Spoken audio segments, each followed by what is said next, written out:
Mm-mm.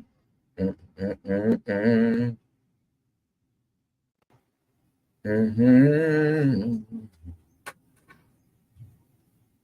All right. Still getting things set up at the same time. Wanted to see how bad that looked behind me, but can't really tell from right now. Let's see. Mm-hmm. Hope everybody's doing well tonight. Anybody that does catch this, let's see where my live's at. I want to see what the picture quality looks like because I can't see it. And then I can watch the chat a little bit better in there too.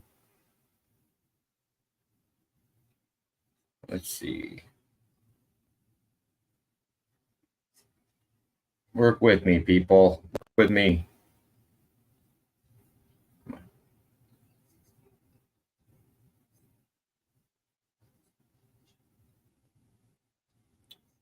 We are already into the fight between Wells and Harris. They just ended the first round, and Wells had quite a few submissions in on Harris. It started with a head and arm choke, then it moved into a guillotine, but Harris was able to defend through all of them. So good start so far to this one. I'm just trying to pull something up on my screen. Oh, your videos live. Why isn't this coming up? What's going on, Canadian? Hope you're doing well. Oh, how was Emily's birthday celebration last night? Hopefully good.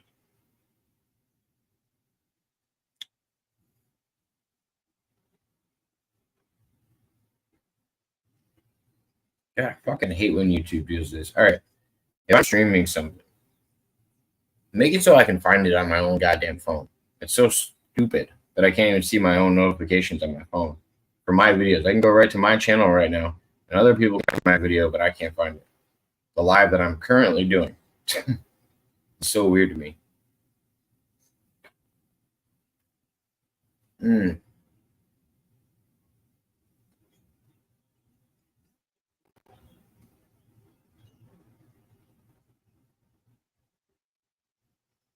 Hmm. I have to text myself a fucking link. Jesus Christ.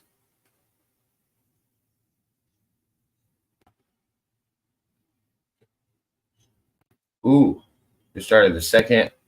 Well, just did a couple headshots and then dropped down for a shot and takes down Harris.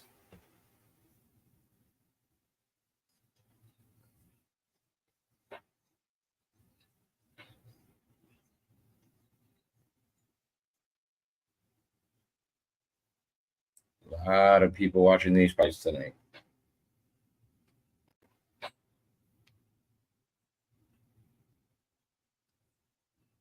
And I can't seem to find my channel anywhere.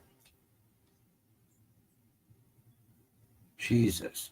This is going to drive me up the wall. I could be watching my chat right now, but I can't for some reason. How's it going, Emily? I was just asking Canadian how the birthday celebration went last night.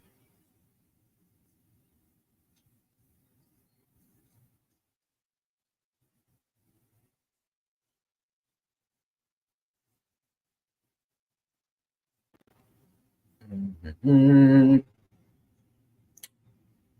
Okay, it's not on my channel.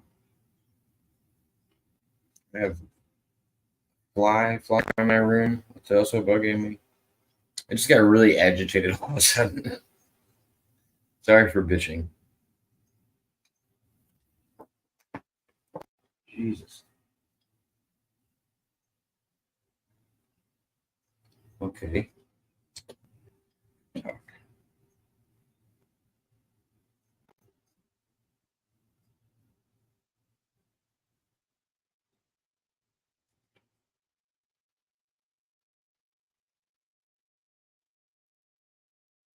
All right. Well, I don't think YouTube's going to show me where my own live is. It's not going to let me watch my own live. It's kind of fucking annoying. see Pesci's live. I can see a whole bunch of other fucking channels that are live.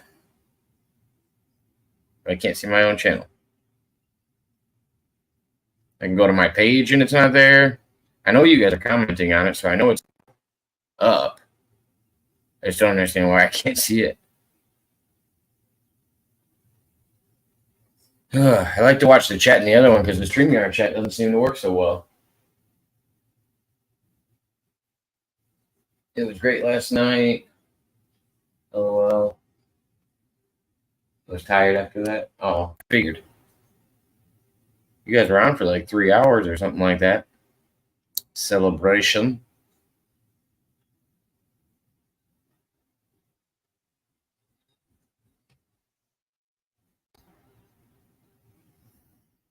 What should I do? Should I just put down my phone and stop stressing out about it and have a drink real quick? Yes, I think that's the answer. All right, we're still in the second round. Wells is still holding down Harris right now. He hasn't fully gotten into a mount yet. He's still kind of outside of the guard. So, see where it goes from here.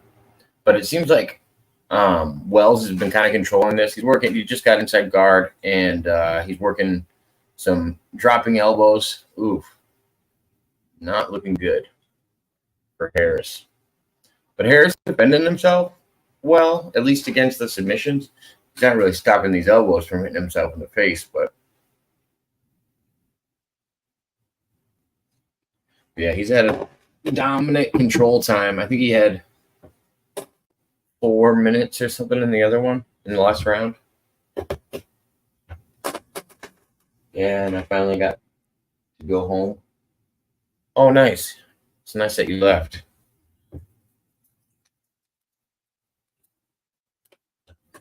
Is my sounding okay? My volume's all right? You guys can't hear the stream right next to me? Trying to keep it somewhat PG for the YouTubes. I wish I knew what the picture quality looked like because I want to adjust everything, but can't seem to find my live on my channel, so there's that. What up, Rebel 45? How you doing, man? Nice to see you this evening.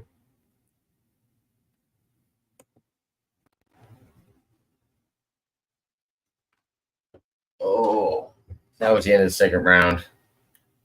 Wells was still on top. Jeremiah Wells. I got the fight card queued up right there on the bottom corner of the screen down here. So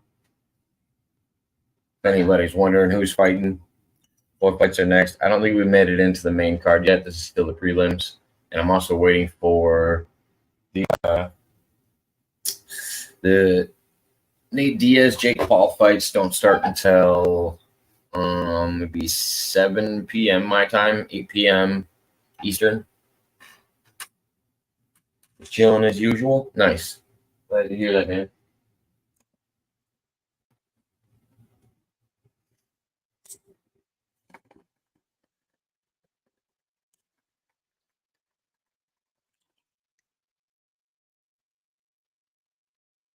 Getting into the third and final round. Ooh. Wells came in throwing a haymaker, but didn't connect. Yeah, he's swinging for the bleachers right now.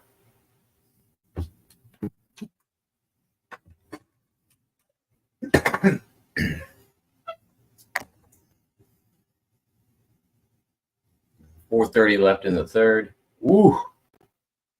Harris kind of stings Wells a little bit. Every time Harris goes for a body shot, Wells is headhunting, but he's throwing some wild hooks. It's not very orchestrated. Ooh. And Wells drops down for a shot, doesn't get it. Harris goes for a guillotine, but it doesn't look like it's in too tight right now. Wells is still standing. He gets out of it.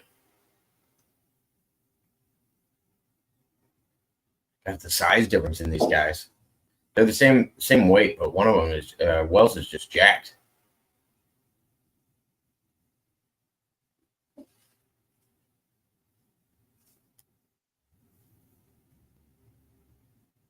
Wells goes for another shot.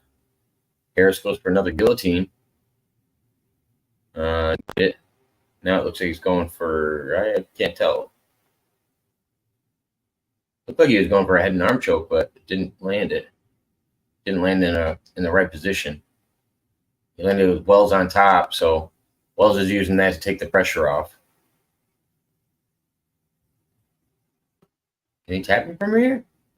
It is a blood choke. We'll see. He is still fighting. He's out cold. Oh, Wells is out cold. He's coming back. He's got the shakes. But wow, Wells was winning that fight. Wow. Definitely a good submission by Harris. That was nasty. Everybody's celebrating. Damn. That's pretty sweet. Let's see if I can pull this up now. Now that I've given myself a little bit of patience, I'm a little more relaxed. Somewhat.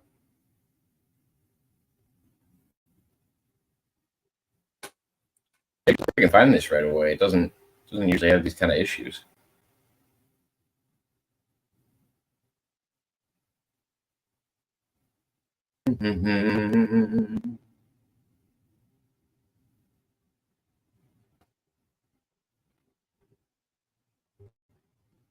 All right, found it. Sweet. I can watch the chat over here. I don't have to spin around every second. Just gotta watch and make sure nothing too crazy comes down the wall, but you can't see it very well. You can kind of see it on the screen, but let's see. Let's go full screen.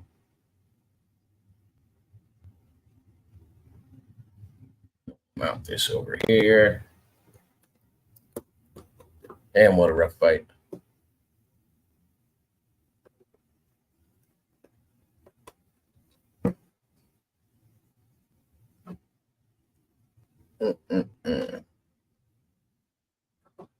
Appreciate everybody that tunes in. All right, got all that queued up. We're good to go. Doing an interview with Bisbing. I don't know if I'm allowed to. I don't know how much of the audio I'm allowed to play, but see if I can hear something.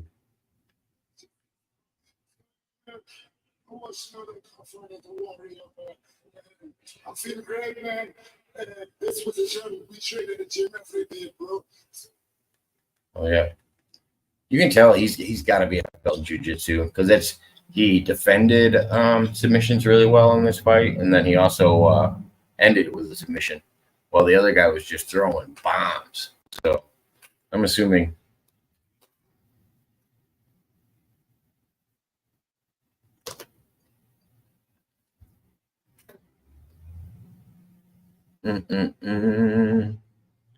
So Canadian, I might have to talk to everybody about this. I gotta get some more mods in the chat. I'm gonna have to start expanding. So that's the new thing. Anybody that's a member, you guys are getting a mod. Unless you do something to get taken away. So all the people that just recently became members, just message in the chat. You should have a wrench as well. So trying to do that because most of my videos, anybody that has seen any of my last lives that I've been doing, I've been putting them to members only after the live. So besides a few, I'm not going to do it for Herman in my show. I'm not going to do it for everybody's show. What up, Cosmo? Nice to see you, man. Hope you're doing well.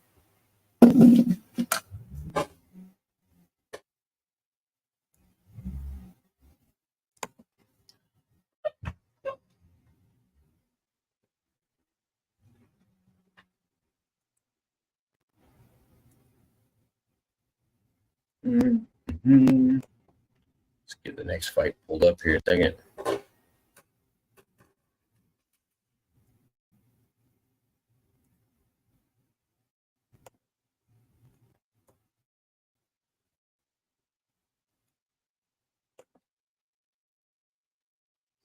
This will be the fight in the prelims, I think, to the best of my knowledge.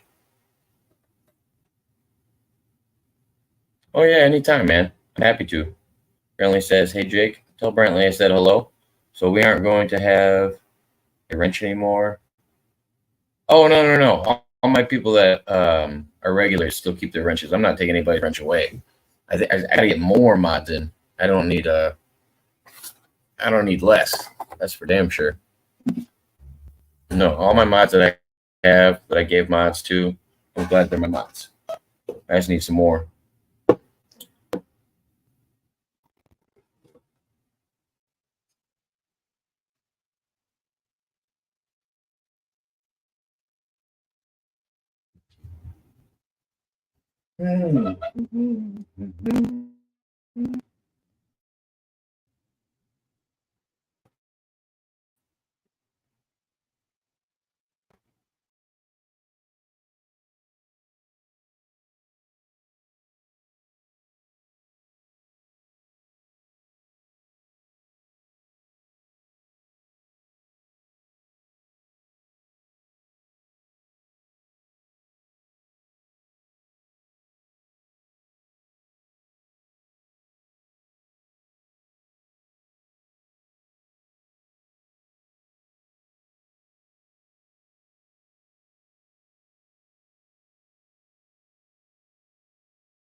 Sorry, I just gotta share this screen up again. Should load up here in a minute. Should only take me a second.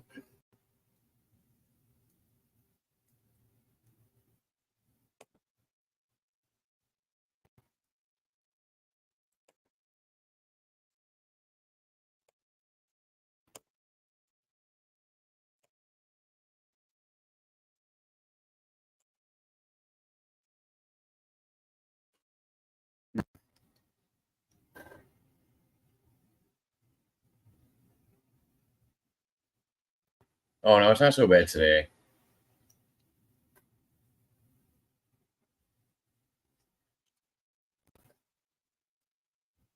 Wow, what's going on, Canadian? Never got the pictures? Oh, sorry for hearing that. Hopefully, get whatever it is figured out and shared.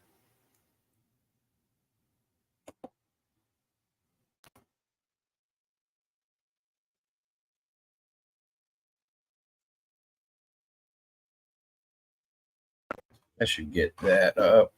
Let's see. Yep, there it is. All right. These guys are on their way out. I'll let you know who's in a minute here.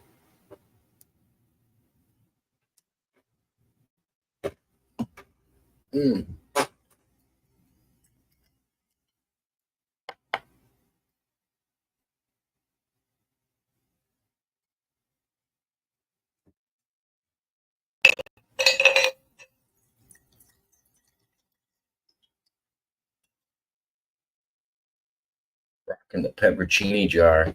I don't know why. I have other cups here. I just grabbed this one randomly. I actually like them. I like the old jars that I use for my old food. I'm like, oh yeah, can't be throwing away fucking $2 glasses, I guess.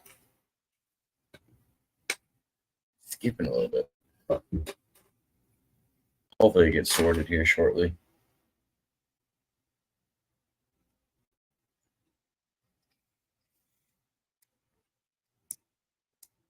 Barcelos, he's getting checked by the cut guys outside right now. What's up? I was like, I thought this was gonna be on there, so I was like, are you trying to do some Inception shit? No. Because it's not entertaining. No, I can't put the, I just don't want to put the fights up there. I'm just kidding. What you up to? I was just saying, where are you going over the line? Okay, you're not going to get ice cream? All right. I will see you in a bit.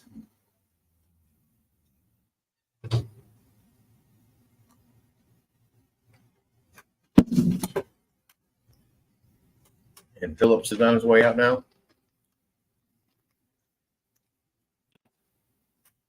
He's from Torrance, California. I can't ever play the walkouts just because I know they're playing kind of music. What's going on, Zero? How you doing tonight?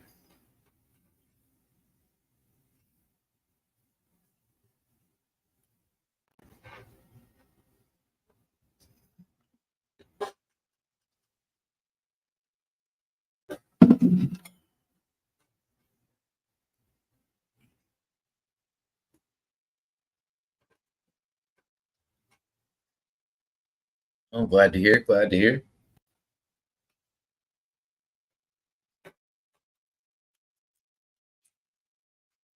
Phillips is getting checked by the cut man. This is the last card on the. I mean, this is the last fight on the prelims. The Jake Paul Nate Diaz fight. Card hasn't started yet, so watching on that one. Who we got for the main event? I'm gonna go with Sandhagen. Yeah, I'm also gonna go with Sandhagen. I like Sandhagen. He's a cool dude. I've always been a fan of Sandhagen. He's just such a well-rounded fighter.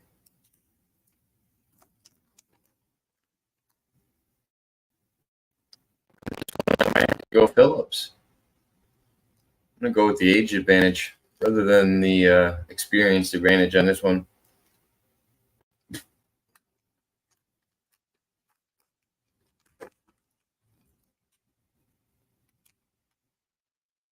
I can't even pick out their styles really. Doesn't say. He's the underdog. Okay, so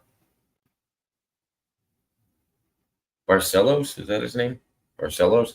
He's considered the underdog, and Phillips is the minus 220 favorite on this. Wow.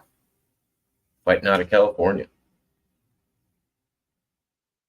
Actually, he's from Glendale, Arizona, but maybe he's residing in California. I don't know. Or born in Arizona and residing in California. I don't know.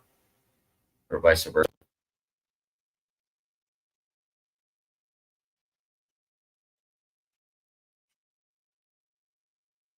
Oh, yeah, he's definitely ruthless. I agree. Who you got for the Nate Diaz Jake Paul battle?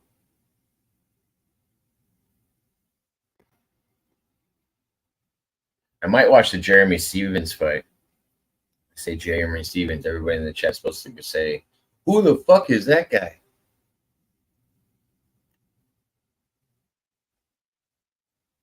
Ooh. All right. Beginning of the first round, Phillips started with a nice little head kick right to the chin. Slipped in. Barcelos. Quick 1-2 in and out. They're kind of sloppy right now. Waiting for somebody to get dialed in here.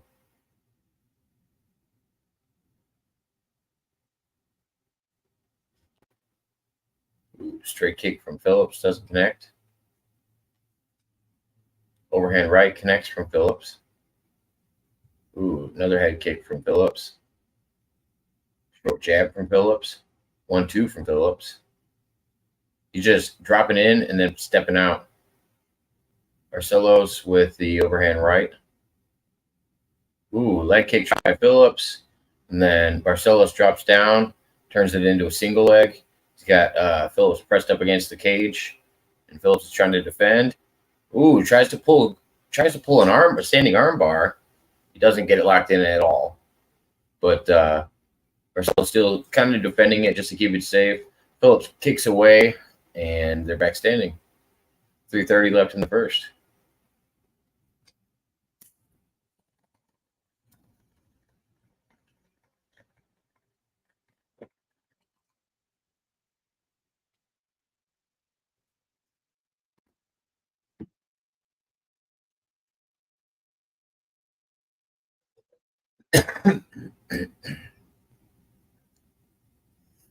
Barcelos got Phillips' back. He's looking for the takedown.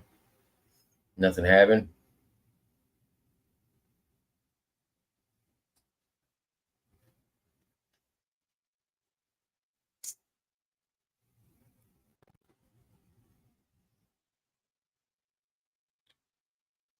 Leg kick missed by Phillips. That was weird. It's weird seeing somebody miss a leg kick because it's not like the other guy moved. He just kind of missed it altogether. He wasn't even out of range. Dancing around a little bit. Under 220 left in the first round. Phillips in the black shorts, Barcelos in the yellow.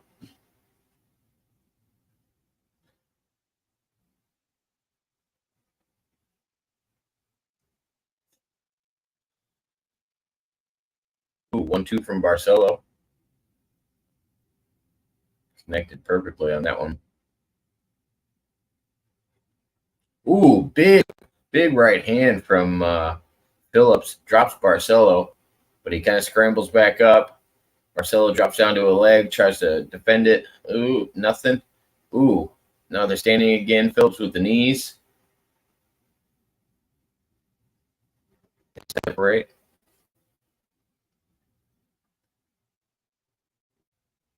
Ooh, spinning heel kick tried by Phillips. Doesn't land it.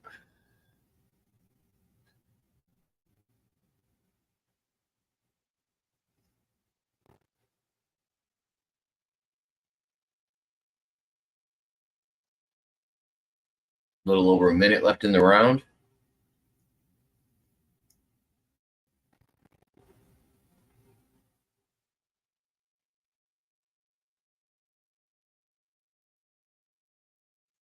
Ooh, nice ones and twos coming from Barcelos. Phillips goes for the tie-up, doesn't get it. Tries to throw a knee, doesn't get it. Barcelos ended a couple more ones and twos in there.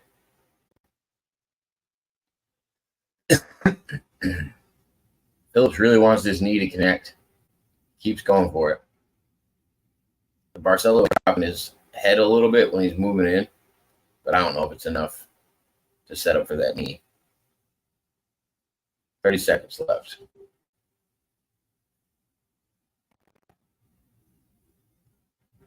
Body shot from Phillips. Another 1 and 2 from Barcelos.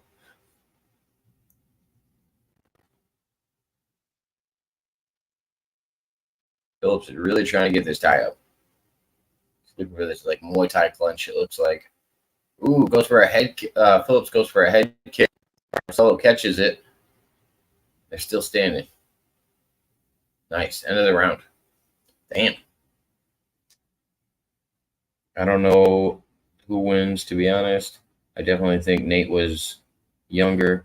It'd be no question he wins. Yeah, but I think there's such a significant size difference too. Gotta go. My dad called me and asked to come over with him to Lowe's. Oh, nice. Okay, sorry, Emily. I just saw that.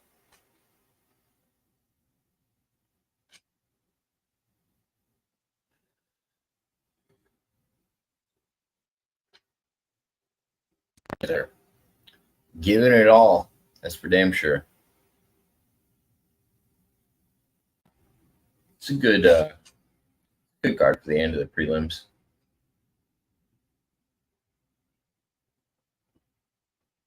Tell me if my mic sounds any better. I actually just switched out the cable on it to see if it made a difference. I can't tell if it's still doing that like murmur thing every once in a while.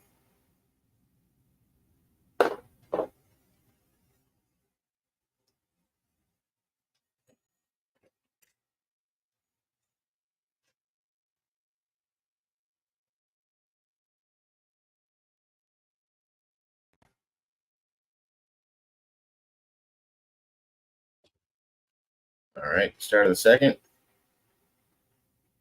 Ooh, Barcelos tries to throw a leg. Phillips takes advantage of it and gets the takedown. He's now in Barcelos' guard. Phillips is dropping elbows from the top. Trying to pass. Ooh, almost gets into full mount. Doesn't get it, though. Barcelos defending pretty well. Phillips tries to put a leg in and take it back. He does, but he's against the cage. Ooh, Barcelos rolls through and doesn't get it. Okay, another back standing. I'm saying these guys are moving quick. I guess they're bantamweights. It makes a little more sense. They're about 10 pounds smaller than me. 10 or 20. Probably not now, when they weighed in at least.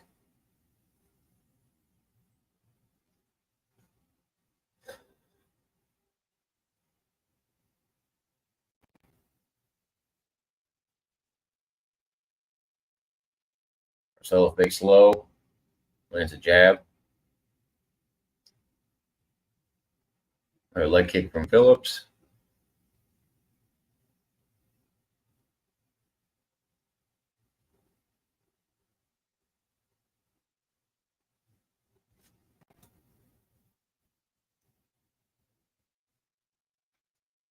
Body shot tried by Phillips.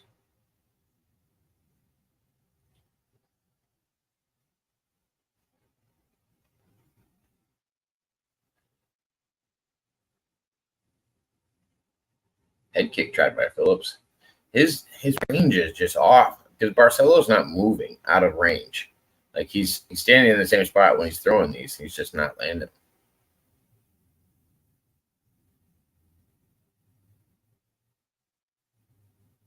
Ooh, nice question mark kick from Phillips. Lands perfectly.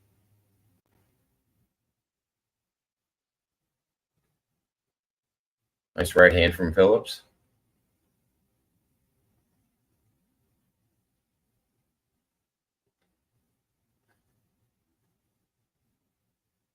Nice overhand right from Barcelos.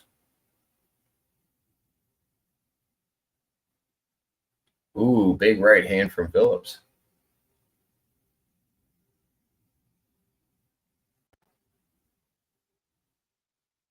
Ooh, leg kick from Barcelos. Ooh, big left hand from Barcelos.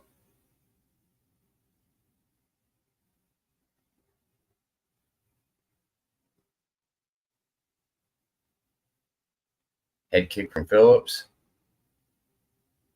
Starting to tire out now. 1 and 2 from Phillips, followed by a jab.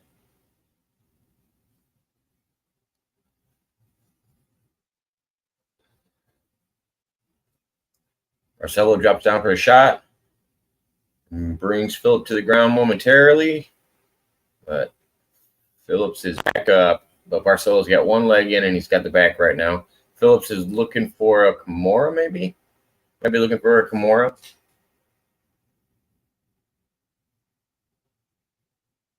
He's also using it for leverage to hold against the cage. Phillips is now turning towards Barcelo. He no longer gave up his back. And he's blocking with his leg. Barcelo takes him down. He gets back up. Barcelos is still in control here. Goes for a mat return. Ooh, beautiful. Brings him right down. Brings Philip right down to the mat. Now he has Phillips back. Philip goes for a rolling ankle lock. Doesn't get it. They're back standing. 35 seconds left.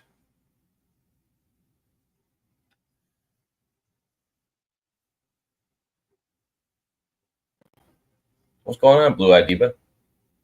Leon versus Colby will happen at UFC 295, I believe. Ooh, I'm going to go down Leon. I think Leon's underrated, don't get me wrong, but I think people know how good Colby is. My only thing with Colby is I don't know how long he's been sitting off. It's not something that I want to take lightly, because if he has been sitting off too long, that ring makes all a bit of difference. Oh, can't complain. Just hanging in there.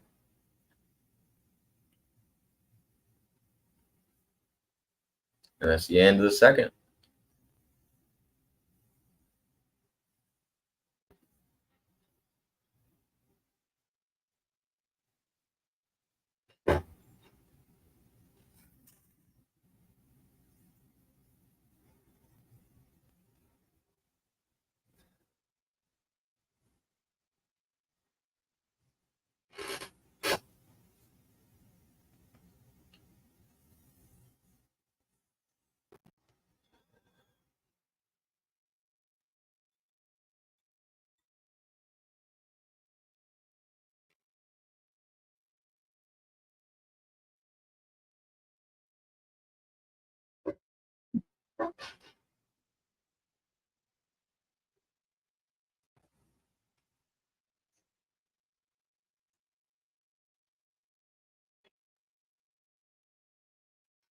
Appreciate everybody tuning in.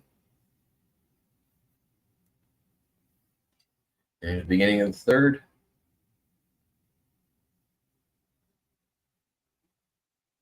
Shot from Phillips. Body shot from Phillips.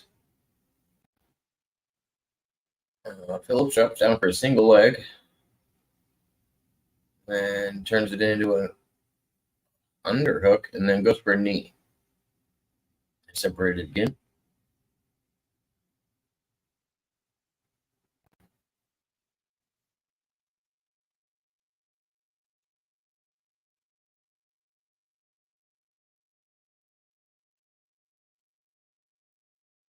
Ooh, leg kick from Barcelos.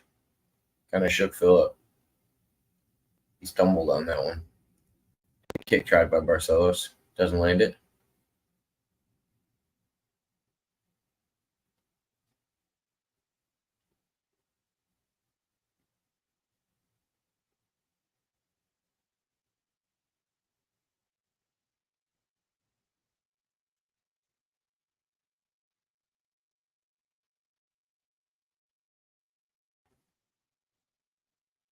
Yeah, they're definitely starting to get tired, though. They were firing up a lot in the beginning. Right hand by Phillips. Little jab feints. Leg kick tried again by Phillips and doesn't connect. Knee tried by Barcel. Phillips hits him with a hook on the way in. Ooh, another big right hand from Phillips. Straight jab from Phillips. Barcelo's pressing more, and he's walking into some big punches. And Phillips kind of scurries away. Body shot from Barcelos.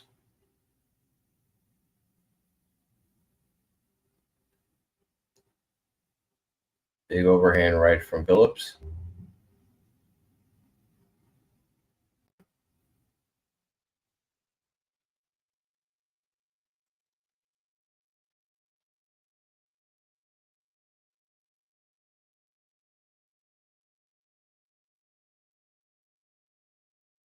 Head kick tried by Phillips, blocked by Barcelos. Another head kick tried by Phillips, blocked by Barcelos. Big overhand right tried by Barcelos.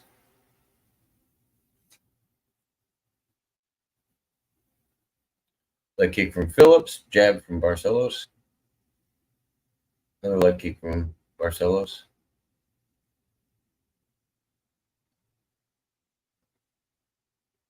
Ooh, Phillips goes for a leg kick. Barcelos keeps it, uses the single leg, takes him down, and lets him back up. Head kick from Phillips. Big overhand right from Phillips. Number count's got Phillips with 44 headshots and Barcelos with 36. And I think Phillips has also got 14 body shots.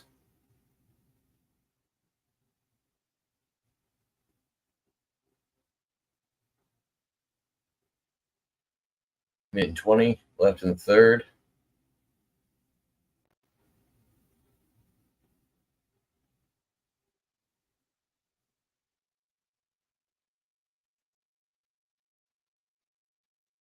One, two from Phillips. Fake knee from Phillips. Barcelos is just keeps pressing forward, but I can't figure out where his best game is.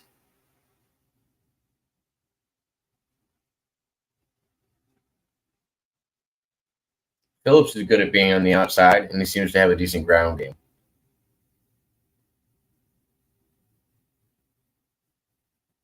"35 seconds left. They're kind of dancing at the moment. Phillips doesn't have to do anything, really. It's Barcelos' job to win this fight. Barcelos goes for a knee. Phillips drops for a takedown. Takes the back. Oh, Phillips grabbed the fence like a little biatch.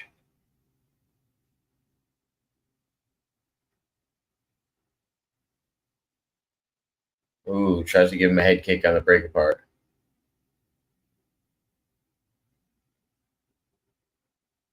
That's the end of the fight. Let's see. I got Leon too, but Colby is technically. Oh no, I don't have Leon. Leon's not my guy for that one. I'm gonna go with Colby, but I worry about the ring rust. Colby is technically a tougher matchup because he has that unbelievable pace. Yeah, and he's a better wrestler. Yeah, Leon's got good cardio too, though, for sure.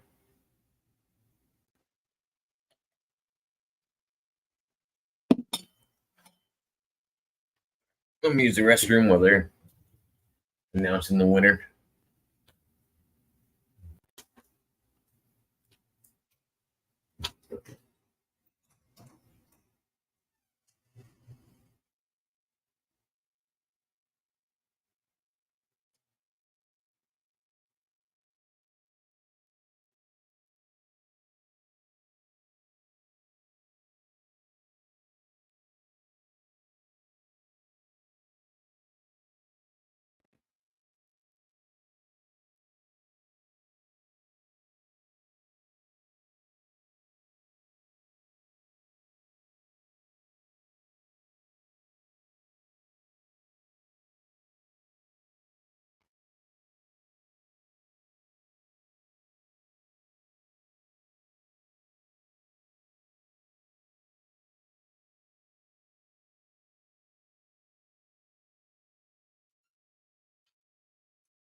I walk to the moon, dripping indigo.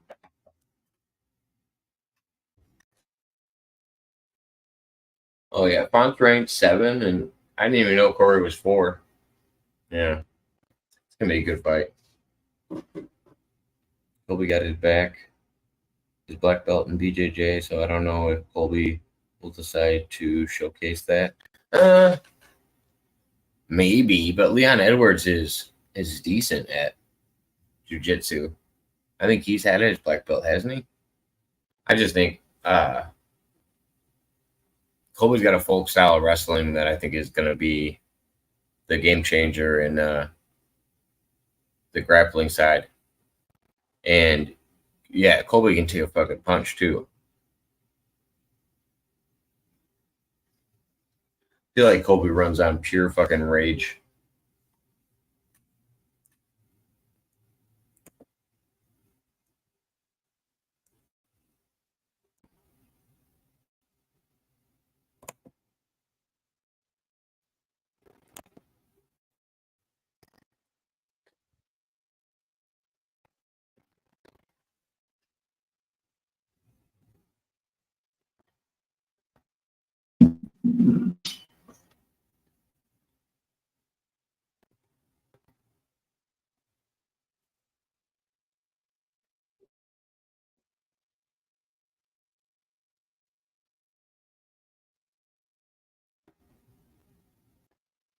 He does have a black belt? Okay.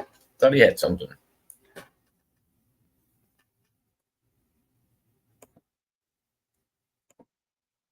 I would have swore.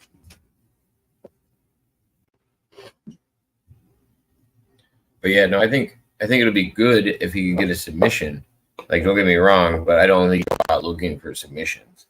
Like, his takedown game is already really good. I would take advantage of that. Don't stand strike with fucking Leon. Leon could be deadly. Ask Kamaru Usman about it.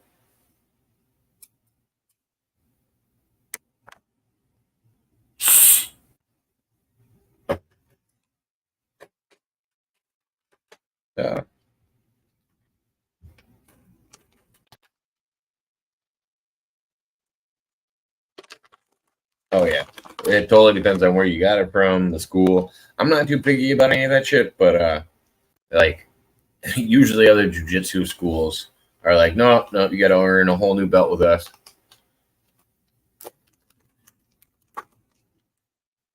Like working at factories, having to get a new fucking new forklift license every time for the same vehicle.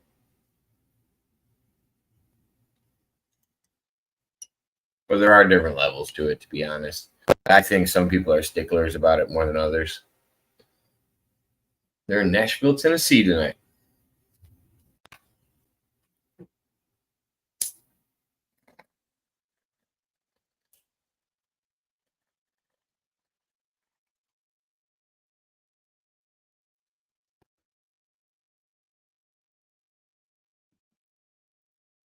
I walk into the room.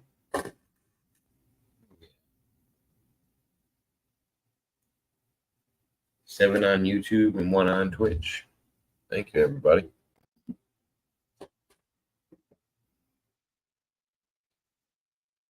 Marty has a black belt, and he wanted nothing to do with Burns or Colby on the ground. Yeah.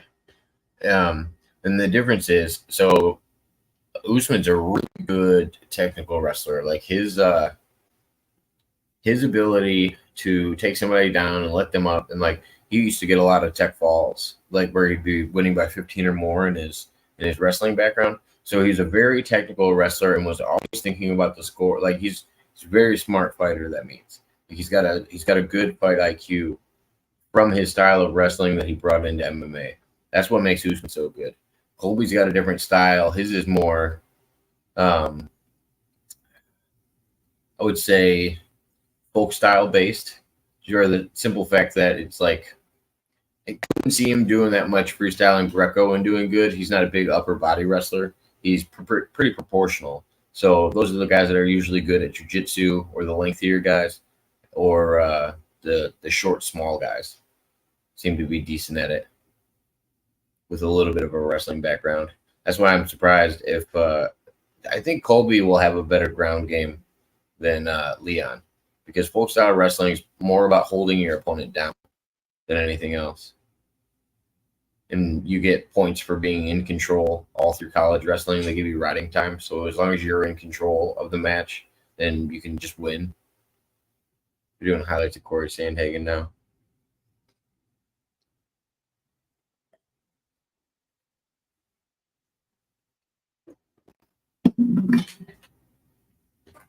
But like DC is probably more considered a freestyling Greco guy. Khabib's style of wrestling is comparable to United States wrestling, but it's not the same thing by any means. It's just similar grappling, I guess.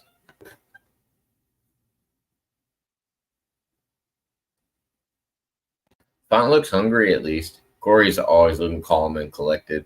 They're just showing clips of the face-off last night. Everybody's got fucking blue suits on tonight.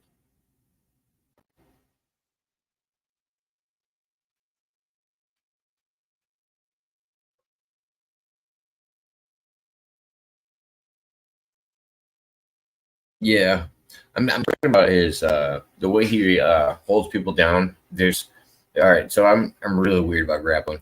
If I see somebody do like a leg lace on somebody while they're having them pinned up against the cage, I realize that there's a different element to that, because people don't teach those kind of leg laces where you're trapping both of the legs and keeping them elevated in order to keep them pinched in a corner, because you don't usually have corners on a mat. Like his takedown ability is more judo, like when you see his trips and stuff like that and his tosses.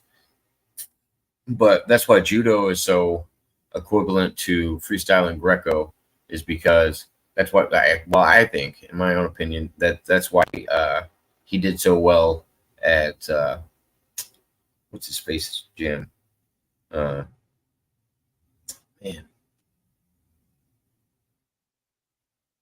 well, I just said his name 2 seconds ago. I can't think of it. The rival of Jones, Cormier, DC. I think that's why Khabib and his crew did so well there, because with their judo background, it's a lot of upper body wrestling too. So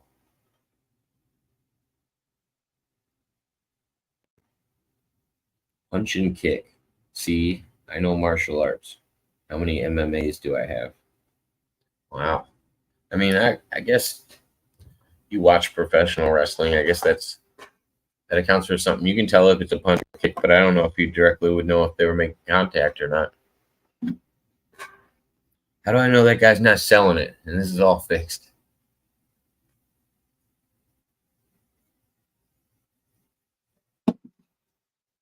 How are we doing today, Harry?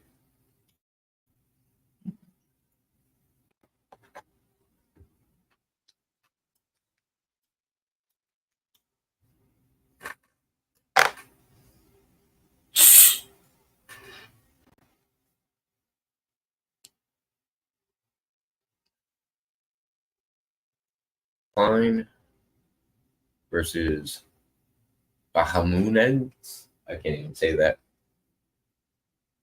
I do. When was the last time I watched wrestling?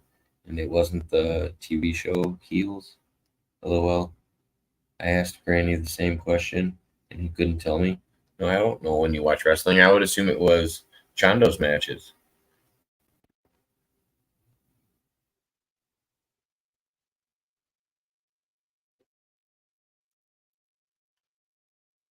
I know you watch things before your shows, but I would assume everybody else wouldn't.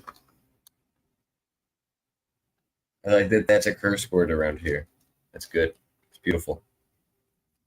I'm good. I'm doing good. Let me take a little break from YouTube. And I'm good. I did a poll on my channel.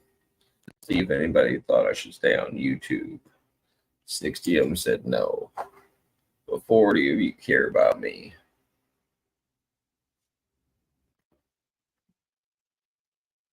Let's go. Nate says, Wankaroo, welcome to the house. Do you think the rules of the UFC as far as grappling benefit the wrestlers a lot? No. I think the benefit goes to strikers or wrestlers 100% of the time. I don't think takedowns are really thought of. I think it's more of like a boxing and striking scoring style. Takedowns aren't really brought into the judge's eyes, I don't think. Maybe if it's a throw or something, and that was very significant, and it's all they saw on the highlight reel.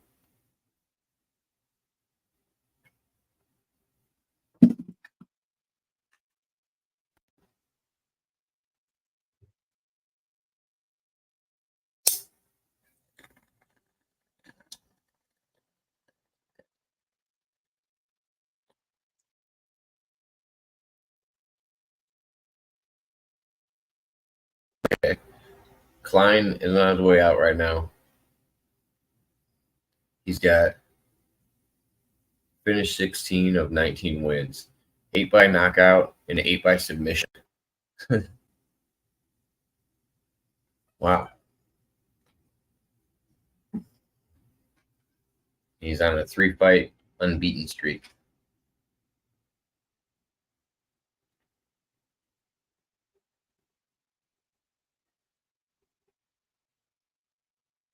One championship allows knees to grounded opponents, and that would be a game changer for some wrestlers out there. No, I'd say no. It'd be a game changer to somebody that's not a good wrestler, because if you wait a minute, are you saying that wrestlers would have an advantage to it? Well, when you say a game changer, do you mean it would be better for wrestlers? Because I think it could be good for wrestlers or bad for wrestlers. If you end up with a soccer kick because you missed the shot, then you're either a bad wrestler that was shooting from too far away, or you're just too tired to be shooting. Because I also think it's kind of a cop out when like you get wobbled and they drop down to a leg. Like either use your wrestling or don't use your wrestling. Don't these Paul guys know Paul is your first name, not a last name? Yeah, I don't trust anybody with 2 first names. It doesn't help that his name's Jake. I already got a thing about Jakes around here.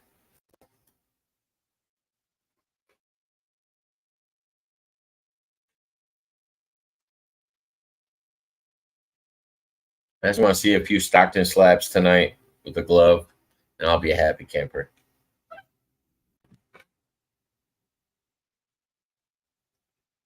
Yeah, it can be good for both. Yeah, so it's kind of a toss up as long as it's adding an element to it. But I really do think takedowns and stuff need to be addressed by judges more. I'm gonna call the other fighter Ignacio just because I can't pronounce his last name, because Ignacio is the favorite. It's a 6'3" to 5'7" height difference.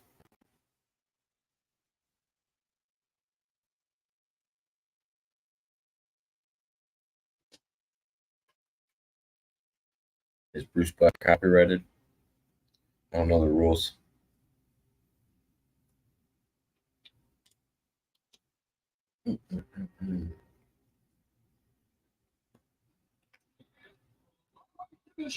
Introducing us, fighting only professional record, 19 wins, 4 losses, 1 draw. He's had like exhibit.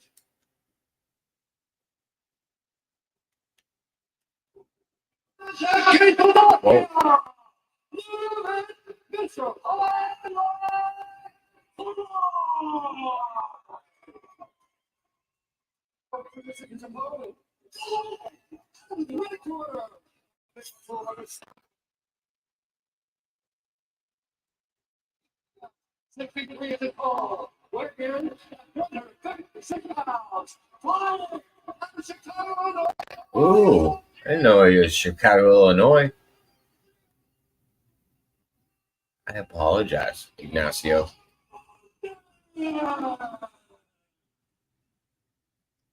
Probably should have known that. And he's from somewhere else. I don't know if he's from Italy. I didn't recognize the flag. I need Canadian to check the flag for me.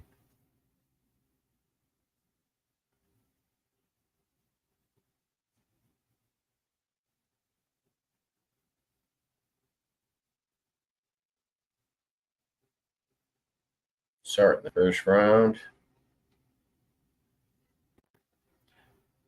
Klein in the black shorts. Is it Ignacio? I already forgot his name. The guy from Illinois. I think it's Ignacio. Ignacio and Klein. Klein's in the red. Klein's in the black and Ignacio in the red. And he is much taller. Ignacio is. Klein's throwing some shots, but he's not getting inside. Still got to figure out this distance. Ooh, nice head kick from Klein.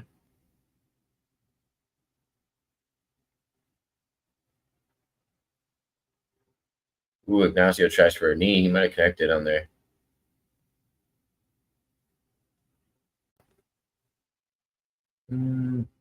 One and two from Klein.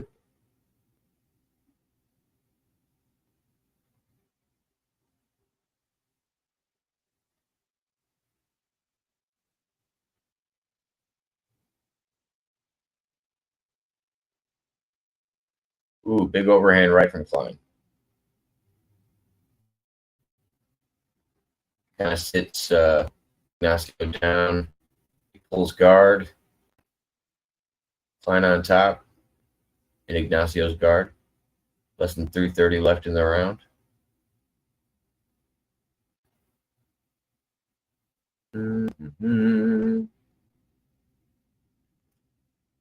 Ignacio trying to drop elbows from the bottom. Not sure what this is about. He looks like he's going up for. Oh, he looked like he was going up for a triangle, but didn't get it. Went back. Now it looks like Ignacio's trying to lock down his arms. Ooh, no, trying to climb the fence. Not doing anything for him.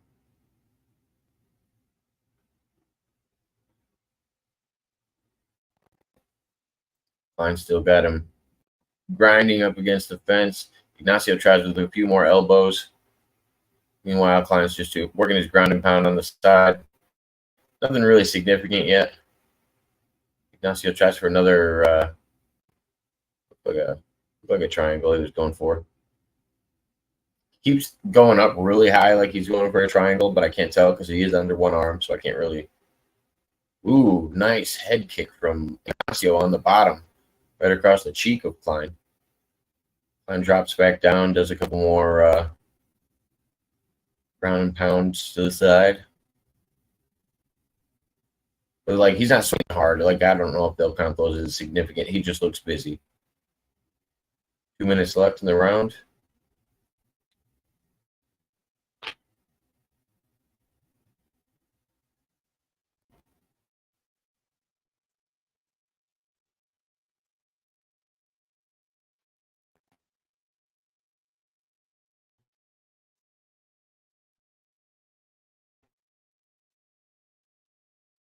Ignacio still on his back this whole fight. It's not good. Because I do think they account for ride time. Not so much takedowns, but like being in control, whether it's on their back or on their in their guard. They do consider that in control, it seems like. Oh, might be going for an arm bar. Doesn't get it. Ignacio's got really long legs. He's getting them all the way up to the top. Ignacio's bloodied up now. He's taking a few headshots. Ignacio works back to his feet. Klein still has his back. Some short punches from Ignacio. Knee tried by Ignacio. Doesn't connect. They separate. 45 seconds left in the round.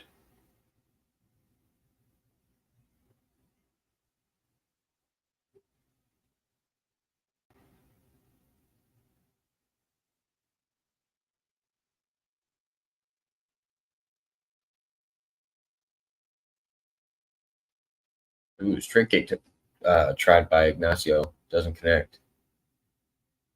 Ignacio's just got blood all the way down his face now.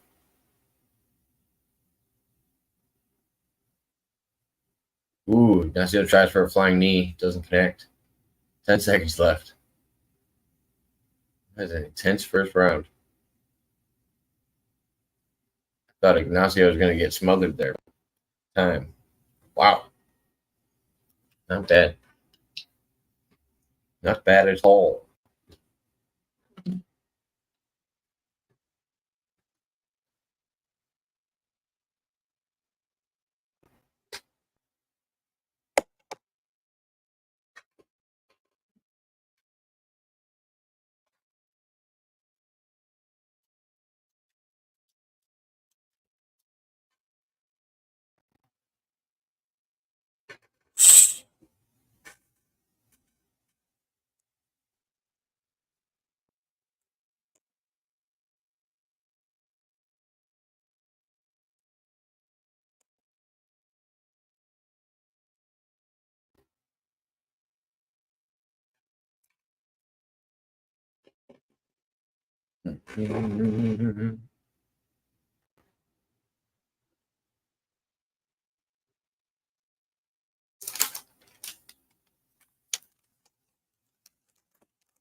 Here we go. Second round.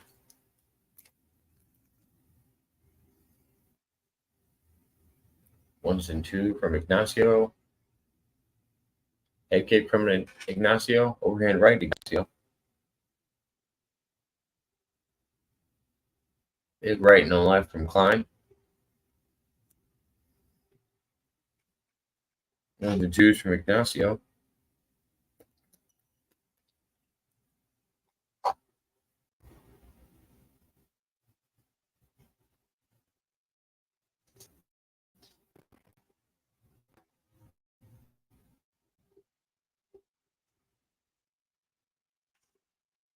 A lot of things going on. I shouldn't even be calling out as many ones and twos. Ooh, big cross from Ignacio.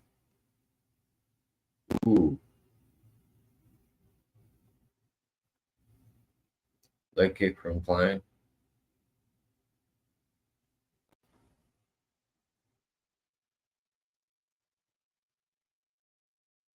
Ignacio's got really weird placement for his knees. They don't seem to connect right. Leg kick from Ignacio. One from Ignacio. Knee from Ignacio. They're connected now. Ooh, he's got a nice Muay Thai clinch. Klein with a couple body shots.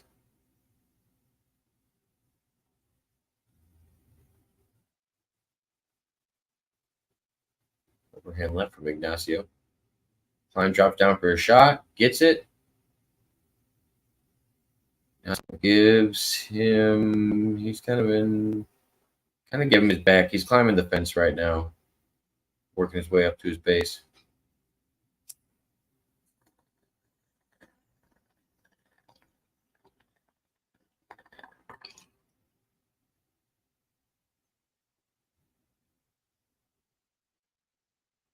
Ignacio's up for the moment.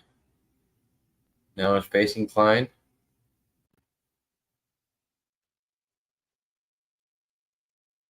They break apart. Couple heavy shots from Ignacio.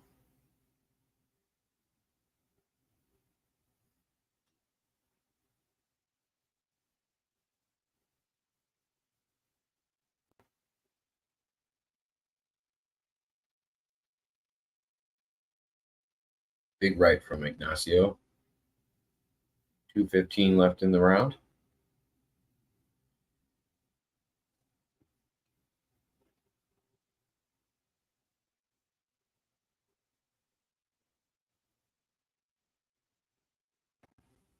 Big leg kick from Klein. Ooh, headshot from Klein. Big heavy right. Body shot from Ignacio.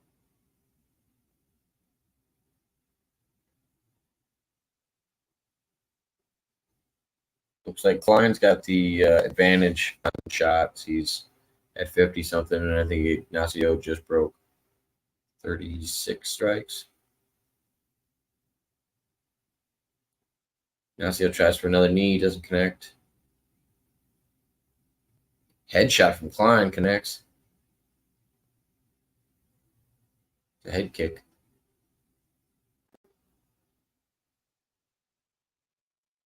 Ooh, nice body shots from Klein. This is the lightweight division. All right. Klein just looks so much bigger, like body-wise. But Ignacio's really tall. Straight kick from Ignacio. Steep kick to the chest. Ones and twos from Klein. Another tried knee by Ignacio. Doesn't connect. 30 seconds left in the round. Klein drops for a shot. Gets it. Takes him down. Got him pinned up against the cage again. This time he's in his guard. Ooh, Ignacio going for some kind of triangle, it looks like.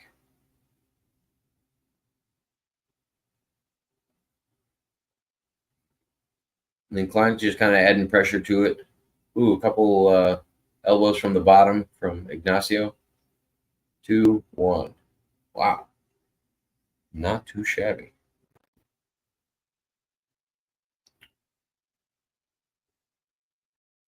Weird seeing him throw such dominant elbows from his back, though.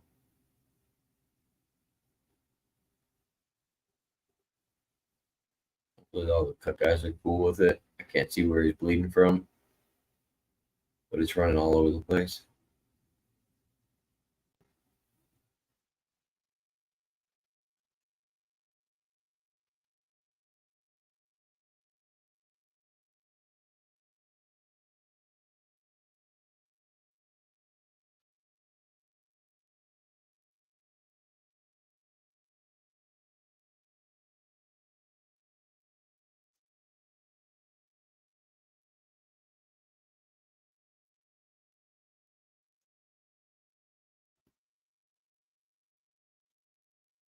All right, third and final round.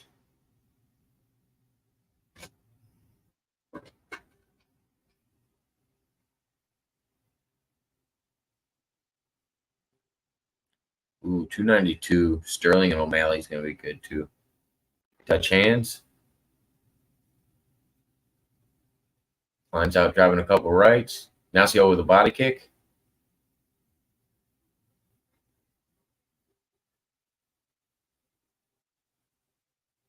Ones and twos from Ignacio. Parts with the right hand. Ooh, big right hand from Ignacio.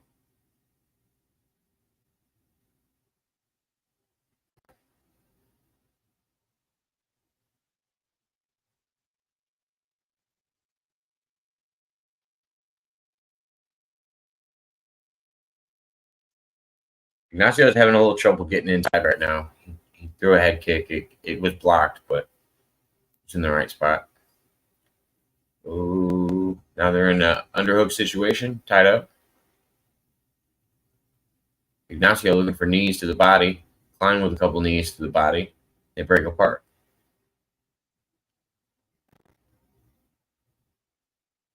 Big left hand from Klein. Head kick tried by Ignacio. Doesn't land. Ahamunez. Can't say it.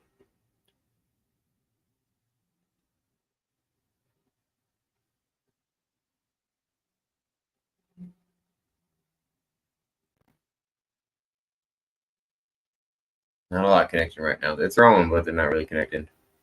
1 and 2 tried by Klein. Ignacio drops down to a leg. He's got the single leg, but Klein's got a body lock on him.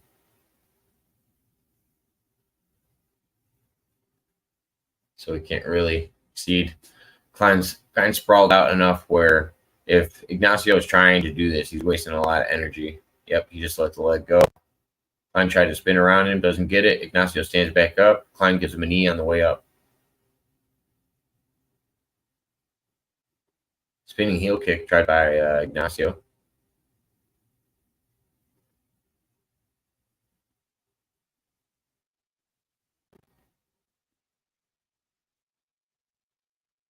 Head kick tried by Klein. Answered with a body kick as well.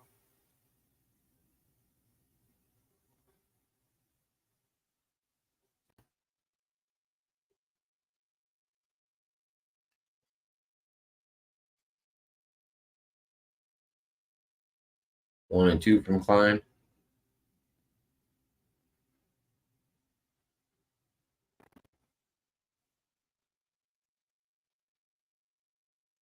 Head kick tried by Ignacio, doesn't land. Leg kick from Klein. Another knee tried, ended with a straight right from Ignacio. Klein goes for the takedown, gets it again. Close to the side, but not on the cage this time. He's already in Ignacio's quarter guard this time.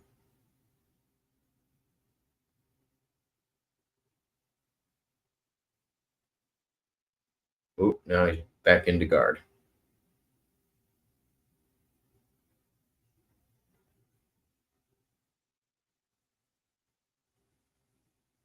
$120 left in the round. Sterling will win that one.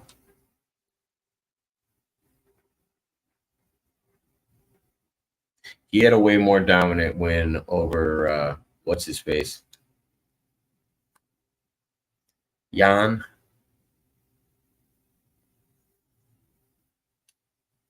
Ooh, more elbows from the bottom from Ignacio. Ignacio is still trying to climb and look for a submission, but he doesn't get it.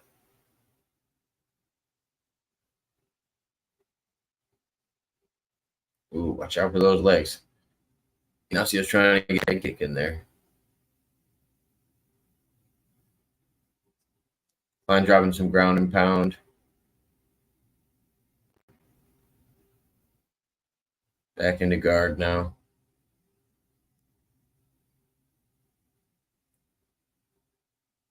Klein just kind of using a body lock to hold the position right now. 15 seconds left in the round. Ignacio working his way back up to his feet. He's against the cage, trying to break the hands. Klein's looking for a trip. Ooh, went for a rolling leg lock.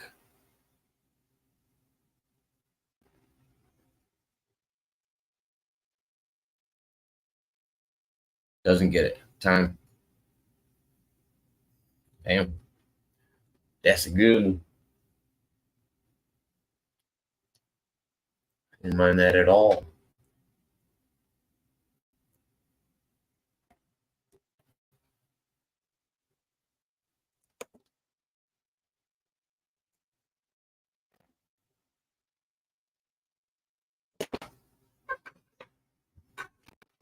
Winner here in a minute.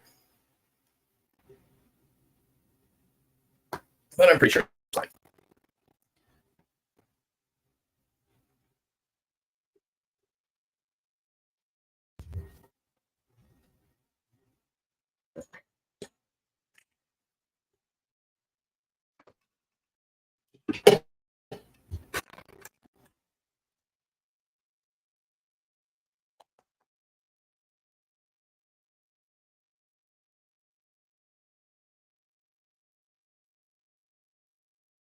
They both got their hands up like they won, but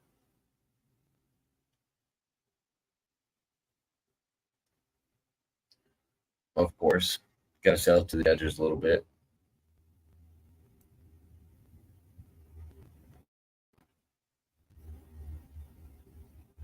And they're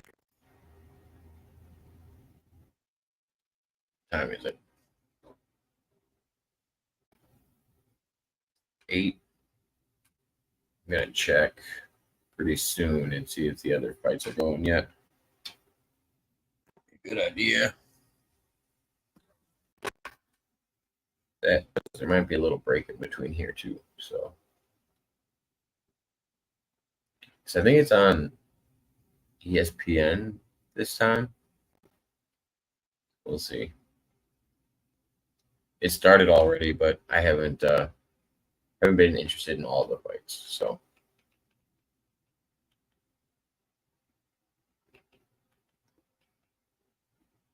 let's see what they got here.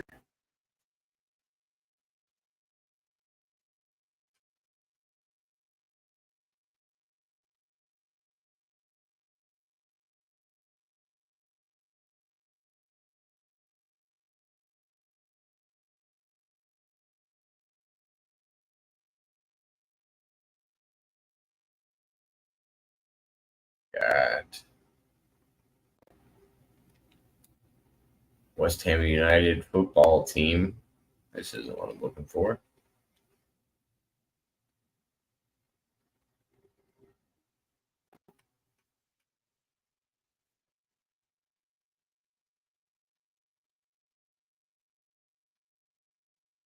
I don't even know how to say the other one. Bayer Leverkusen. William.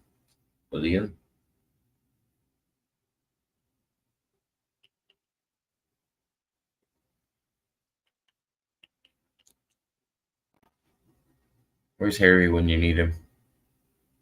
Tell me something about football.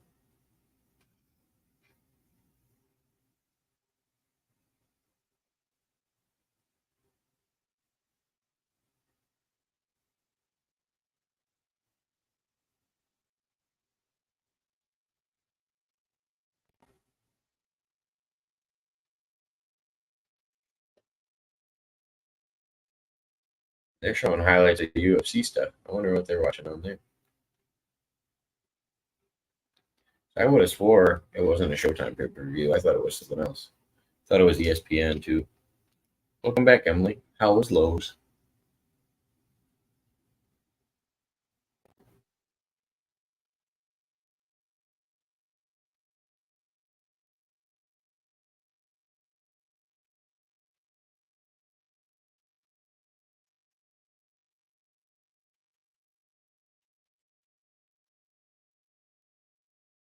Look at Showtime pay-per-view.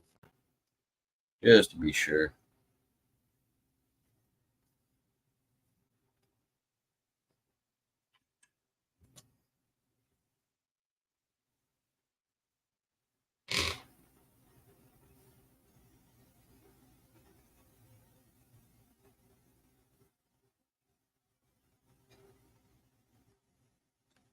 Event has not started yet.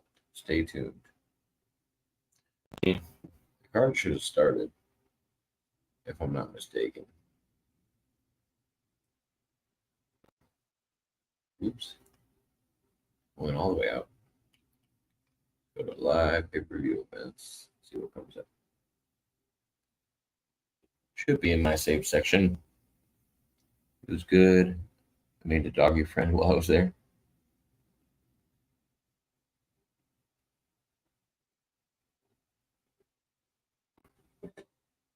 What do you think Valentina's weakness is?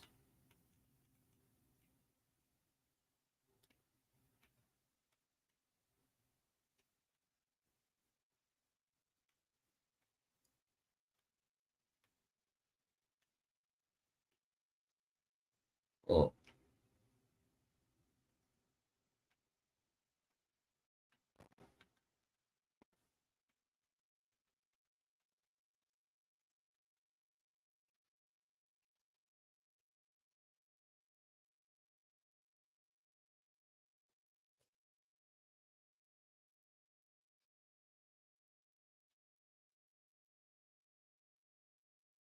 cutest little golden retriever puppy. He's too damn cute. Her grappling is kind of her weakness. Yeah, I can see that, but gosh, she's such a good striker, though. That's why she can't. That's why I don't think she'll ever be able to have a good match with like Amanda Nunes or other people. You're right. It is kind of one of her weaknesses.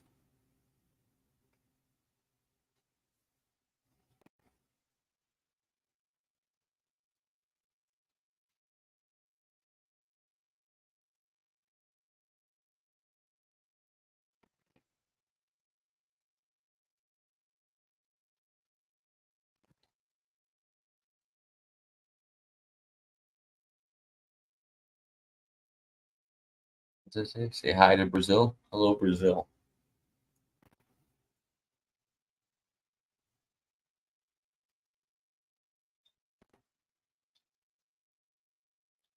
Still waiting for this fight to come up. Been doing commercials and whatnot between the next fight. She likes to go for this hip toss in the clinch, and she isn't successful with it, and she ends up giving up her back. Yeah, but she slips. It makes sense.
It's 2 a.m.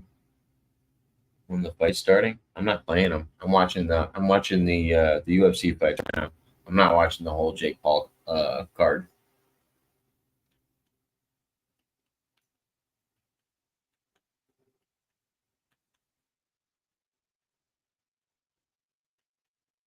Mm-hmm.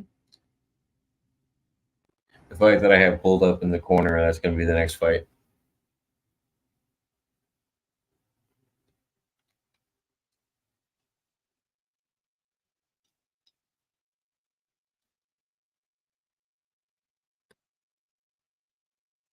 Mm-mm-mm.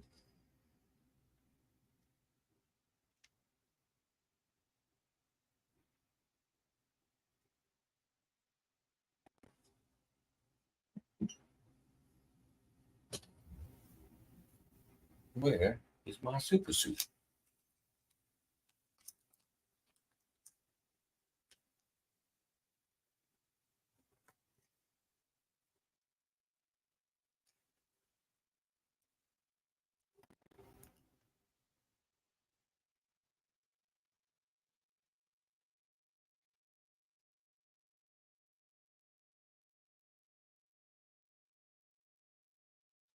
Thought they were just on the way out to the ring, and then it switched screens on me. My bad. If I missed something, I promise it's not that much.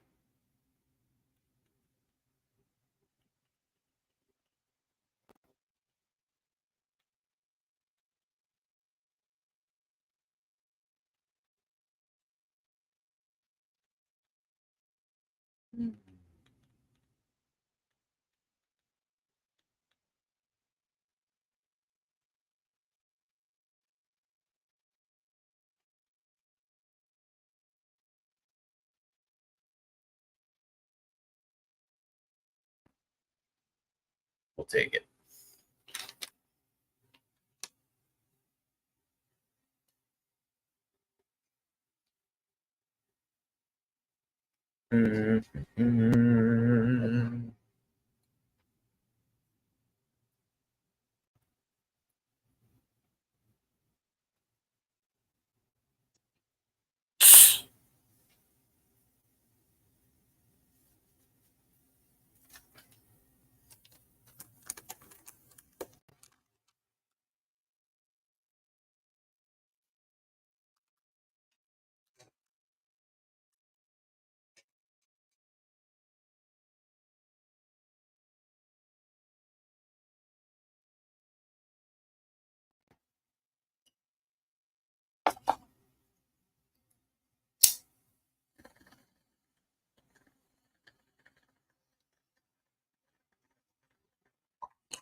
Should be back from these commercials here in a second.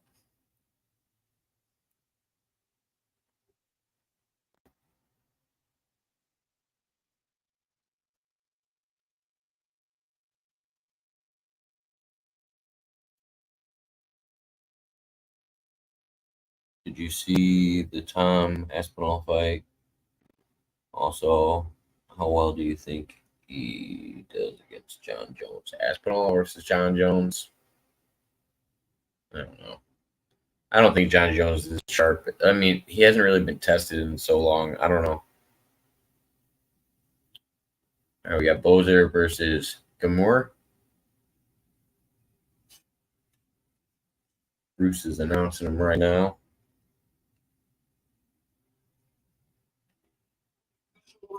Six wins, 2 losses. He stands 6 feet 1 inch tall, weighing in at From Cleveland, Ohio. Cleveland, Ohio. Alexa Cameron. All right. I want to make sure I pronounce his name right. 600 losses, holding best of a record. 20 wins, 10 losses, 1 draw. Tanner's good. I've seen Tanner fight. He's out of Edmond, Canada.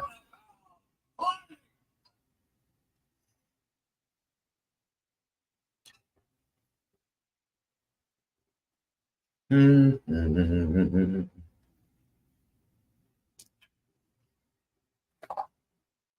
new referee in here. I haven't seen Justin Brown.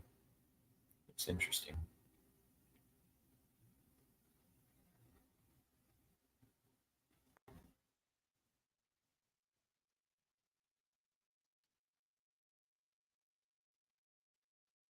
I'm gonna go with Bozer on this one. He just looks big. All right, here we go. Big kick from Bozer. Doesn't connect. Just kind of be keeping back, I guess. Leg kick from Bozer.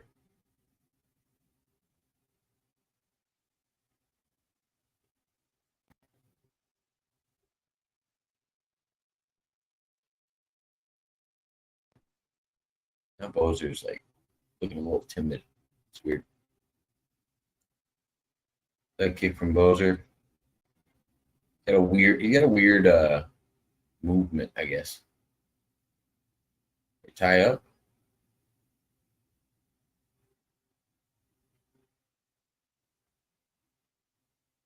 Looks like Kimura's in the better position here. He's got Bowser against the cage. Bowser turns around and puts him against the cage. They're doing little strikes inside of here too. Looks like Kimura's going for a couple knees here and there. And they separate. Bowser gives him a left hand for his troubles.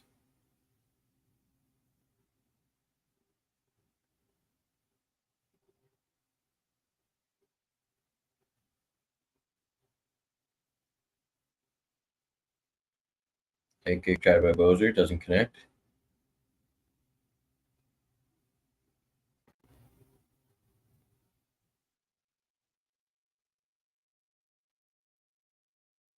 Another steep kick from Bozer.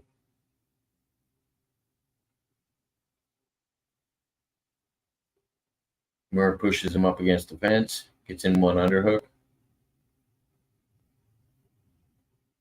Couple knees from Kimura.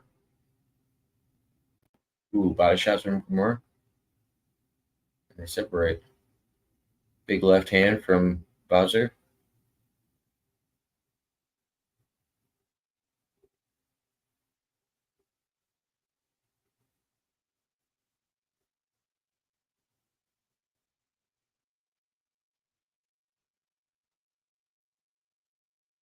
Ooh, left hand from Bowser.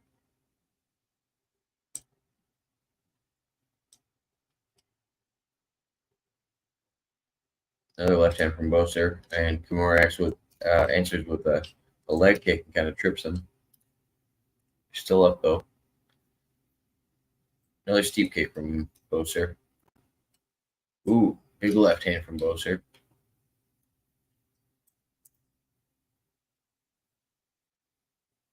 Someone's getting knocked out in this fight. Shots. Ooh, big knee from Bowser. The shots are doing. They're connecting pretty hard with him.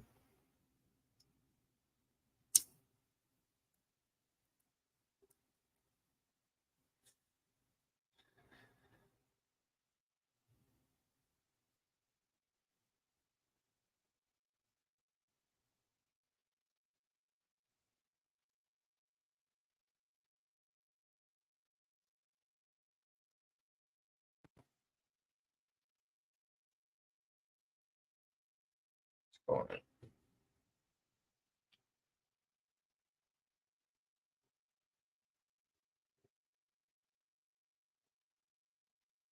Minute 10 left in the round. Another steep kick from Bowser. Elbows from Bowser inside.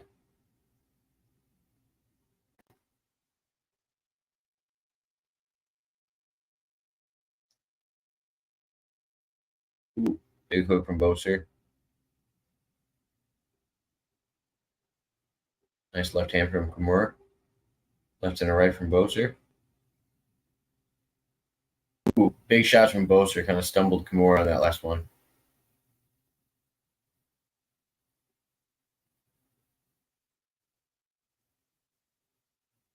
Body shot from Bowser. Leg kick from Bowser. Body shots from Kimura. Kimura pushes him up against the cage again. Bowser brings him away. Ooh, and leaves with some elbows. Head kick from Bowser.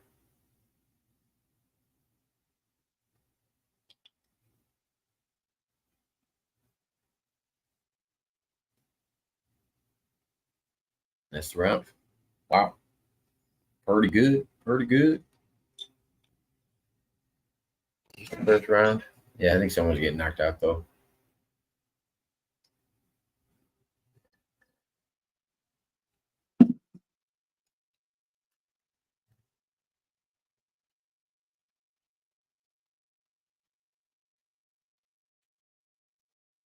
Yeah, I like Aspinall. He's good. I don't know. I don't know how good he would be against John Jones. I also don't think John's anywhere near his peak anymore. I was thinking about that more. I just looked over. I was like, oh, yeah.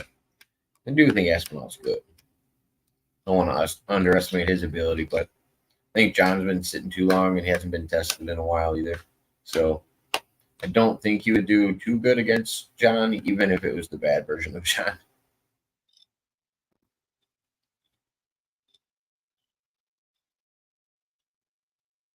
Who's the guy with the ponytail? I want him to go in and come back and fight John Jones. Might be too small, though. Yuri?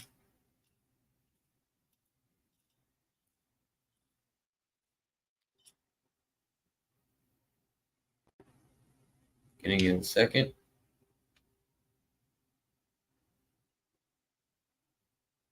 Body kick from Boser. Left and right from both guys. Boser's out for a single. Doesn't get it. Boser's got Gamora pushed up against the cage.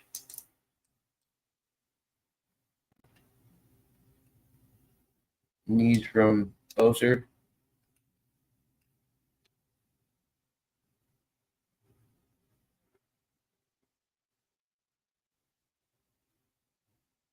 Gamora's trying for knees, but doesn't have enough space to get it. And Boser's blocking with his hands. So big left and right from both guys. Big left and right's coming from Boser. It's tapping him up now. Ooh. Ooh. Gosh. Another big left from Boser. Leg kick from Gamora. Ooh. Walks into another big left from Boser.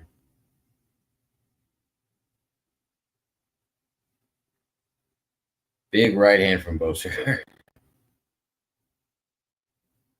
Good kick from Gamora. Turns Boser around. Now they're in a clinch.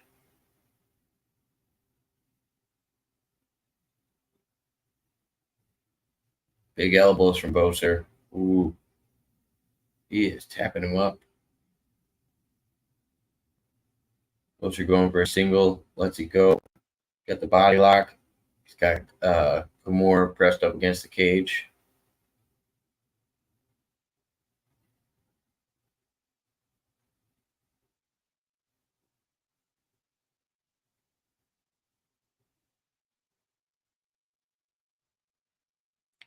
More balls from Boser. Meanwhile, Gamora's kind of tapping him and trying not to get taken down. He's not doing any significant striking here. Big elbow from Boser. Another big elbow from Boser. Uppercut from Boser. Knee from Boser. Knee from Gamora. Gosh. Their clinches are deadly. 2:30 left in the round. Couple upper hooks, couple more lefts from Boser. Ooh. Left and a right from Boser. Knee from Boser.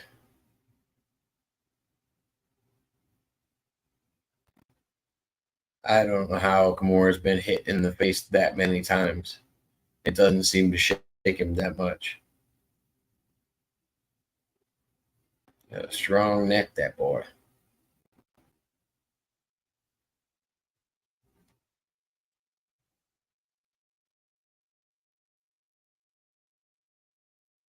More still pressed up against the cage from Boser. And Boser's still trying to take him down, throwing knees in there. Knees to the thighs. Ooh, and the inside of the knee.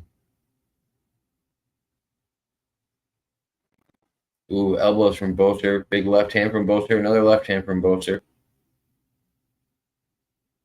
Boser's got 56 head strikes. Holy shit. Compared to Gamora's 25.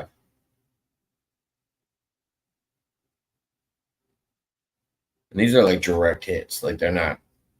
Ooh, a couple more. Big left to the head from Boser. Inside elbow tried by Gamora. Doesn't land. Big left hand from Boser.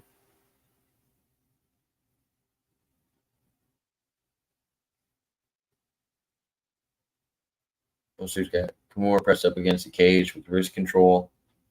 Still trying to take him down. He keeps dropping down to try to lift, but I don't understand why he's doing it like this. He's literally trying to lift the guy from between his legs, and I just think that's such a hard lift to do.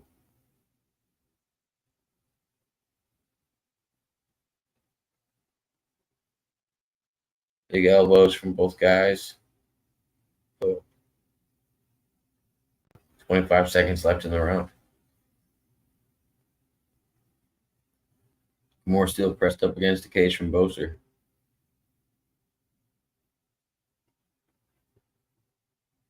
Boser tries to hook a leg and bring him down, doesn't get it. Boser got 3 minutes and 3 seconds of control time in this round. More swinging harder now. It's the round. Not too shabby, not too shabby. It's going to be a good fight. It's probably one fight of the night. I hope it doesn't. Sandhagen usually puts on a pretty good fight. Fant looks hungry this time.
Third and final round.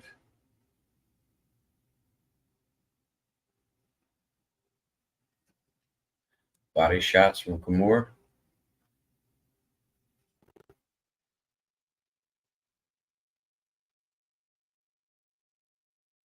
Leg kick from Boser. Body kick from Boser. Head kick from Gamora. Ducks him under. Ooh, gets into a collar tie with him.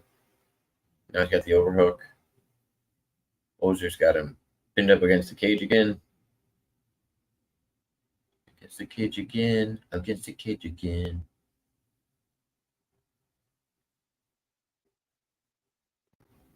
Boser's still going for that weird-ass lift.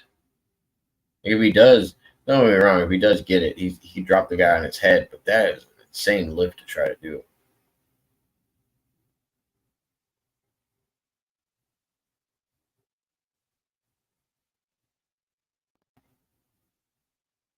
Body shot from Boser. Left and a right from Boser. Underhook from Boser. Collar tie. And they're back up against the cage.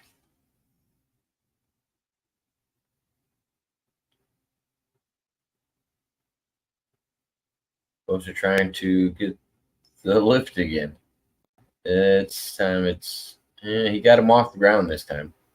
Still going for the same lift, though.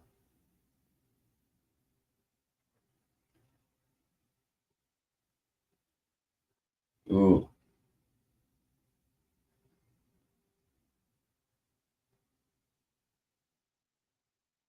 They separate. Left and rights from both guys. Ooh, leg kick from Gamora. Drops Boser.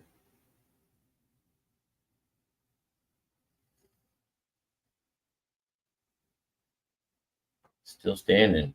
Wow. Big lefts and rights from both guys. They're just kind of standing out in the middle and throwing now. Knee for knee. Now Boser pushes him up against the cage. Gamora's back up against the cage again. An overhook, underhook situation. While Boser goes for a lift. Trying to lift him by his crotch still.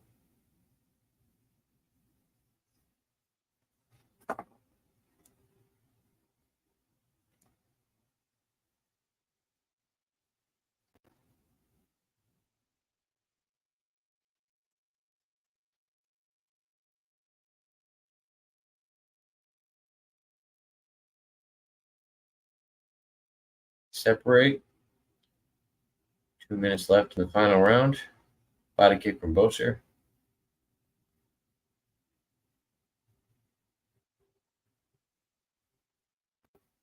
Left and a right, and a left and a right from Boser.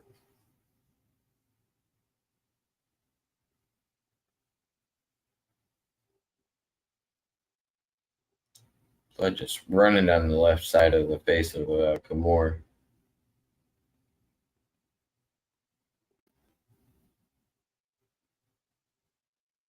Ooh, knees from Boser. This time Gamora's got Boser pushed up against the cage. They separate. Oh, Boser turns him around, puts him back up against the cage. And he's landing some little shots. Well, I assume I'm about to look for that lift. Yes. It's such an interesting thing that he only goes for. 1 minute left. Gotta learn new takedowns, my dude. Go for the same one fucking 9 times and not get it once. Left and a right from both guys.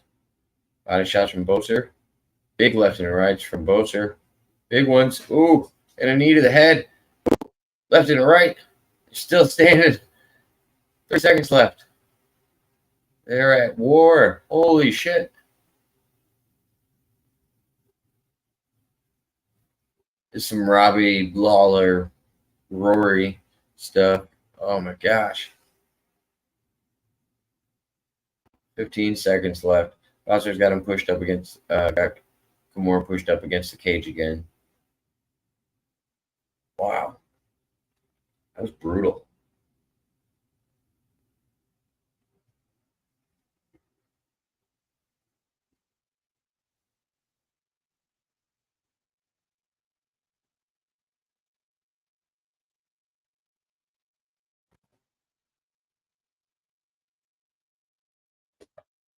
Hell of a fight. Yeah, I think Boser got it. He had to have. My best guess.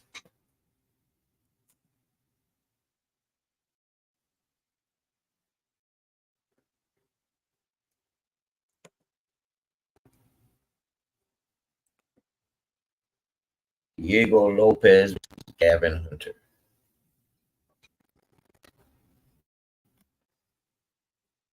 It's a replay from last night. No, this isn't the replay from last night.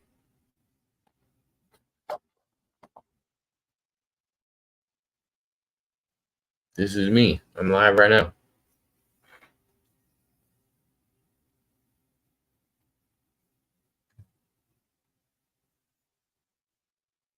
I'm going to use the restroom. It should be announced. Actually, I'll wait till they announce this. Then I want to see what the results are with the where the Jake Paul fight's at right now. See how far in the card they are.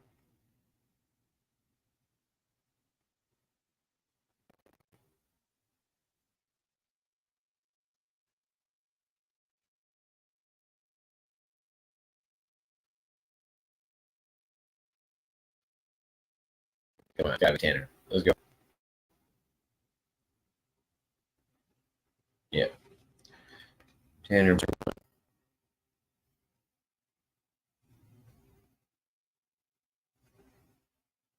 This isn't a replay from last night. What fight? This is tonight's fights. What are we talking about? Steve-O's in the audience at the UFC event. Front row.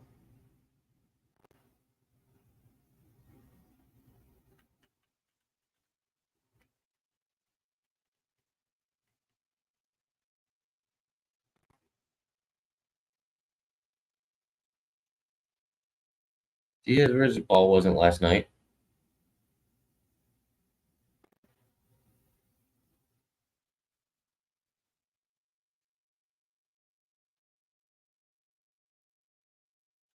So confused. Danzo, you're confusing the hell out of me, man. I don't get it. Diaz versus Paul is tonight,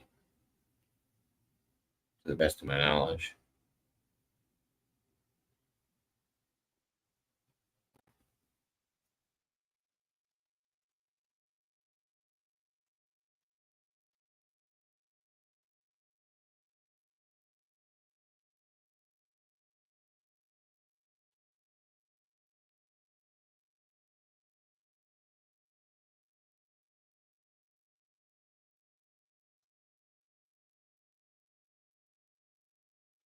You saw him say Paul won by decision last night. Huh? Interesting. You might have saw it somewhere.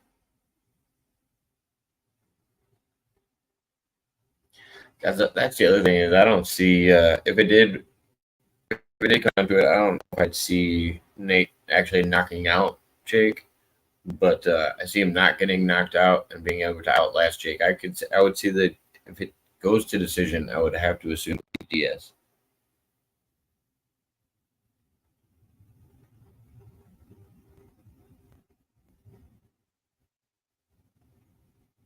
Diego Lopez versus Captain Tucker. We're doing the walkouts right now. Give me 1 minute.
They're still on their way out to the ring.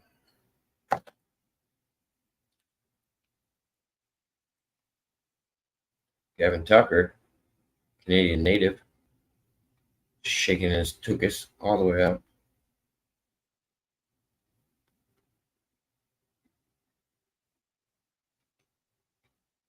Maybe I see in the future. All by decision is my prediction. That's a wild prediction. Just like I would think Nate Diaz knockout would be a wild prediction. Nate Diaz anything before the 5th round or 4th round maybe.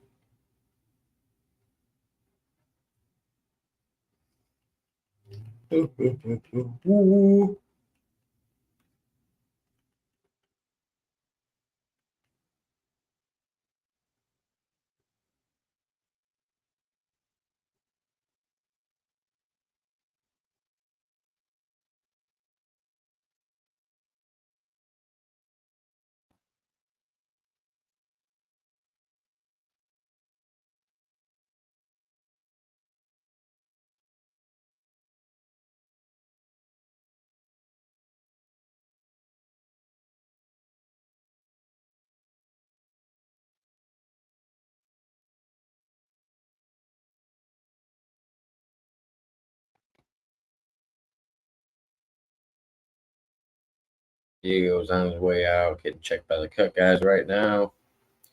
Getting ready to enter the cage.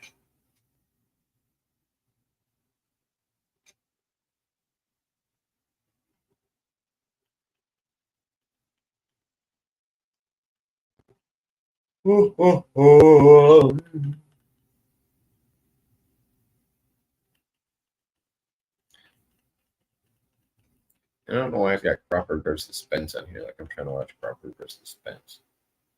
The fuck?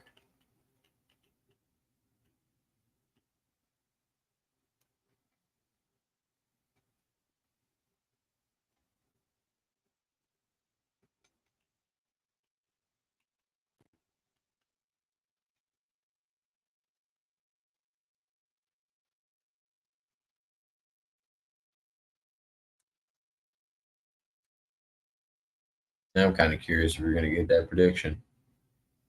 Got me thinking about it a little too much. Wonder how that would work. How would Paul win by decision? Nate's just a bloody mess. Ooh, what if they stop it because of a cut? It's a random thought. I can see Nate losing a lot of blood in any fight, even with those big gloves.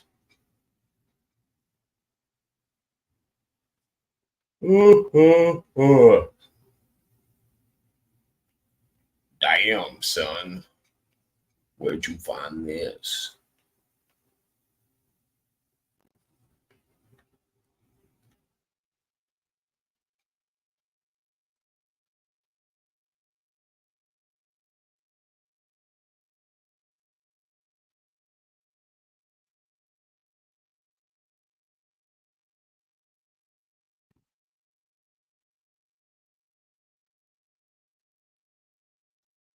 Switch streams. I probably shouldn't have. Might make me a little bit late to the beginning of this fight. I just wanted to double check this. Or it might be the same thing. Nope, it's fucking soccer. God damn it. Ain't nothing worse than when you turn on some soccer. You're supposed to be watching fights.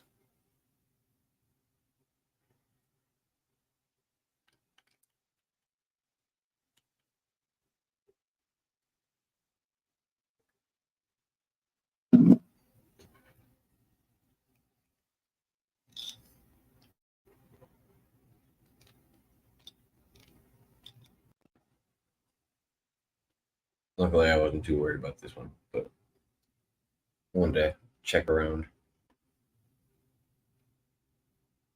Stay tuned. All right. Event has not started yet. I thought this would have been on Showtime, but I thought it was hosted by ESPN and The Zone, or I don't know what the organization's called.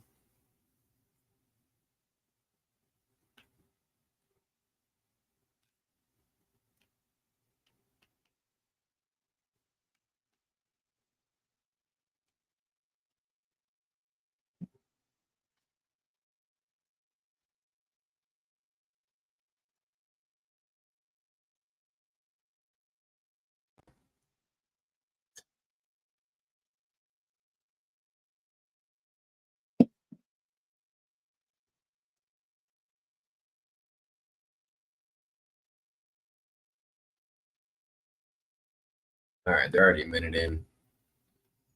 Tucker's in the green. Lopez is in the black. Tucker goes for a takedown. Pulls guard. He's going for a triangle. It looks like right now.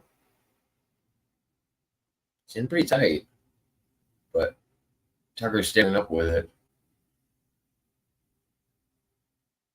Ooh, he might have some leverage with this armbar too. But he's really got to arch from that position. I don't know if he can do it.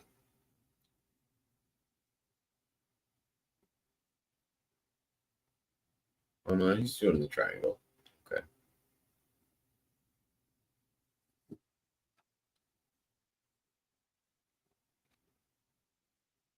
It could be a quick match. He's also using it like an armbar and trying to crank it over the side of his thigh. That's it. Wow, that was fast. He goes out and slaps Dana's hand, Bisping's hand. He's all jacked up. I like it. I like a good quick fight. Every once in a while, I need one. Who we got next?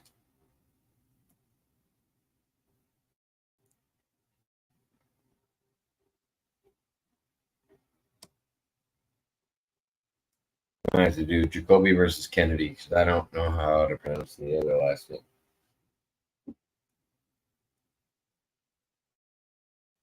Because I'm illiterate.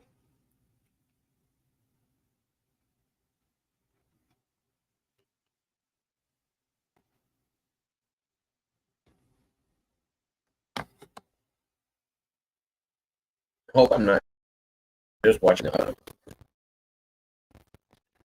UFC fights. I want to get into the other fight, but hopefully they'll have a big break after this announcement. I assume they're gonna try to kill some time before the next fight.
Sorry, get the screen shared back up here in a minute. But yeah. Yeah, we got the win. I'm trying to figure out if they're going to take a little break between where I can surf and see if I can find the other fight.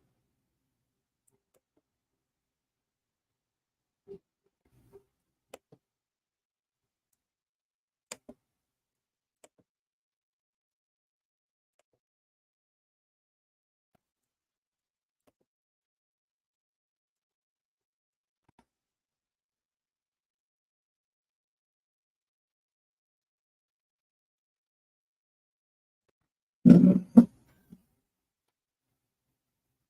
feel like I should be making cheeseburgers at the same time.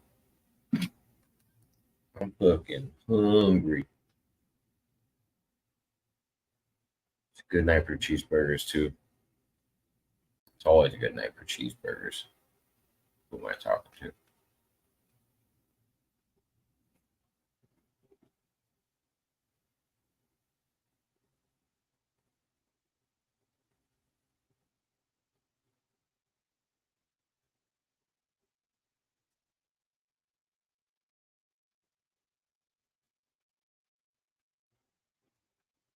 Well, I wonder. Ooh, I got an idea.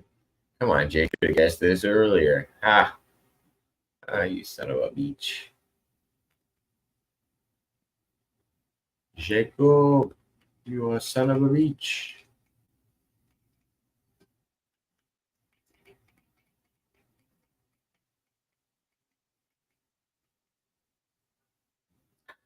Should have been searching specifically boxing because I think I was in the mixed martial arts section.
Sorry, I was trying to see if there's any updates on this. I haven't seen anything yet.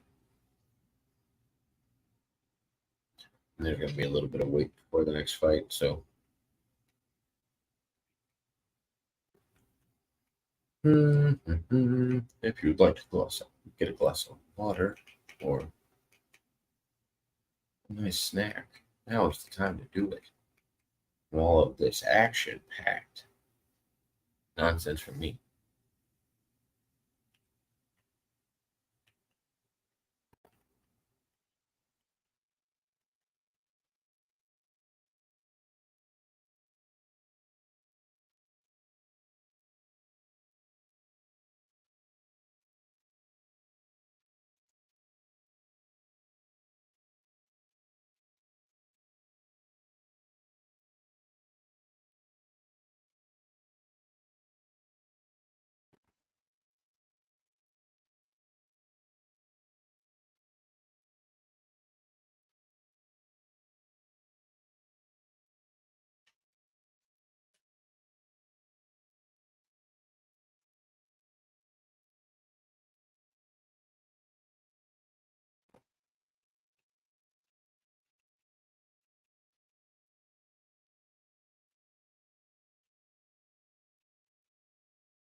Yeah,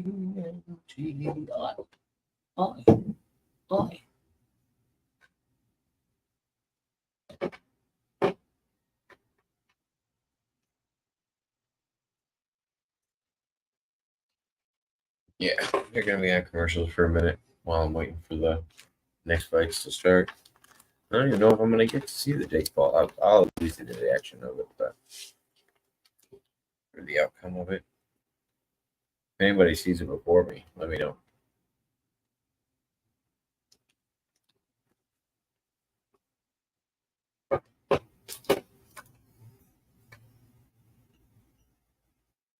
Besides your random predictions about yesterday.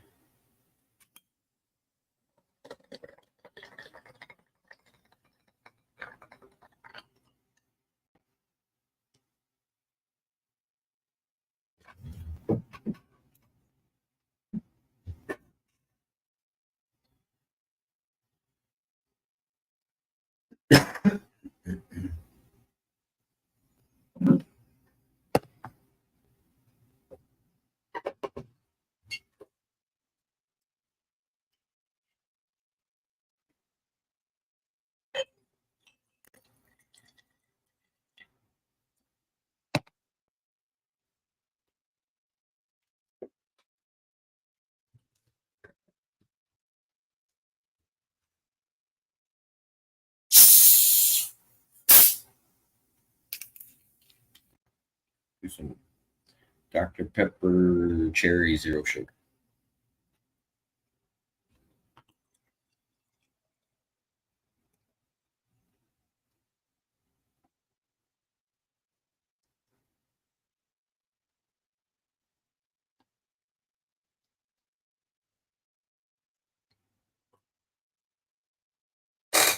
That's delicious.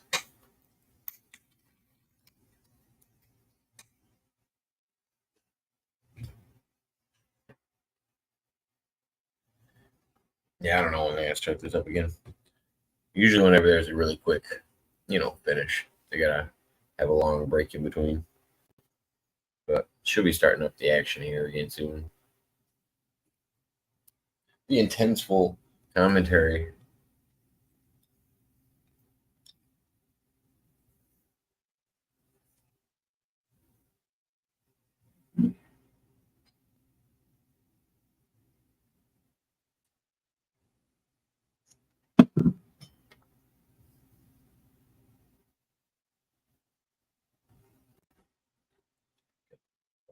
Oh yeah, they're at the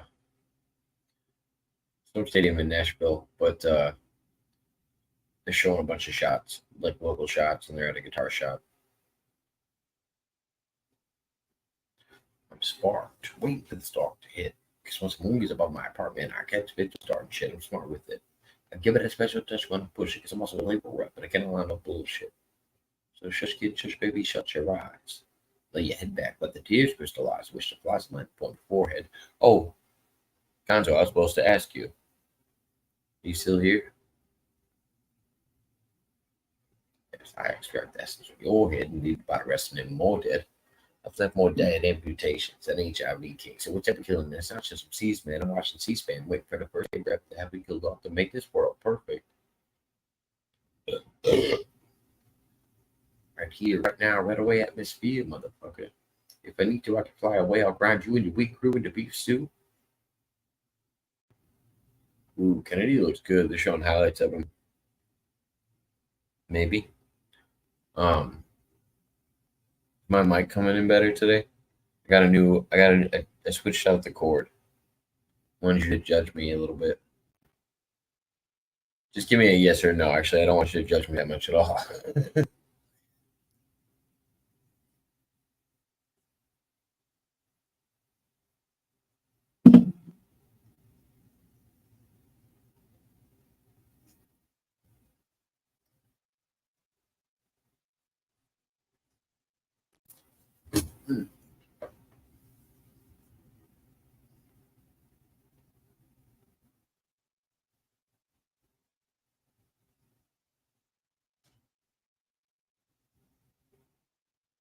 Yeah, this is gonna be a good fight. Wow. Both these guys are knockout artists and submission specialists, and they're both big as fuck. Dustin Jacoby, and then Kennedy, I can't say his last name, the African Savage, is his nickname. Sound way better? Son of a bitch. All right.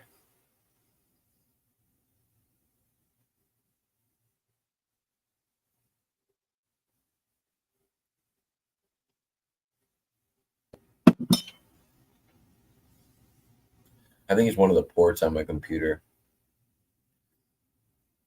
Wild because my stream's running better now on Wi-Fi than it was. So I have the internet hooked up to my box, the direct line. I'd rather have clear fights than clear stream. Some things are more important.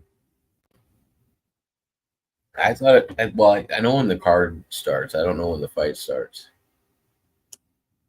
I thought the card started at 8 p.m. So I assume they're starting to get close to that main event. But then again, I don't know how many long fights that they had. They try to coordinate usually so both main events aren't happening at the same time, but I don't know.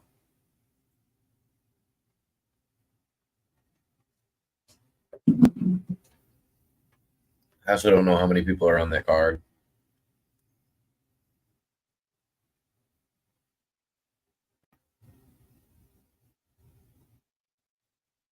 I heard it slightly. All right. Not as happy as I was.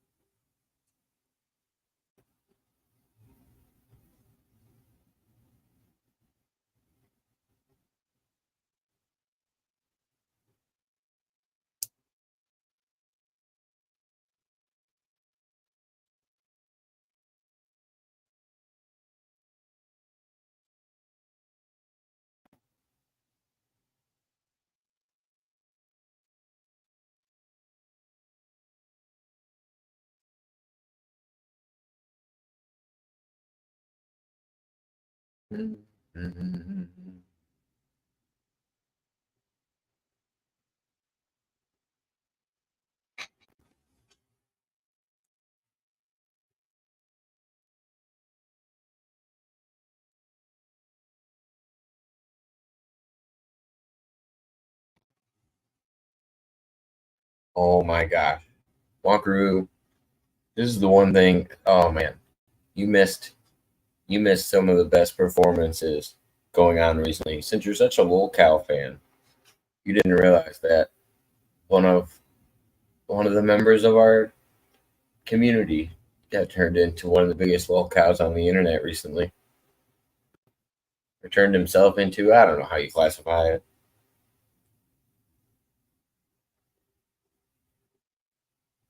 I'll settle with the Universe Galaxy versus Pesci. I'm still convinced he won that one, so to be determined. Jacoby is getting knocked out.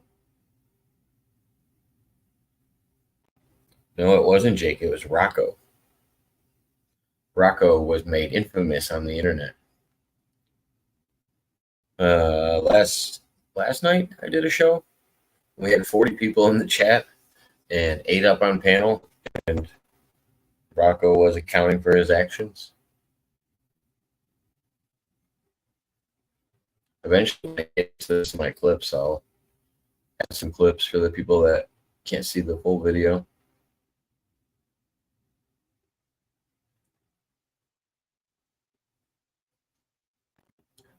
Damn, Kennedy's from Dallas, Texas.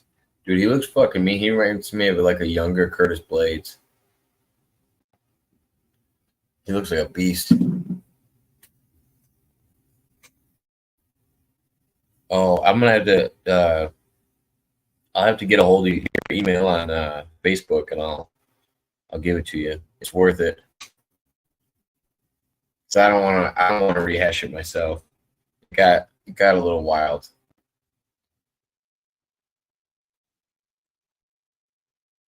And then Granny came up in the middle of it.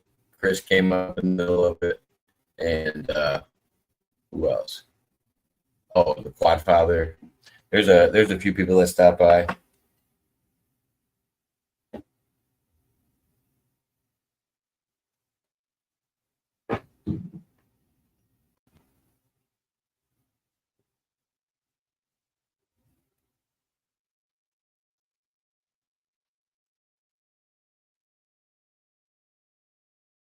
Why do I keep losing my stuff?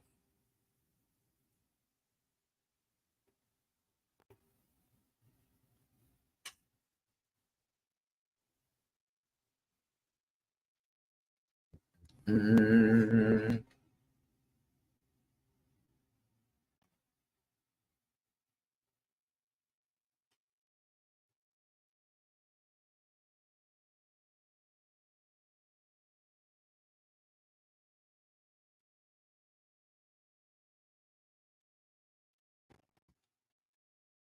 It's under members only right now, so I'll have to share it with you through an email.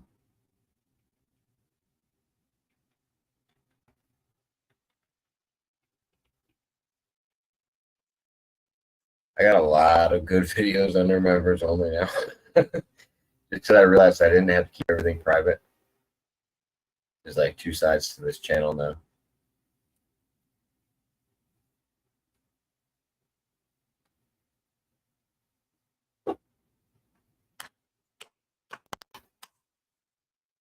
Plus, I got 400 other videos I gotta add to members. I'll add new videos every month. Make it worth it. There's 30 hours already in the 30 hours of decent videos. And that's for, I think, the entry level like members. There's some crazy ones for the top tier members, just because I don't expect anybody to ever get those ones. So the top tier, they're not like crazy, like they're appropriate on them, but Jacoby won already? What the fuck? That was a fast fight. What happened?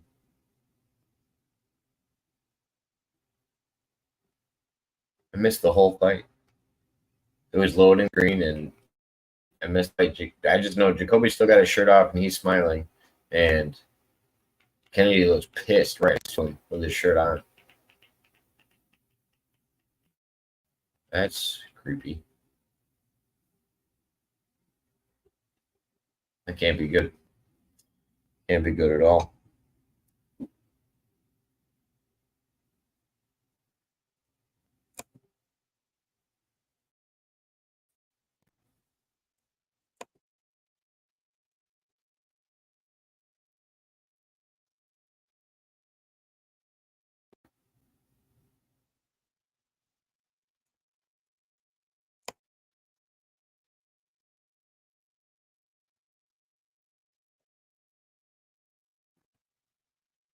I don't know why. And all of a sudden, the stream I'm looking at is getting a little wonky.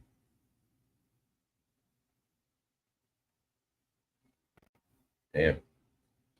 Knocked him out quick.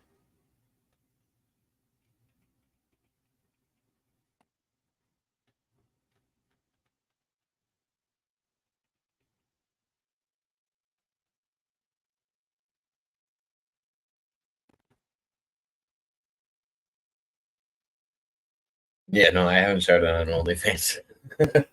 But no, it's nothing inappropriate. It's just videos that, like, I think sometimes guests wouldn't want that side of them, but I feel like it's still fair play in the side of all of like the videos that we're doing, because I have an ongoing rule with open panels. It's always been, if people come in, then you kind of got to see who's up there to know what you're doing. Like, some people are wild on panels compared to others. And I've gotten a lot more comfortable with this background way I can run things. So I can actually drop people in the background and introduce them onto the channel before I have any issues. I don't know. It's working a little bit smoother now. Shout out to Just Trey for becoming a member. That's wild. That was kind of surreal for a minute. I was like, what the fuck? Didn't think people like that were looking at my channel. I don't know why they were there, but still surprising when you see how much. God, there's so much depth that Walker needs to catch up with on this case. I haven't heard anything shocking today yet. It seems to have died down a little bit, but I think Rocco did a stream today where he was spanking himself with a belt in front of everybody for three of the people in the chat. And he kept calling himself a little cow. Oh my god. The videos I've seen recently have just been fucking wild. Fucking wild. Including the two that rapper dropped. Just Trey dropped 2 videos that were about Rocco that were pretty interesting, to say the least. He's got a way better editor than me. Yeah, it is very entertaining. Well, I mean, I've never seen something in my community that was so locale-esque, to say the least. Like that one really blossomed. I like it. I expected it to be somebody like Jake. I mean, his might still be burning up. It'll come one of these days.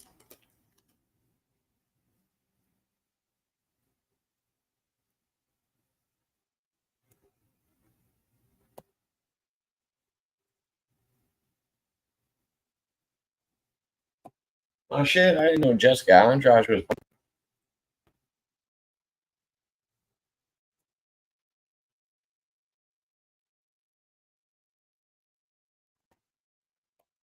I like these Andrage.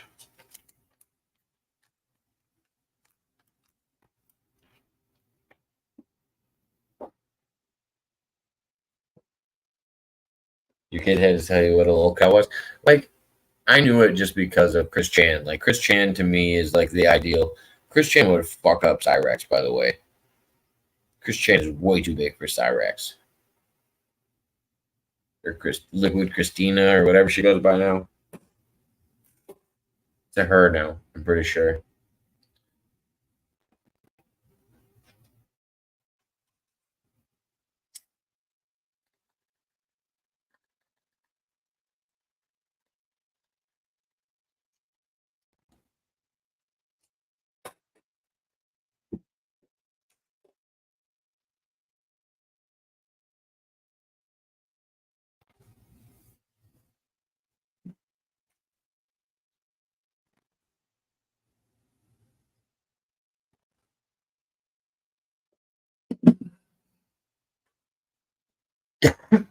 They're playing highlights of O'Malley.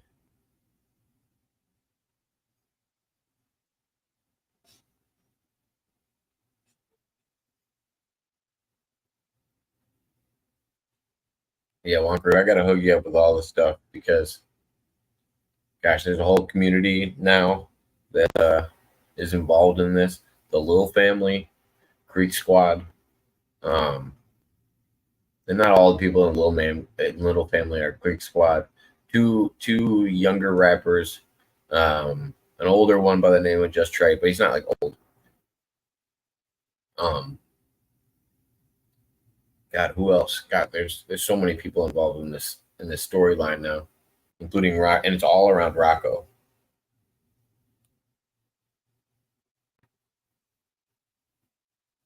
Oh yeah, he would try to do some of that fucking fake martial arts shit and just like throw fireballs or some shit. Christina is a little wild.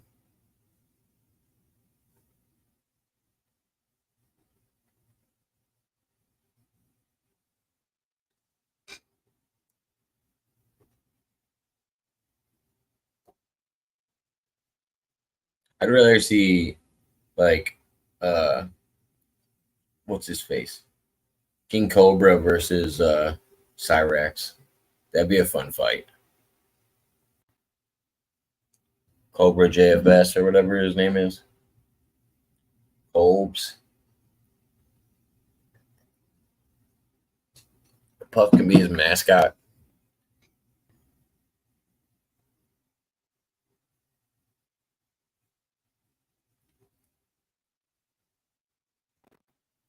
But I'm excited to see Jessica Andrade fight. She's such a beast. She's one of the best female wrestlers in all of mixed martial arts. I just hate what she did to Rose. Hate what she did to Rose Namajunas that one time. Speaking of, I haven't seen Rose in a while. Maybe I missed it.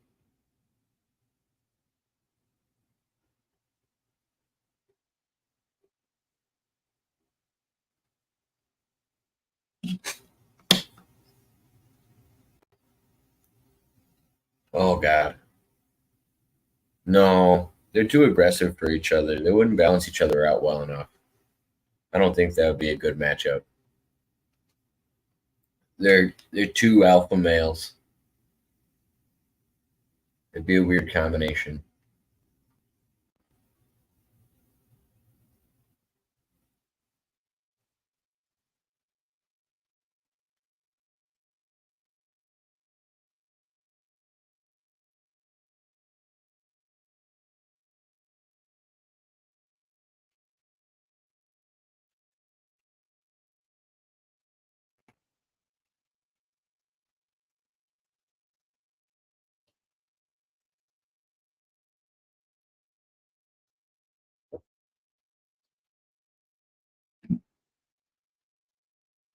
I think Rocco got challenged to the redneck brawl by somebody named Tyler. He said he posted that in his live today. I was like, oh, all right. What does that mean? I don't know what the redneck brawl is. I don't think it's a good idea. I don't think Rocco should go fight anybody online. But he did tell me about this recently, and I did see it on his last live. Because that's the other thing that's crazy about all this Wonker. Luckily, people have been documenting all this because Rocco deletes all his lives, and he's probably done 40 lives in the last, or 40 hours worth of lives in the last 4 or 5 days.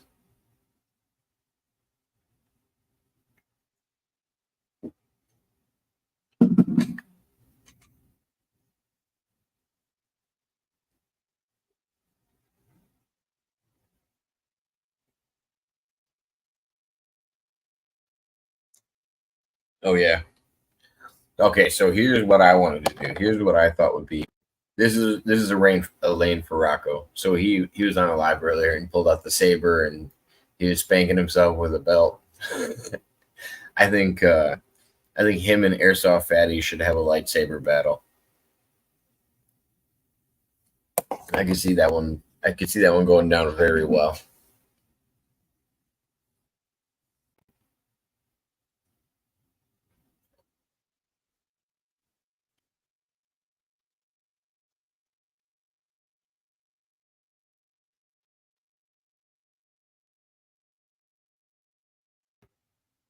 I beg to differ, kind sir.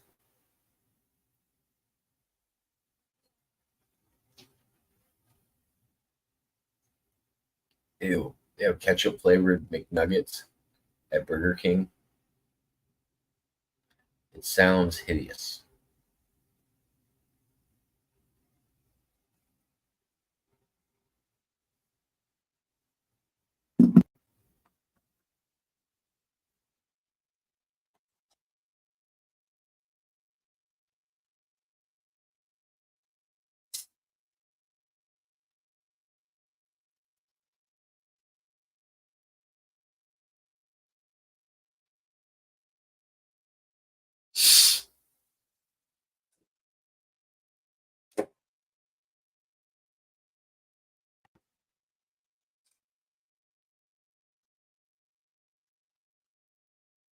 I believe these girls are on their way out to the ring now.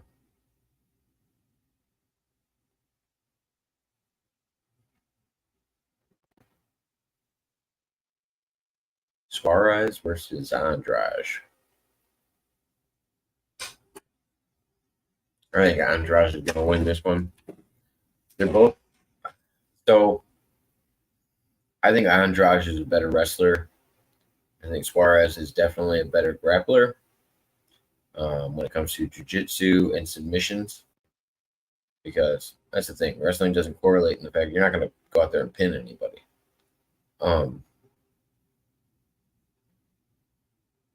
But yeah, Andrade is good at slams.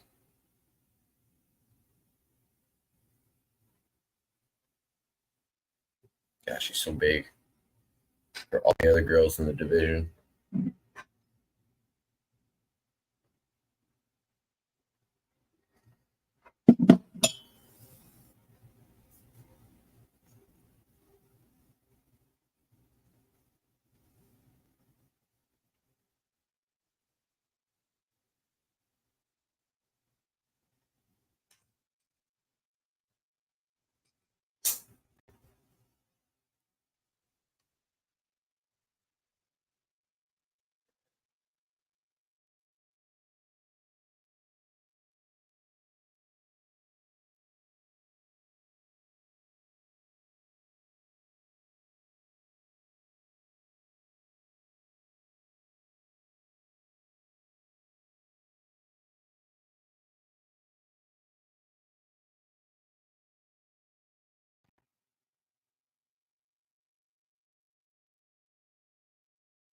Barb, can you come down here for a minute? The people want to know that you're alive. See, everybody, she's fine. I mean, Christina's wild. I've been watching a lot. There's so much content. I think Chris Chan is by far the biggest lolcow on the internet when it comes to the most documented content and like the most in-depth storyline that it's still going on.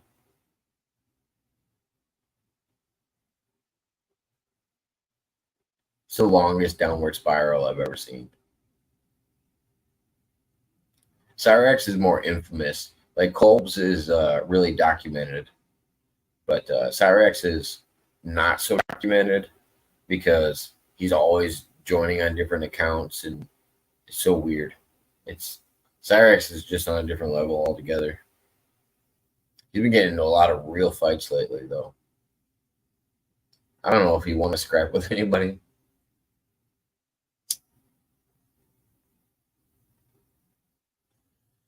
And Kolb's, no, I kind of like him more. He's like the lovable lolcow.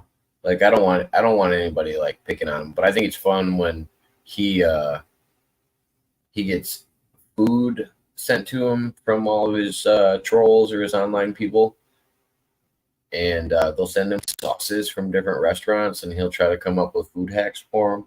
Like that's my shit. Like gets me every time.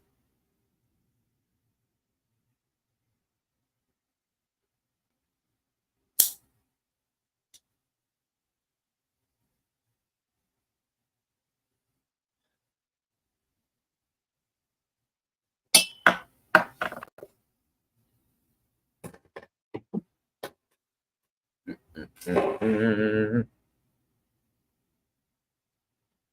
chair just started squeaking again, real loud. Oil that some bitch.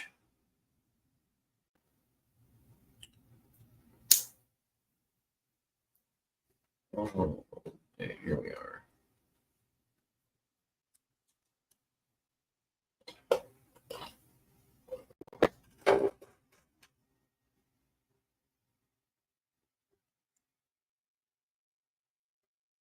Yeah, and I wouldn't even call that a fight.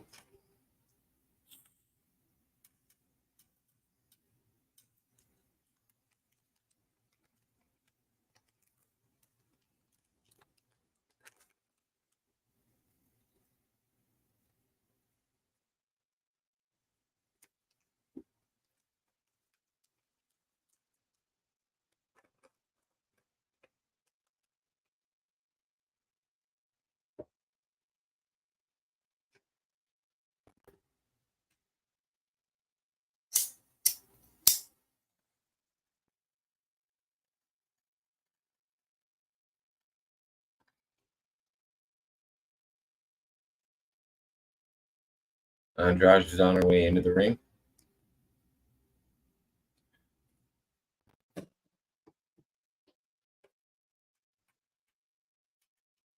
What's your thoughts on when somebody's supposed to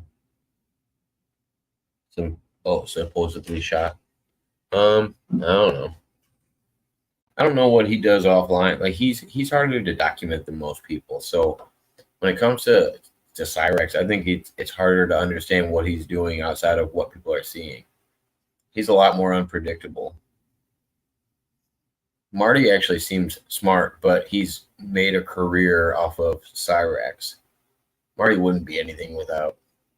Like he's one of the trolls that made it through. He became famous off of trolling.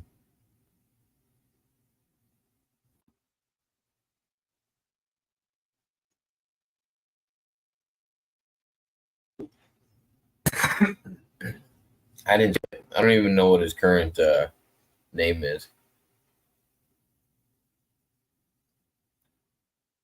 Pretty good height advantage, about a 4-inch reach advantage.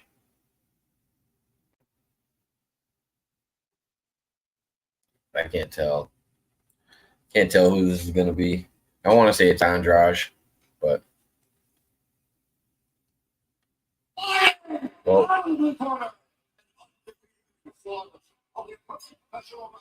Suarez is 10-0. Okay, and she's the minus 360 favorite. Wow, I might be way wrong about Suarez.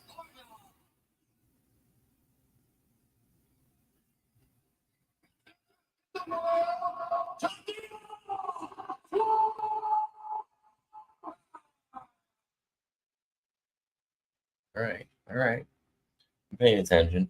I'm almost positive it was a slingshot. Goddamn sling shoot. Sounded like a gun going off.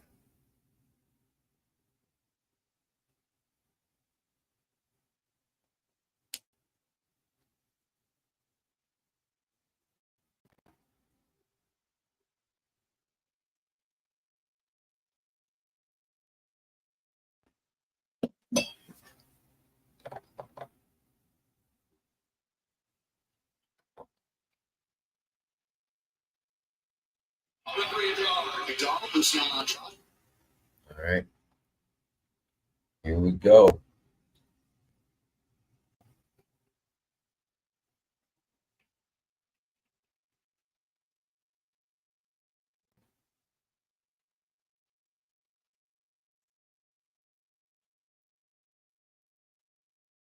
Gosh, everybody's watching these now.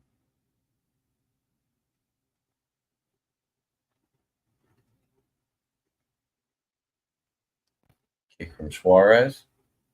Blocked by Andrage. Steep kick from Suarez. Blocked by Andrage.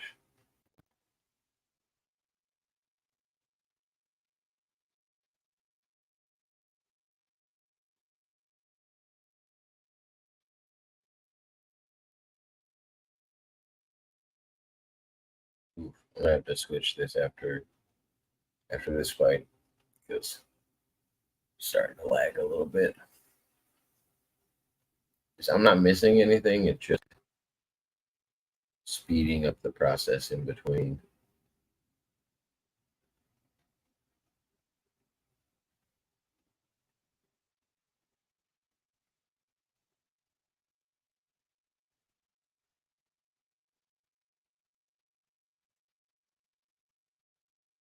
Body kick from Suarez. Missed leg kick from Andrage. Steep kick tried by Andrage, doesn't get it. Double headshot from Andrage. Big knee from Suarez, but she falls down. Body shot from Suarez.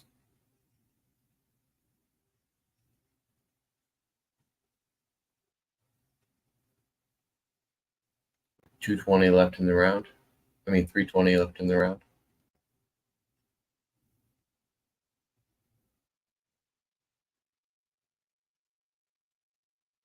Leg kick from Andrage. Body kick from Suarez.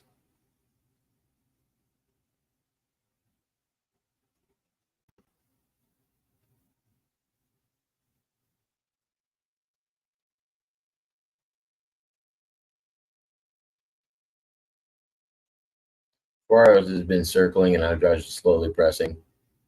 Suarez drops down for an ankle, gets it. Andrage defending. She steps over into side control. Suarez on top, Andrage on bottom, defending.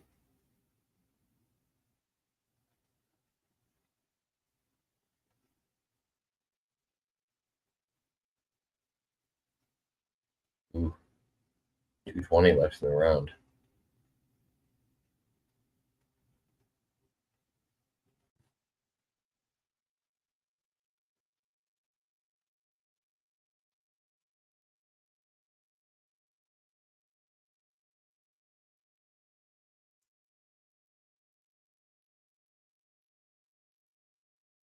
Suarez is looking for a head and arm choke. Doesn't get it. Andrade rolls through. She's in a front headlock from Suarez, and Suarez is throwing knees.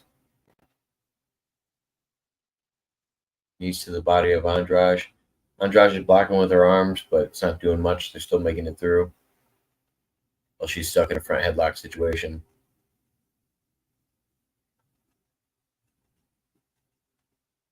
That is a wrestler's worst defended move against somebody that's really good at jiu-jitsu. That front headlock and that guillotine, because you get your neck extended a little too much in wrestling. Naturally. It's hard to tuck your neck while you're taking a shot.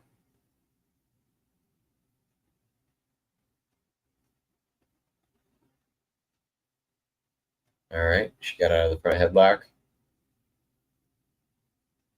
Suarez still throwing knees to the body. Ooh. 45 seconds left in the round. Steep kick from Suarez.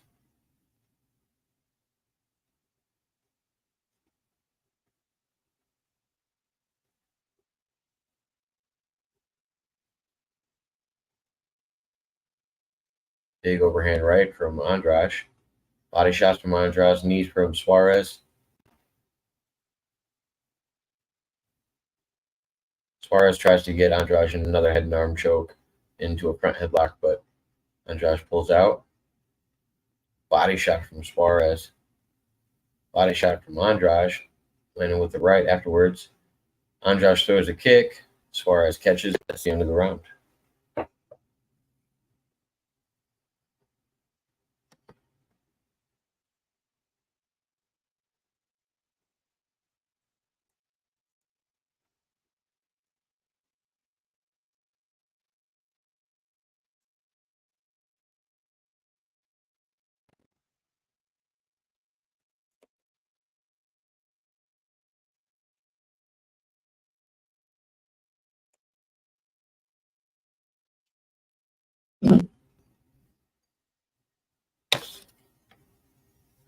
Mm-hmm.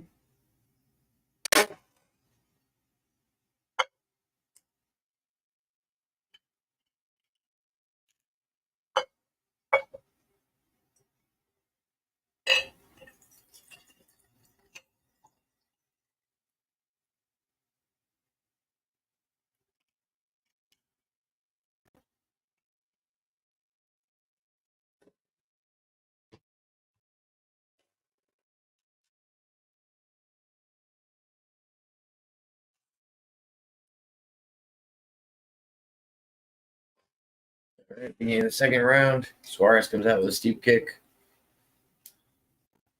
Short jab from Suarez.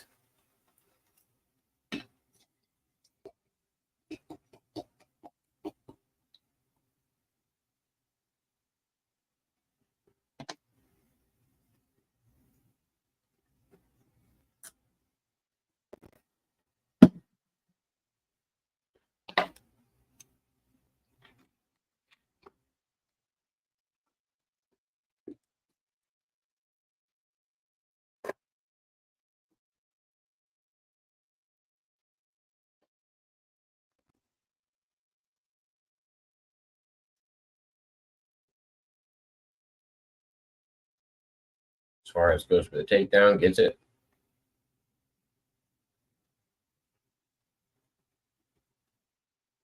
Inside control on Andrage. Andrage scoots out. Now in a front headlock position. Going for a submission. I can't see it. No, she let it go. Oh, she jumps back into it. Guillotine. Andrage is in a front headlock guillotine. She's get her neck pretty stretched out. Tap. That's it. Suarez with the submission via guillotine. Damn. Damn.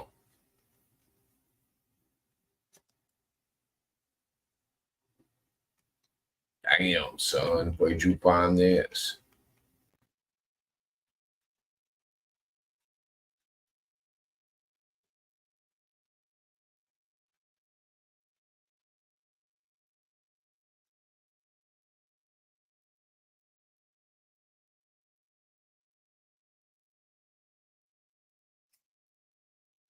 What you doing, Jake?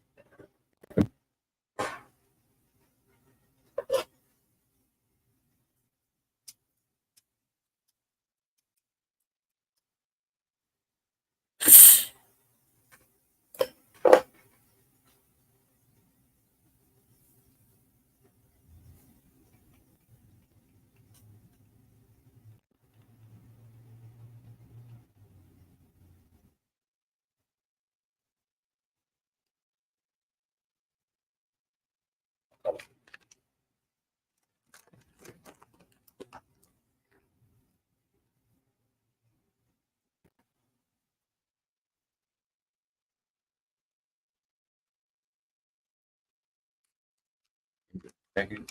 What? Oh. This version I'm watching is a little slower, but the quality is a little bit better so far. I might go with a little bit slower for better quality.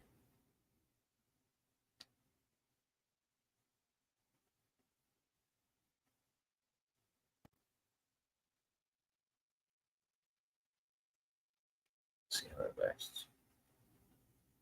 Yeah, Josh looks pissed. She hugged her after the fight, but she's still pissed off, of course.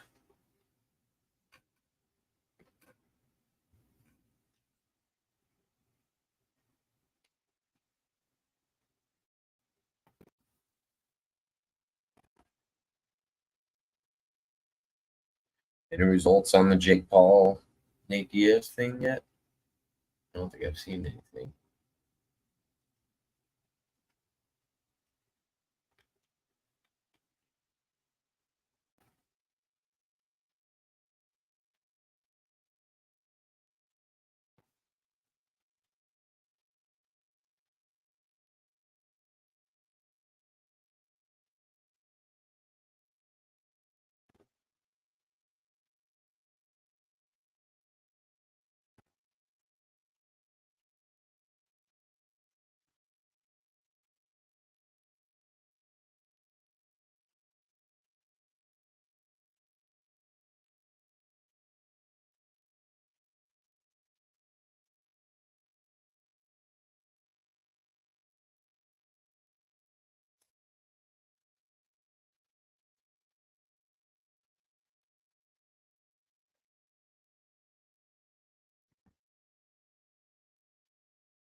Corey Sandhagen is definitely the favorite in this fight.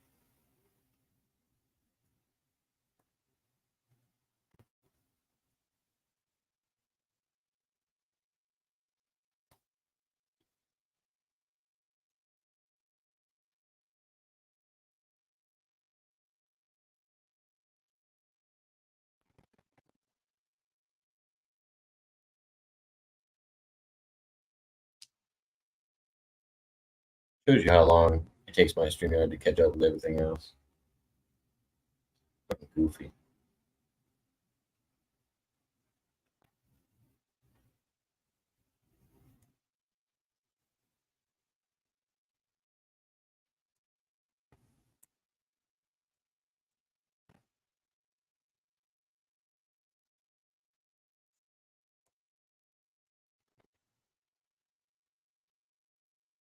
Fight of the night, hopefully. Where are you saying Hagen? Oh. Versus Mr. Fant. Robert Fant.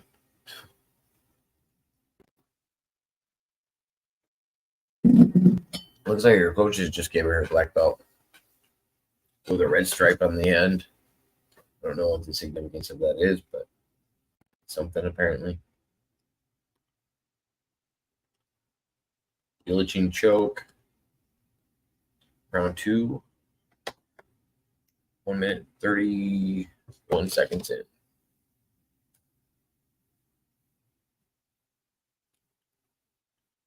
Finally at my weight class here, 115. I felt amazing back there.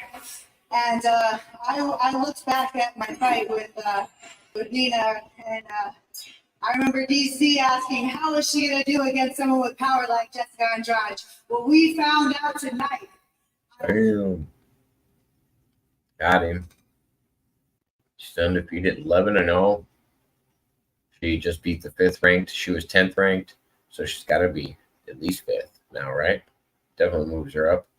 Who's it? Whaley's in front of her. Rose is in front of her. Trying to think of who's all up there.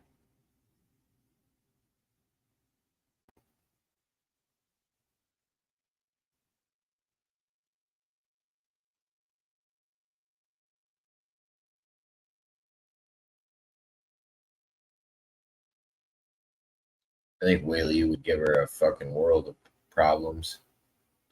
Because I don't think Andrade is nearly as good as Whaley. I think Andrade has a couple of good specialties that keeps her in the top 10. But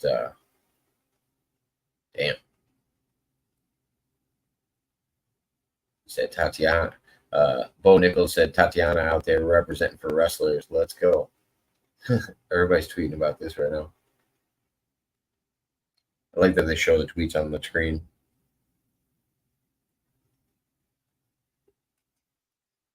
Good shit. That's a good fight.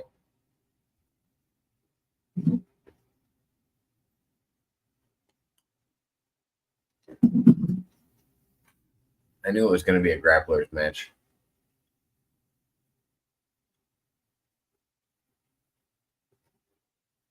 But yeah, I didn't think Andrade's style is different. I was hoping Andrade would win. Her style is different on the ground. It's not as strong. She's not as technical on the ground.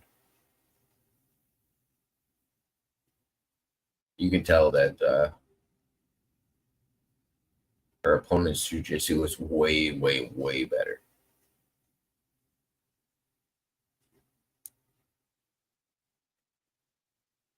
Michael Chandler's in the audience tonight. What else they got?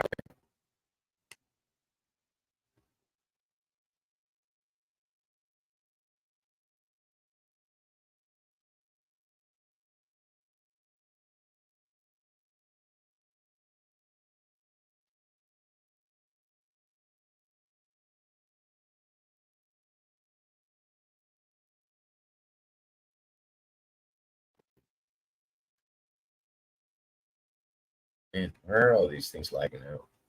I'm not liking it.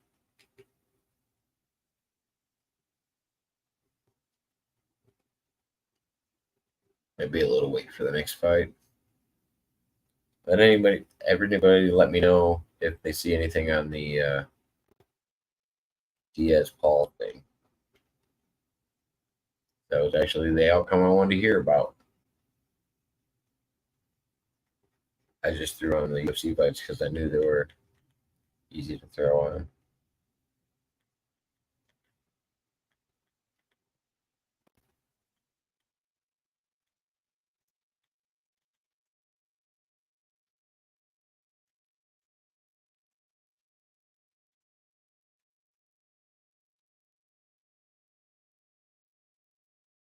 It's looking good, but I don't know. Corey always looks so calm and collected. They're doing a little bit of striking before they show the crowds in the locker room or whatever.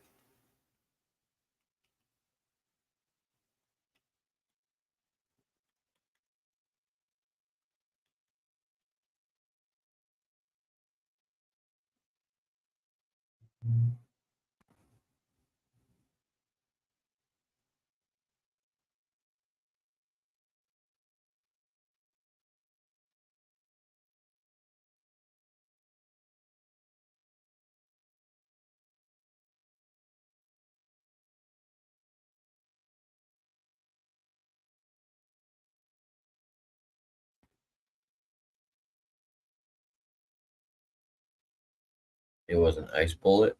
Yeah,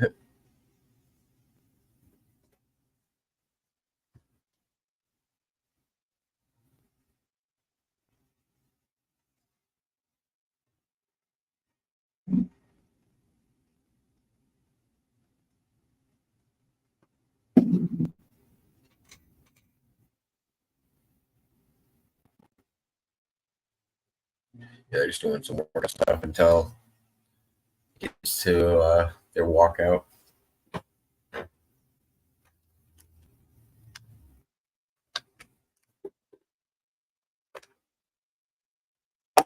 Appreciate everybody that's dropped in tonight. I wish I could show the fights, of course. That would be fun. But of course, that's a no-go.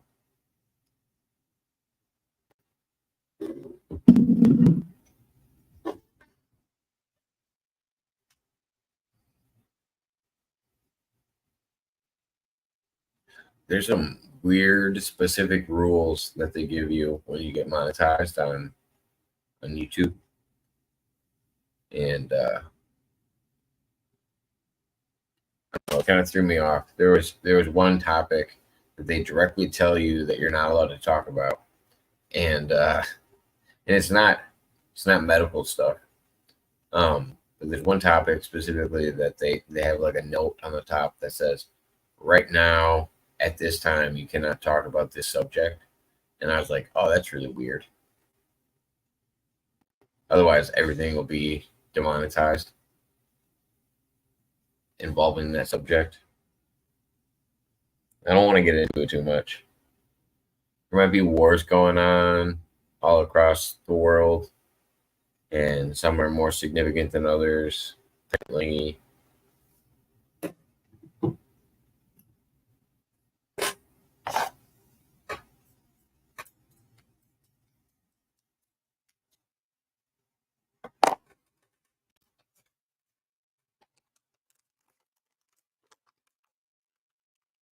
let's not discuss it. Say we did. Let's not even say we did. Let's just not discuss it.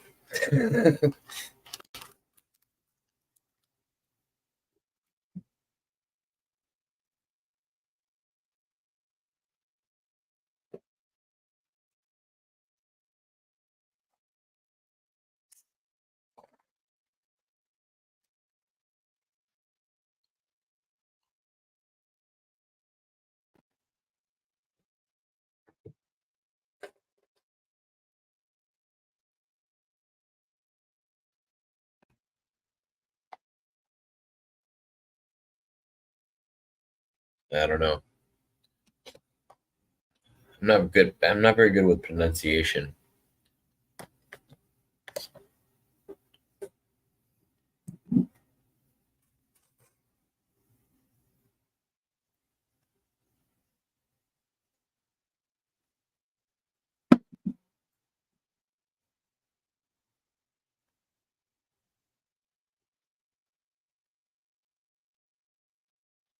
Come on, let's get this fight started.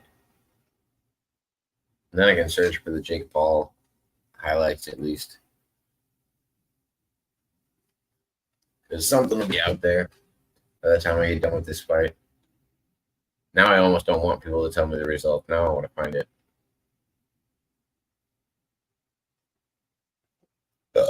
Excuse me.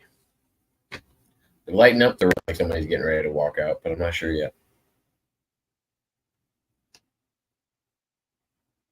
Yep, fan's on his way out.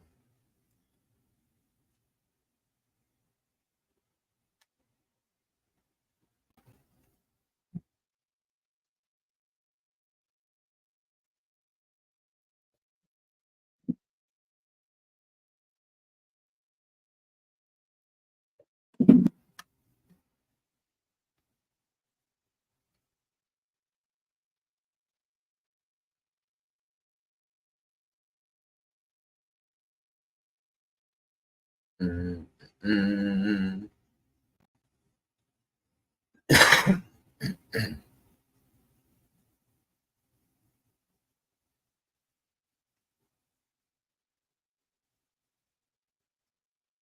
Yeah, I assume his name is Robert.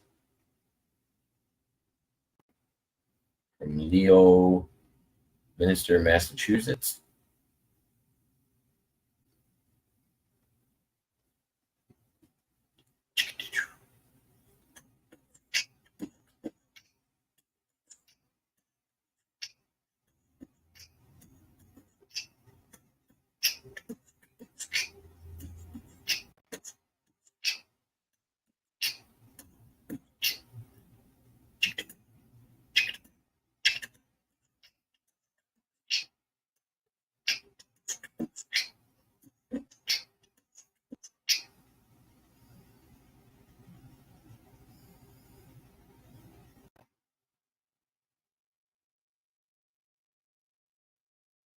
Get checked by the cut guy. Then Rob's on his way in.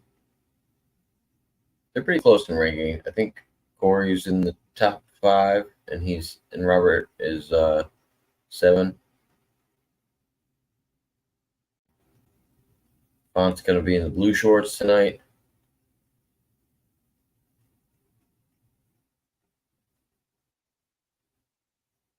I assume Corey will be in the red.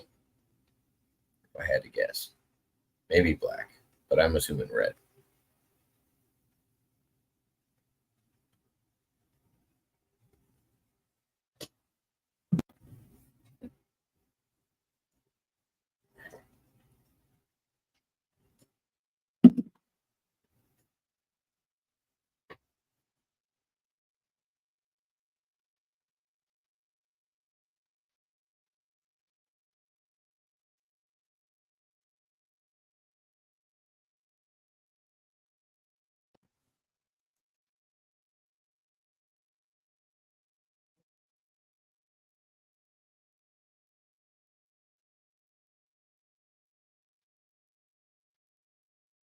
Wish I could hear the music that they're coming into.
Corey is in the black trunks tonight. All right, all right.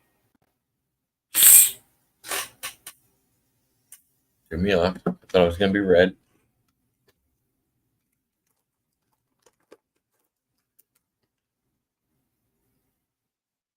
Checked by the cut man.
Mais les victoires, s'il veut. Oh, I have it in French.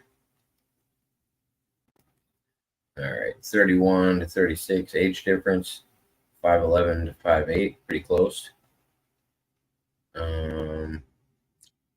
Weight is only 0.5 difference. Reach is 1.5 difference for an inch and a half for Rob Fant.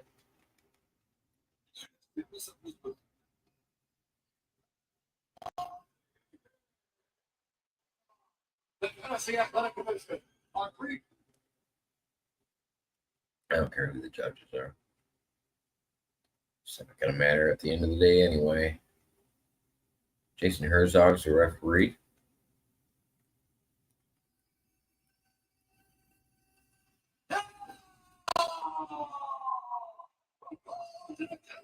At UFC.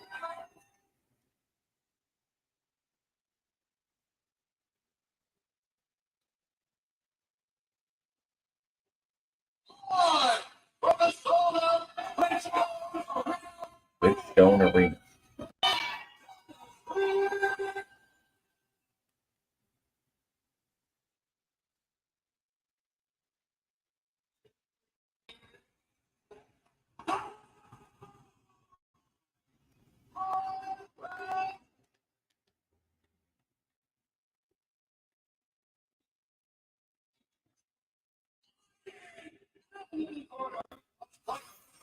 professional record, 20 wins, 6 losses. He's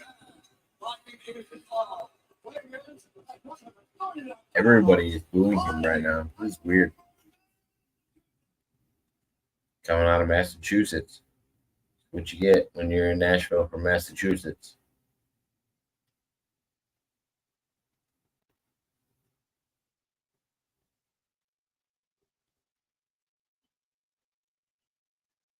red corner. 16 wins, 4 losses. He's down 5 feet 11 inches tall. Weighing in at 139 and 1/2 pounds. Finally, Colorado, presenting UFC featherweight contender in the world, Sandhagen. Nice.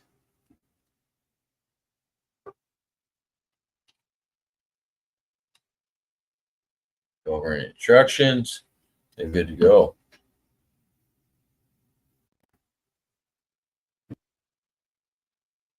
Let's get it on.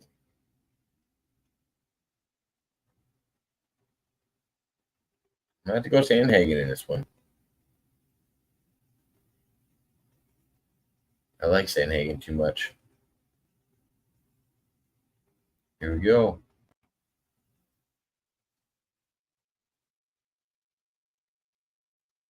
Feints from both guys.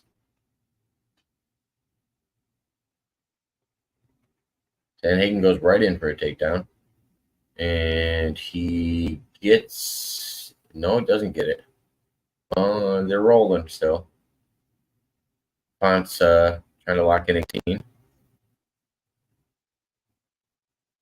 Sandhagen still holding on to the single leg, trying to keep him in the position. But nobody has taken control yet. He's in really deep on that guillotine with Sandhagen. Sandhagen throwing punches to the side.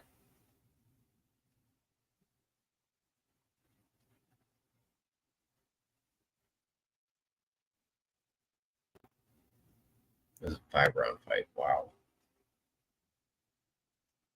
Elbows to the back of the head from Sandhagen. Or to the side of the head, I guess. Still trying to fight this guillotine. Pulls out. Now, Font looking for Americana. Sandhagen throwing shots.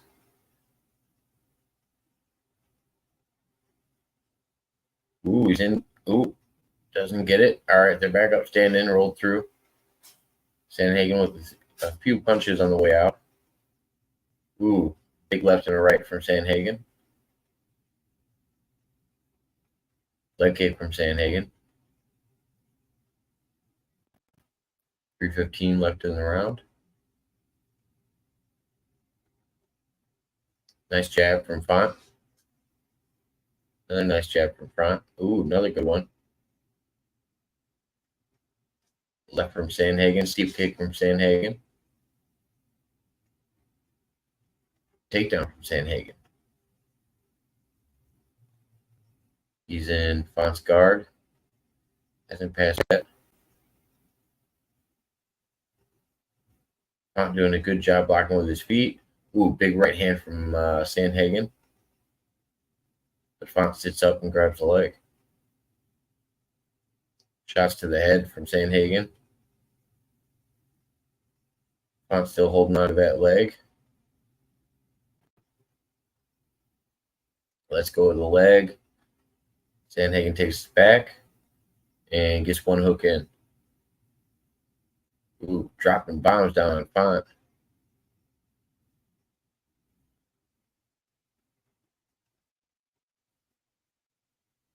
Ooh, in the half guard on the side. Okay. Now he's in regular guard.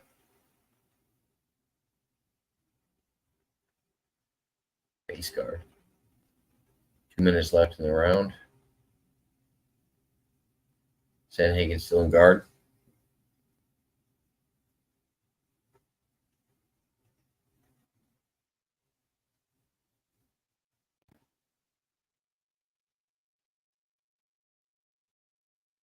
Sandhagen might have passed one leg. He's in quarter guard now.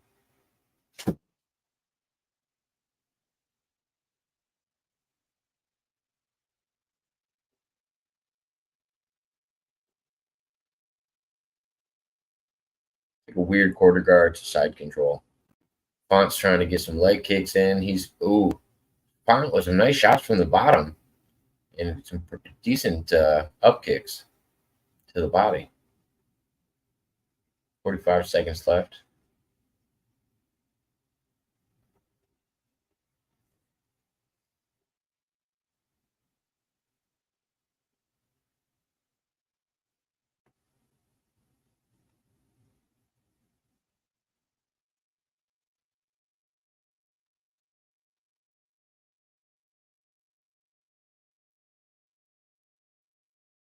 Ooh, body shot from Sandhagen with a leg kick.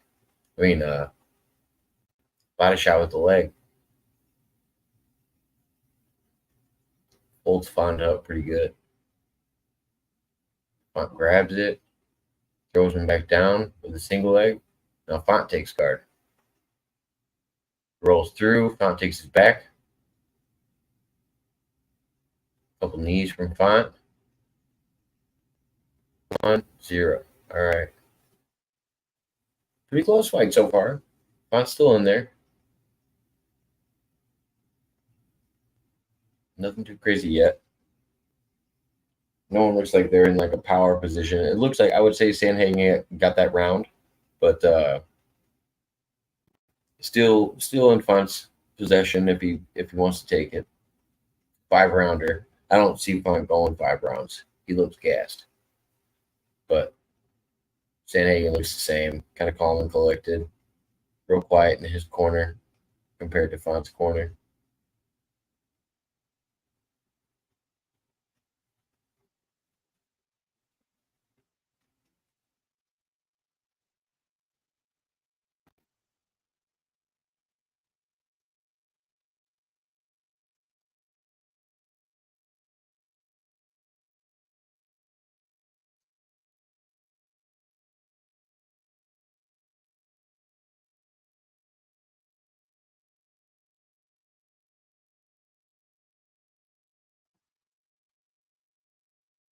And here we go.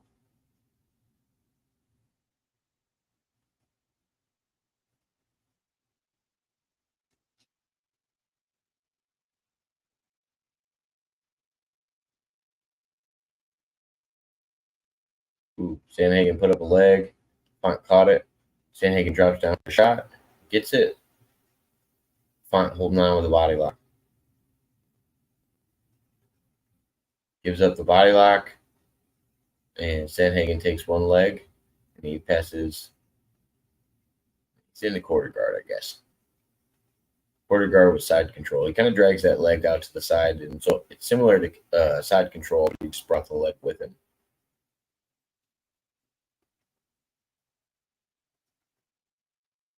It's almost like if you were like running a bow and arrow in wrestling. Ooh, Font trying to trap the arm. Across the body, which is a hard reach.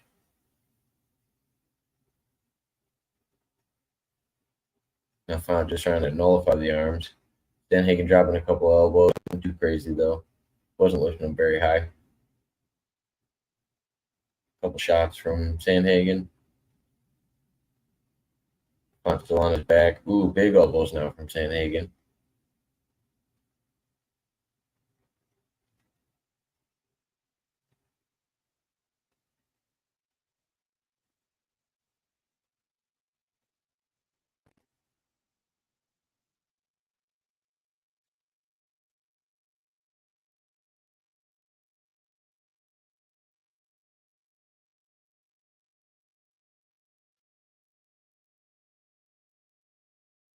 Sandhagen's got really good balance when he's on top because Font's having a hell of a time trying to roll him through. 3 minutes left in the round.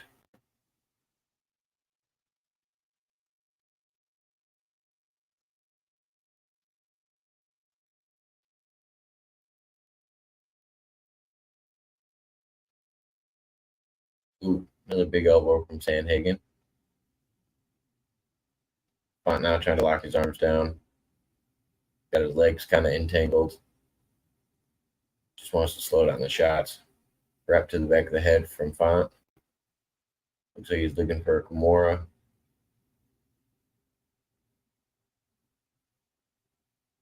Nope. Lets it go.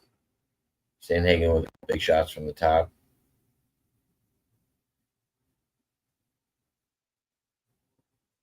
Font's still trying to swim through, but Sandhagen's balance is too good. He's got like very, very good durability on the top. He's got really good balance where he's not getting tipped over and out of position. Big elbow from Sandhagen. Under 2 minutes left in the round.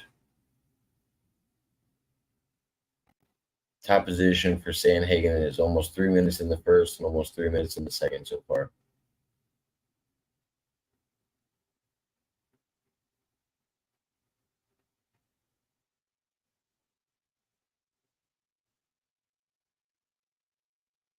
Font's down here grasping for straws.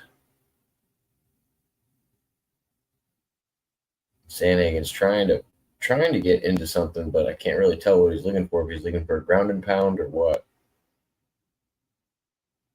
Ooh, big elbow from Sandhagen again.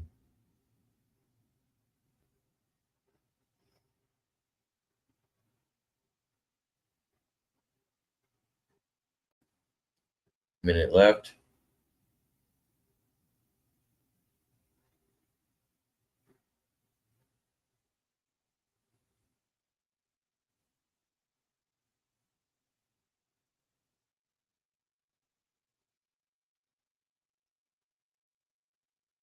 Yeah, Sandhagen is just smothering him right now. Font is on his back, just trying to pull something loose. Less than 30 seconds left.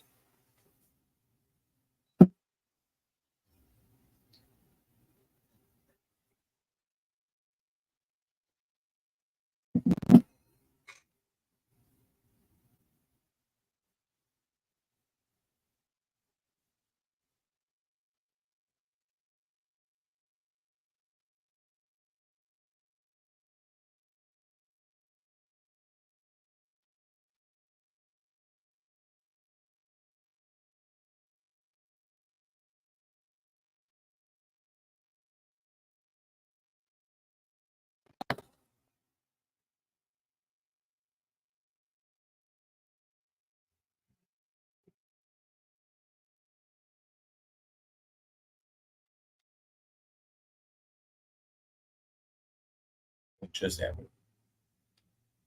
The whole thing just stopped.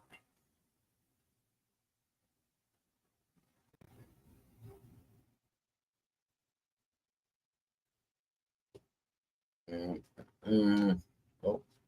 Just trying to back up. Hold on. Tell you what happened at the end of the round here. Big elbows from the top from Sandhagen. Now they're just showing highlights. That's the end of the round. I assume he rode him for the rest of the round. He can get up again. Unless something happened that I didn't see. Ooh. Aljamain Sterling's out in the audience. Justin Gaethje right next to him. And we're getting ready to start round 3.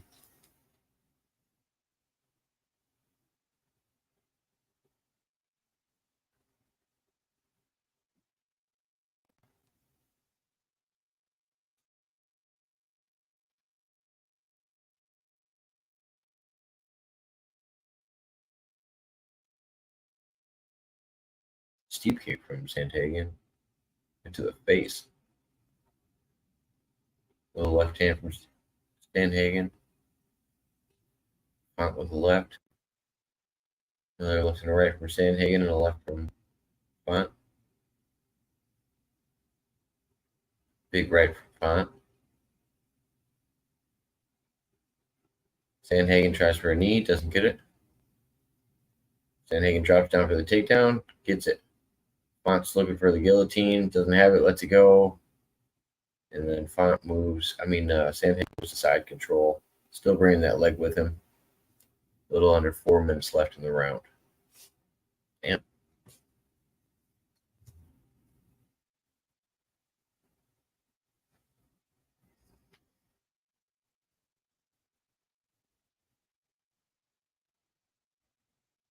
Shoulders from Sandhagen on top. Big left hand from Sandhagen on top, dropping elbows, dropping shoulders. Font's trying to wrap him up, just to try to slow down the arms. Yeah, this is going to be a dominant Sandhagen fight so far. I got him 2 rounds to none.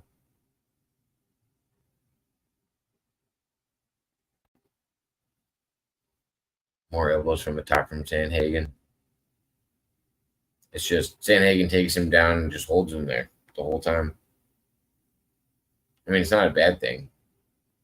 Font needs to know how to get up, especially if you're going to be in the top 5 of the division. Come on. Figure your shit out. Clutch from the top from Sandhagen.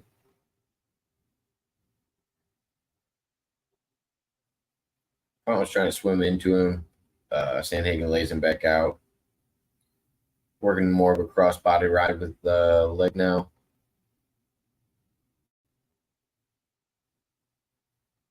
Sandhagen still dropping down shots and elbows. Uh-oh. No. Looked like Font was going for Gamora, but from the bottom, but Sandhagen doesn't seem to be giving him much with it. He's got the arm stretched out, but he's not bending it back in any way, shape, or form. About 2 minutes left in the round. Man. I didn't think it was going to be so dominant. Anything can happen, but get your bets in. Sandhagen looks like a beast. More elbows from the top from Sandhagen. Font's still on his back, trying to lock down the arms of Sandhagen just to slow down the punches and the elbows.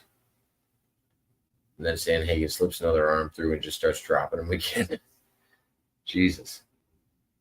And he's been in the same guard position the whole time. It shows you how long Sandhagen can be when he's smothering you, because he's got one leg trapped, or he's just in guard and he's dropping these elbows, which is, I don't know if it's because Font's just crunched up too small or what, but he should be pushing his opponent back if he's not going for a submission, because he's just getting bombs dropped on him. Elbows and fists, elbows and fists. 50 seconds left in the 3rd round.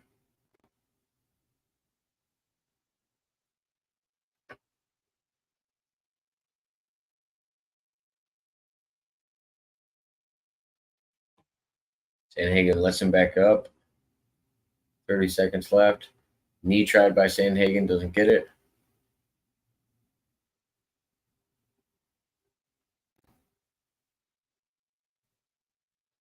Guys circling. Font holding the center of the ring. 10 seconds left.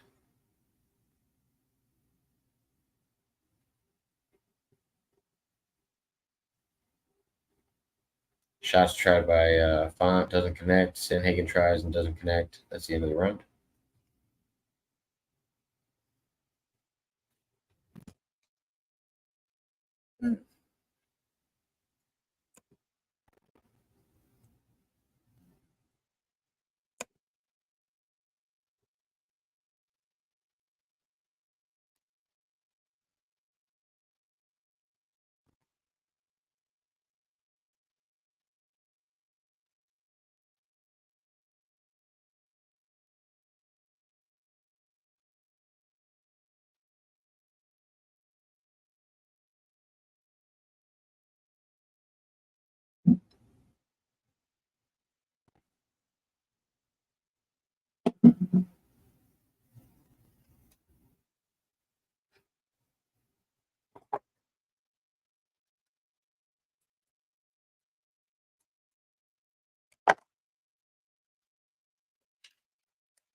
That's bogus. It just dropped me out of the stream.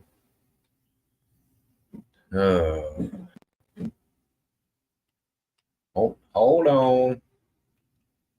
I can fix it.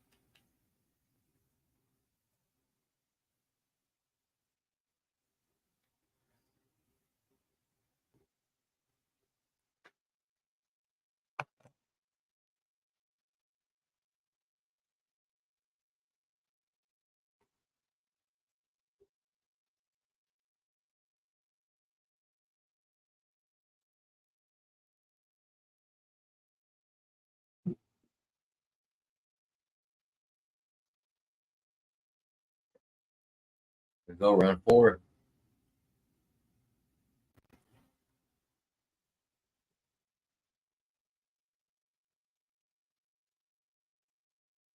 Holding the inside.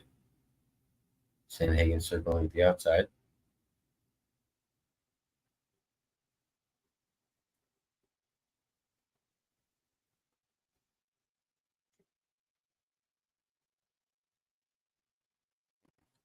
First version of my last one.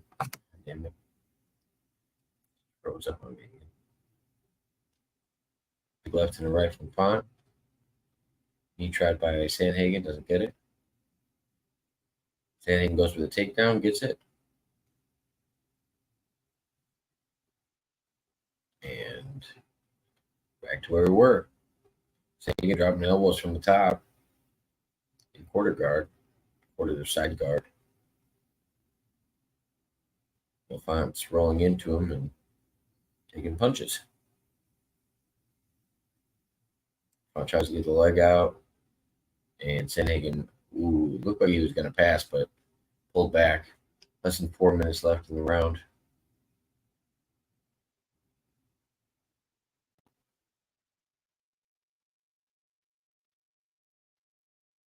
Sandhagen still dropping shots from the top.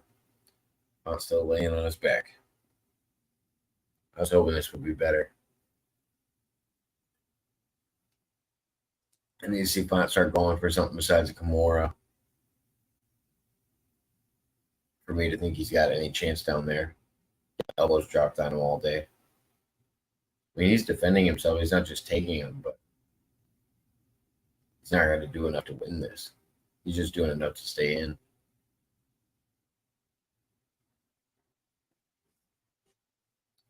You got to win. You got to knock the guy out. He's already three rounds down. Almost halfway through the second. I mean, the 2.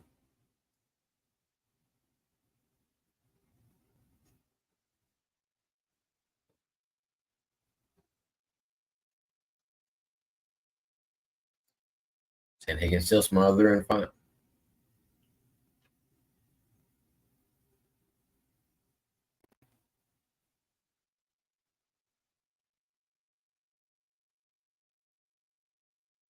Wonder if they'll like what's it called, like a gentleman's game.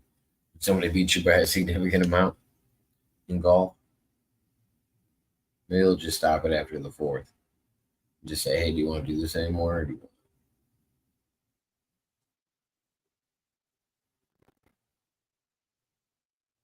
One tries to kick him away, doesn't get it. Now we're back into the same position. 2 minutes left.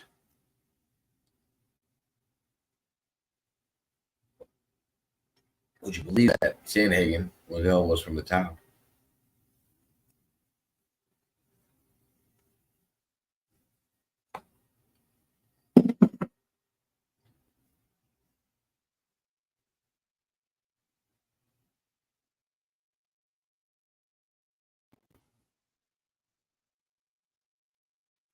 Font's got to his butt now. Working on his way up. Sandhagen's still holding his legs. Ooh, Font might have got him a deep guillotine on that one. Sandhagen was kind of sitting in his sloppy position. He should be hooking the body with that leg, though. Is he going to let it go? Hold on to that, Font. Come on. Give me your only... Nope, he let it go. You were in there real deep on the neck. But he was taking too many punches to tighten it up. Font on his butt. With Sandhagen above him. Got him kind of crunched into the corner. 50 seconds left in the fourth round. Font up to his feet. Sandhagen taking out his legs. Oh, he pressed up against the fence. Font's worked up against the fence. He's standing back up, and he's back down. Control time for the whole thing so far for Sandhagen is 15 minutes and 2 seconds. Jesus. I couldn't even imagine what the strike difference is either. I haven't seen it posted yet. That's brutal. Brutal, brutal, brutal. 5 seconds. Up kicks tried by Font, but doesn't land. Damn. Damn, damn, damn.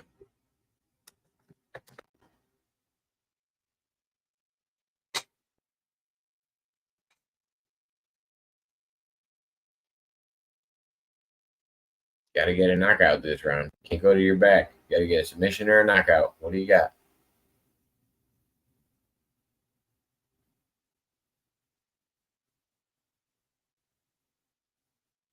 Come on, Font.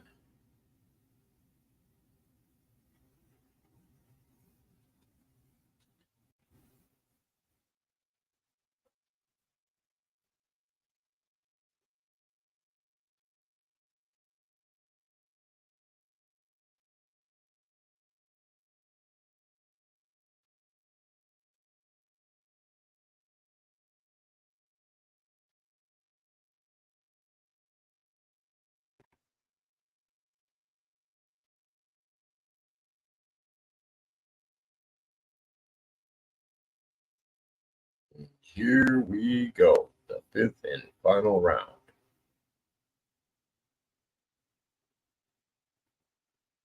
Font comes out with a steep kick.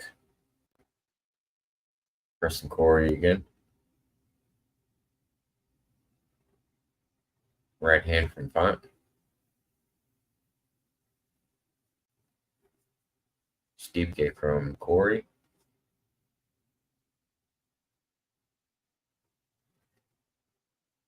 Font goes for the takedown this time. He's got Corey pressed up against the fence. Head buried down way low for no reason. God. And he sits his head up a little bit. Almost gets put in a guillotine from Corey.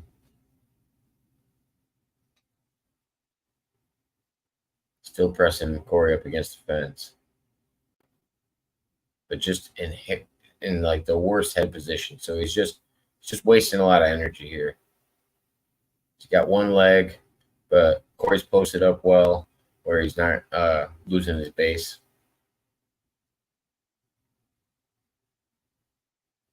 Now Corey turns him. All right, now Font's against the fence. Font going down for a lift, and he gets it. Yep, drops. Sandhagen drops Font down to his back. He's now in guard. Sandhagen trying to pass. Working hand control right now. He's 7 for 7 for takedowns. 100%.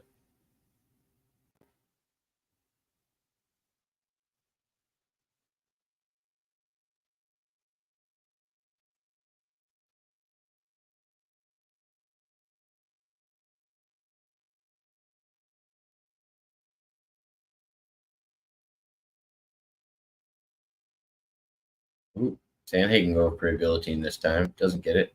Just right arm choke, doesn't get it.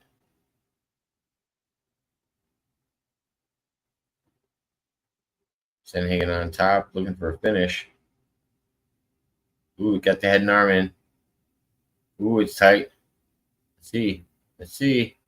He's squirming. Oh, no. He is almost out. Font's got enough room now. Unless Corey sets it up again. Ooh, he tightened it back up. Oh, yeah. He's in there tight. All right. 2:20 left in the round. Font's in deep. He's trying to push off the fence. It's so tight. The veins are popping. Jesus.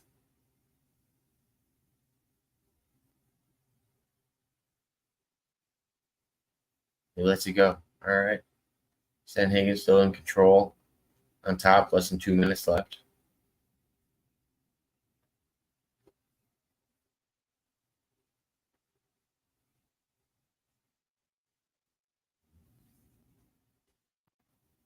Sandhagen in guard. Doesn't look like he's setting anything up, just trying to lock him down. Nothing definitive, at least.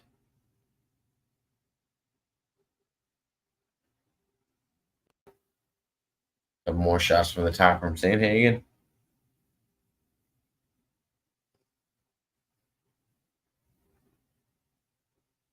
Did I hear someone ask for a miracle? A minute left in the fifth and final round. Where he's Sandhagen on top, dropping these shots on Font.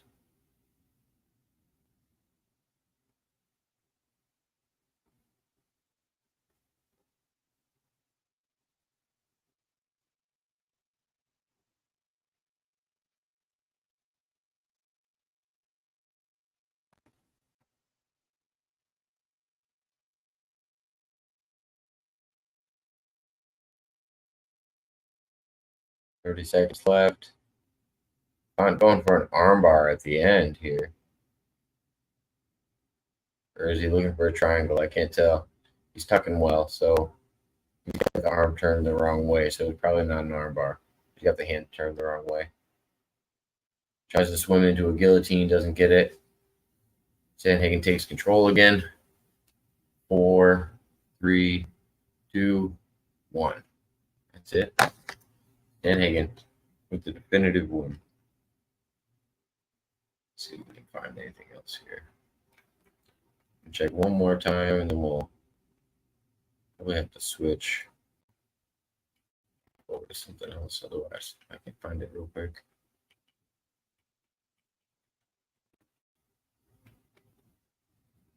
Use the restroom real quick. I'll be right back.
All right.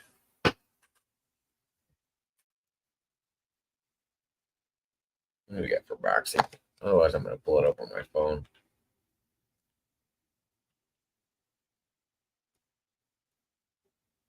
So I assume the fight's got to be pretty close to done or finished. Not seeing anything come up for live boxing either, which is strange. Usually it's come up by now.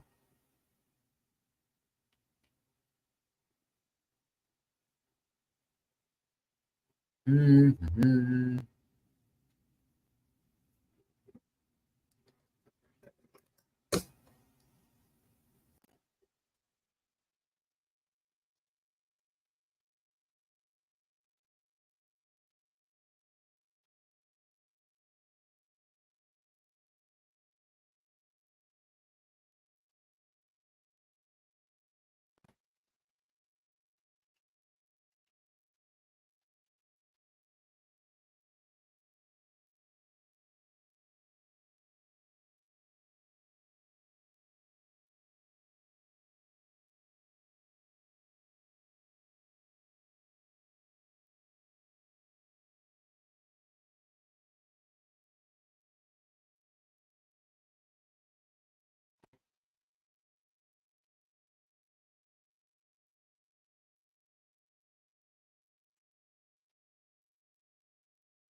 Sorry, I'm going to try to pull this up real quick. See if I can't find anything.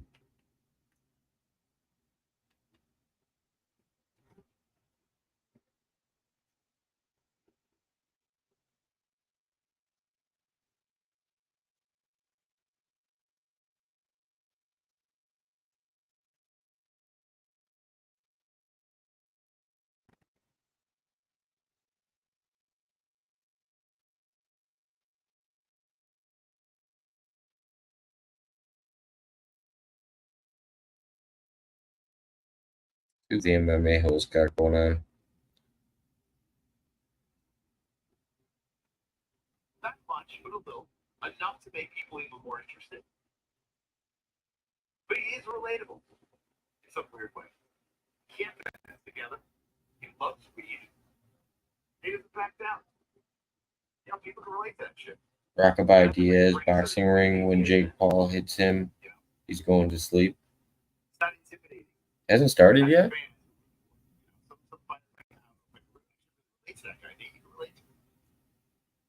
Huh. I'm kind of surprised it hasn't started yet. That's wild to me. I would have expected it to be going by now. They must have waited until after the. Wow. They waited until after the main event of the UFC because they do want to get people from both promotions on.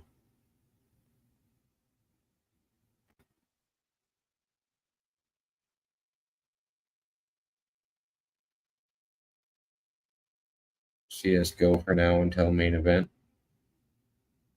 Ooh, I like your style, sir.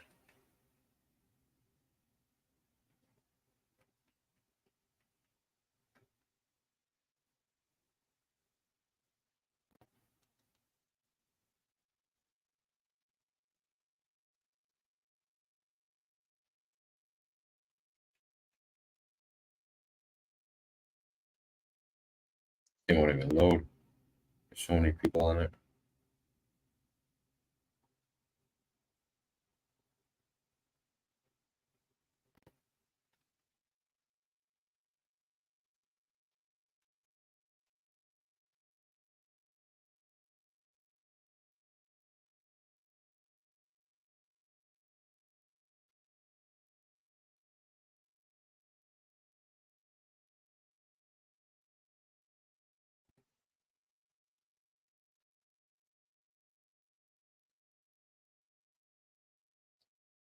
Checking on all the people that are covering the fight right now. Seems to be quite a few people covering it, but for some reason I can't load them up. Wonder why.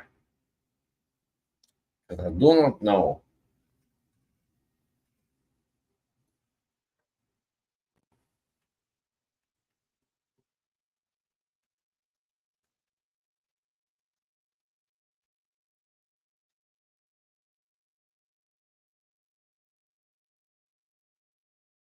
Paul out. I love Jake Paul. Jake Paul is my guy. Like, YouTuber that was able to transition to the professional boxing world, and I do respect him. But I respect Nate Diaz even more, yo. Yes, sir. Yo. It's gonna be a hell of a fight right here. Yeah, they haven't even started it yet. Wow. I'm definitely gonna be staying tuned in. I gotta know the results of this.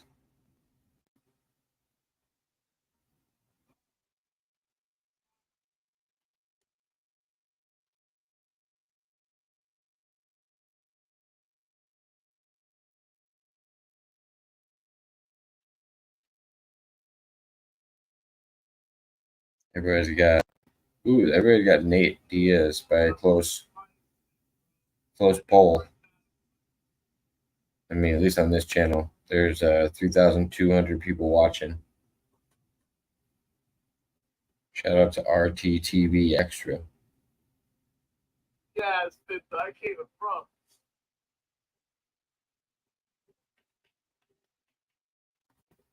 Jake Paul by TKO.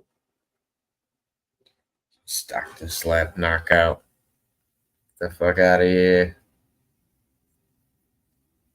Oh, guess who just found it? Fuck yeah. All right, we're off of that. We are back, baby. Ooh, Nate's looking sharp in this workout. All right. We're back. Fuck yeah. Hold on. Stop sharing this for a minute. Pull this back up.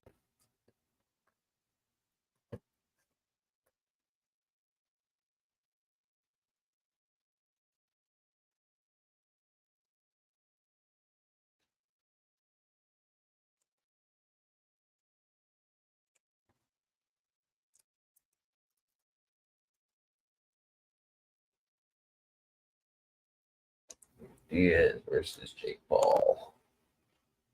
Should be able to stay online while I do this.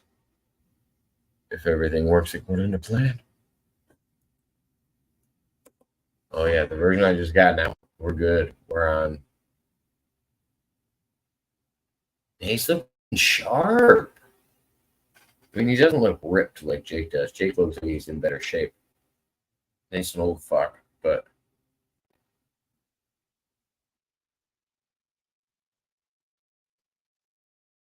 man, I'm excited to see this. I'm glad I found it.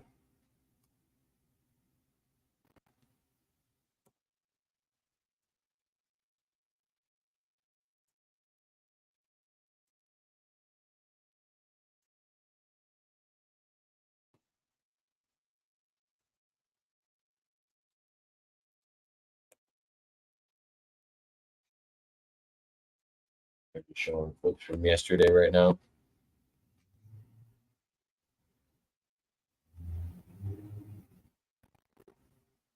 The little scuffle that they got into at the face-offs.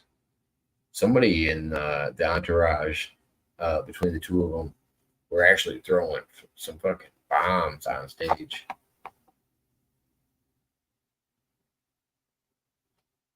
Jake looks okay. He doesn't look nervous or anything.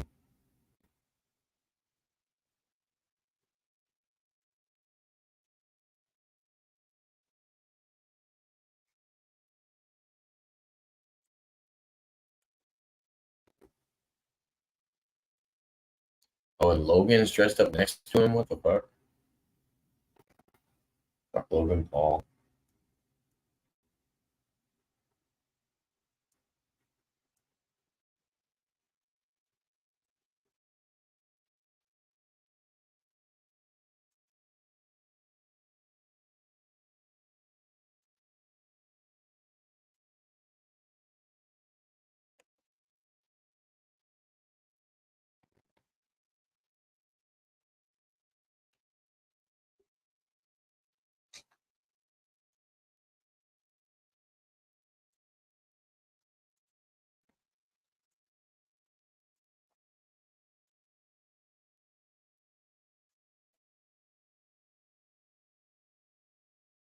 No, it's getting ready to start. We're getting ready to start round 1.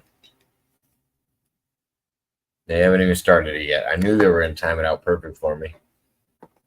They haven't even started the walkouts yet. Let's go. Let's go.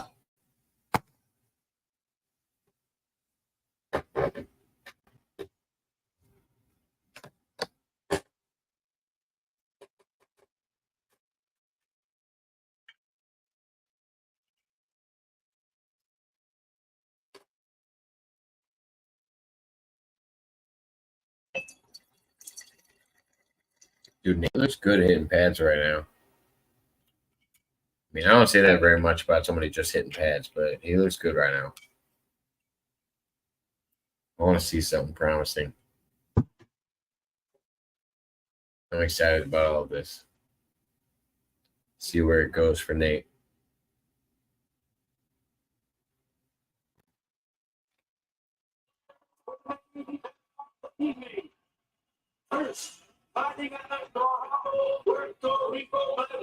Pop a topic? What?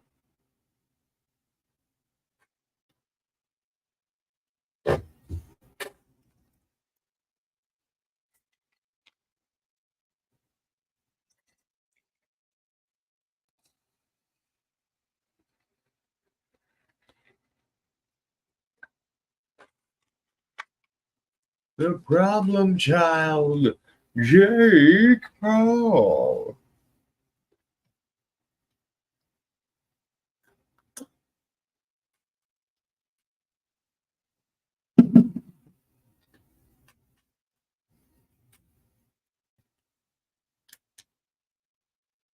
Happy fucking New Year.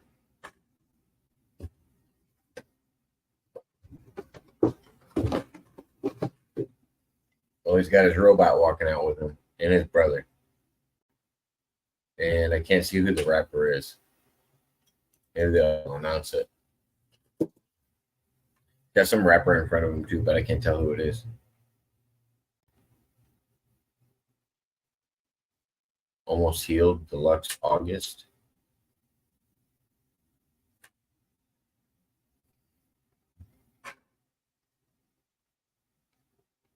Jake is loving this entrance. He's just like fist pounding people. He doesn't look like he's in the zone right now. He must think this is going to be nothing. I really hope it's not nothing to Jake. That's for goddamn sure. I want him to have a tough fight. Fuck this.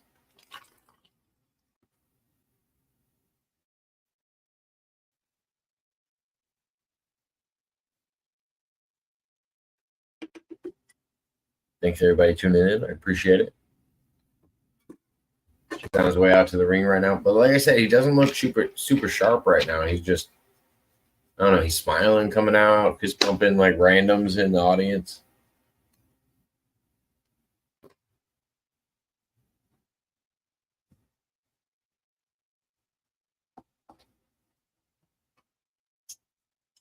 So excited I found this right when I did. Nice. Jake's coming out.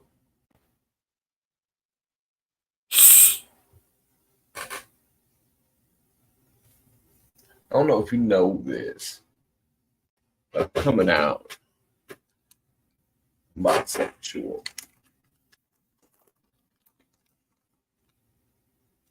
Now Nate Diaz has just got announced. He's on his way out.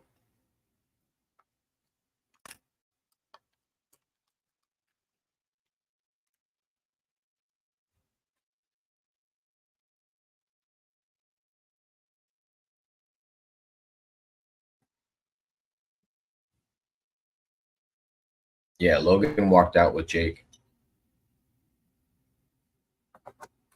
Like a jackass. He had a robe on and shit too for no reason.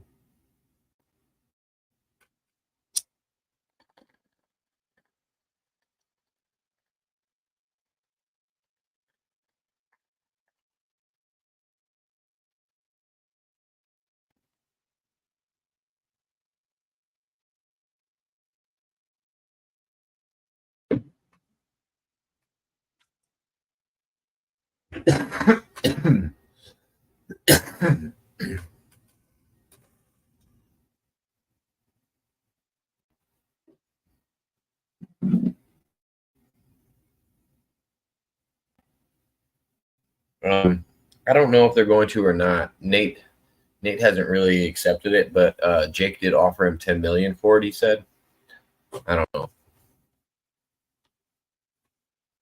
I'd be interested in seeing how Jake's wrestling compares to fucking Nate's jiu-jitsu. It's on another level. Nate's jiu-jitsu is so fucking good.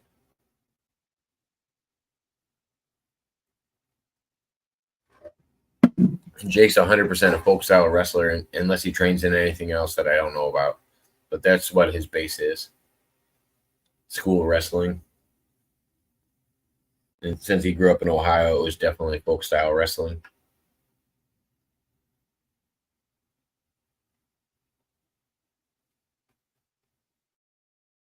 Well, must have taken private jet to go from Detroit to Texas that fast.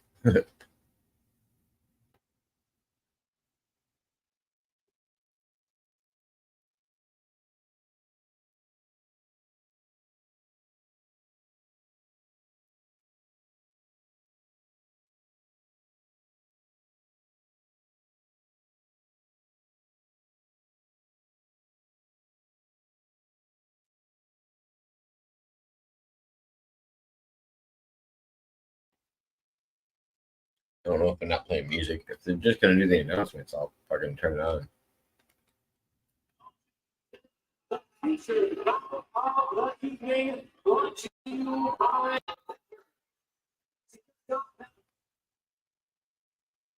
Everybody's ads. They're getting checked out in the corner. Jake's still smiling. He looks serious. Nate looks like Nate. Like he's getting ready. He's ready to fight. I really want to see Nate fucking perform well.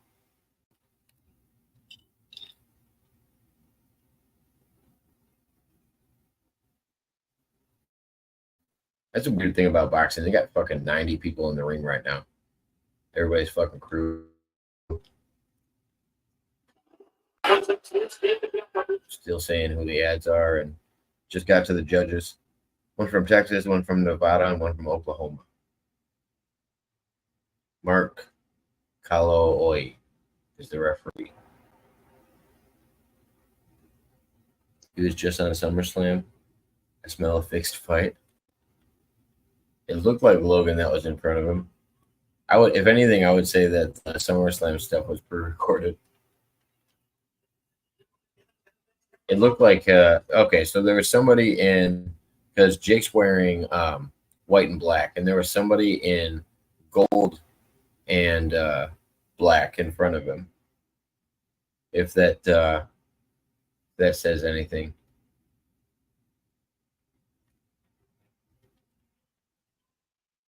And I don't know how this wouldn't be leaked yet.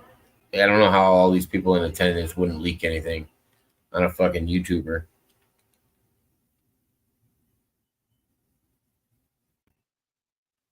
This is a pay-per-view too. What's your point?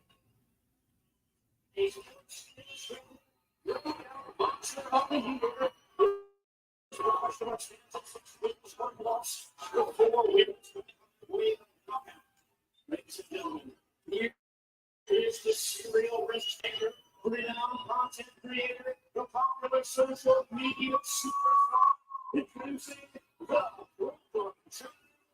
Chip.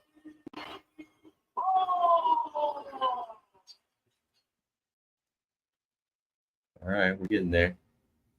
Logan is wearing yellow and black outfit on SummerSlam. Yeah, I guarantee he took a private jet, dude. That's what. Okay, that makes sense. That was definitely Logan that I saw, because I saw a tall motherfucker in gold and black. And it looked like he was wearing a robe too.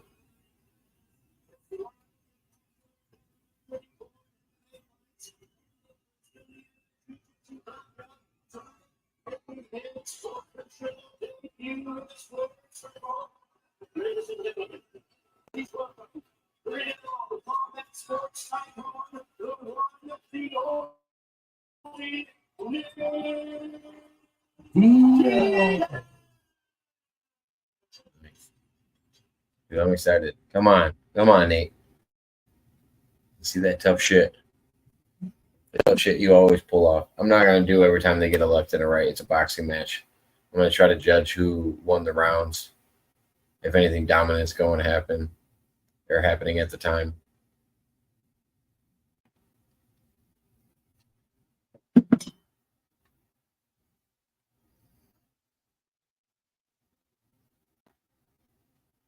Jake's arms are so much fucking bigger than Nate's.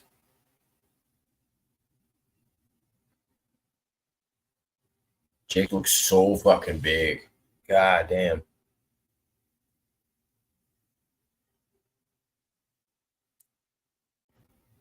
Okay, so yeah. Yeah, no, it sounds like Logan fucking took a flight out right after his shit. Because he came in dressed wearing the same shit. That makes a little bit more sense now that you explained it. Damn, see the behind the scenes shit. Round one's underway.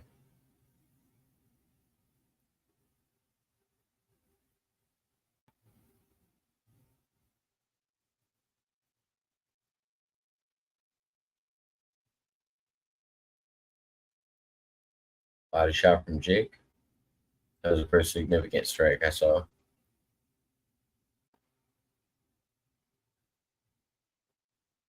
Jake swings and a miss. Nate's not throwing a lot yet. He's just kind of feeling them out.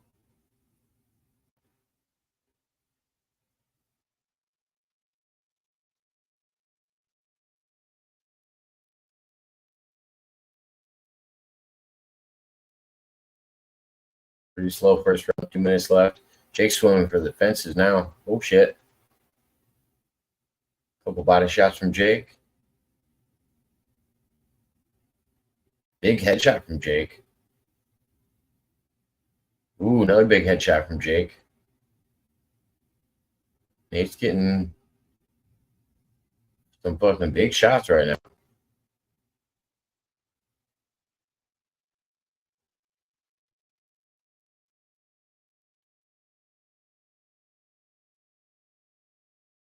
Wow. Jake with a big body shot. Head to the body. Head to the body.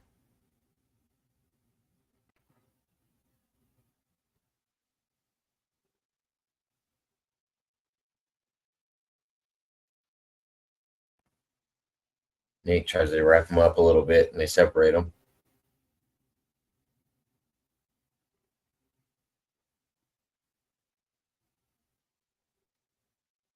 Nate's already looking swollen, especially on his right eye.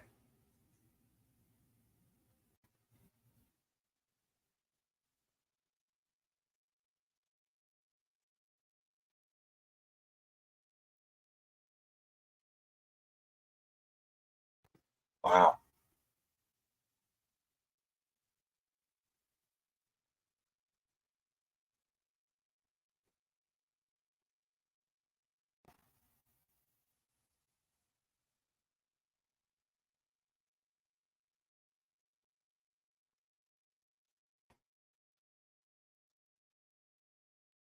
Nate with some decent shots, but he's not landing anything real hard that I can see shaking Jake at all. Nate's trying to keep the fight in tight. Jake's trying to get a little bit of outside distance. Now Jake's pressing Nate. At the end of the first, it's about to be. Yep. Damn. Jake's throwing hard. I expected that, but damn, Jake's throwing hard.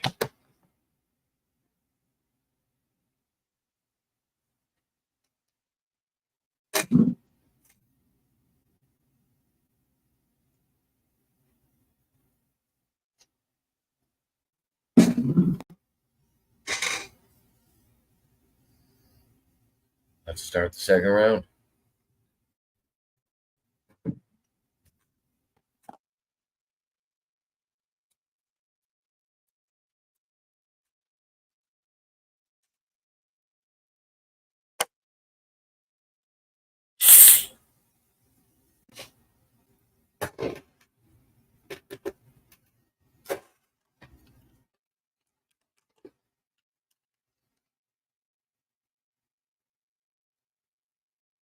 Here we go.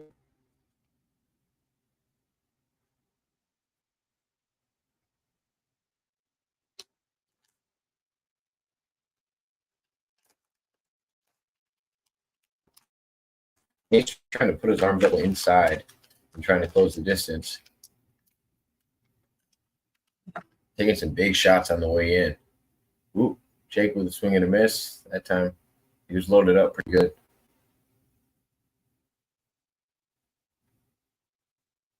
Tie up, separate.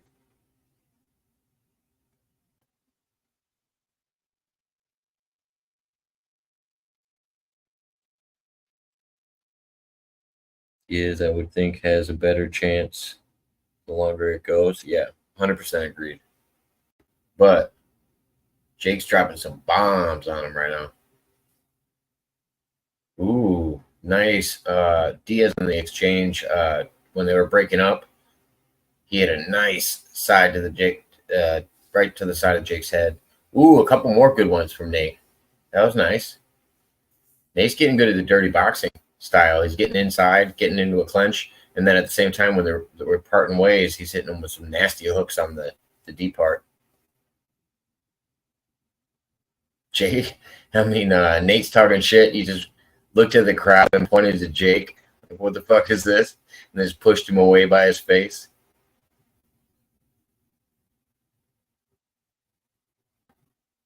Nate's a savage. Oh, God. Fucking love it.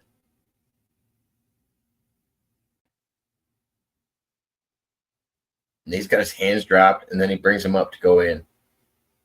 Jake's doing underhooks for some reason.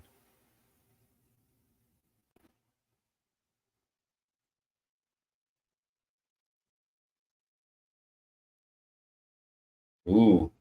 Big right hand from Jake. Kind of wobbled Nate a little bit. It was even blocked. Nate's still smiling.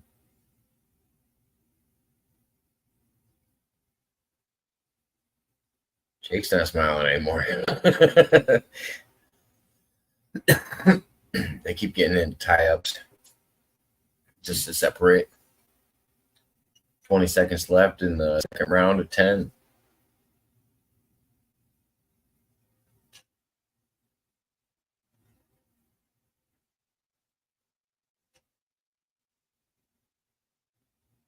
God damn. And that's time. Ooh, Nate with a couple good shots on the way out. Woo! And Jake with one finish. Nate pushes Jake on the way out. Then Nate raises his hands after every round. Fucking Nate's a beast. He's a terrible motherfucker.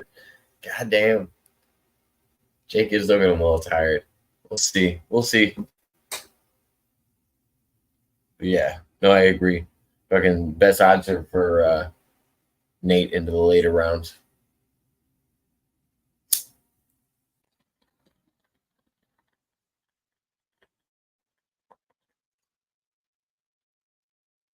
I feel like he's got to make it past 4 or 5.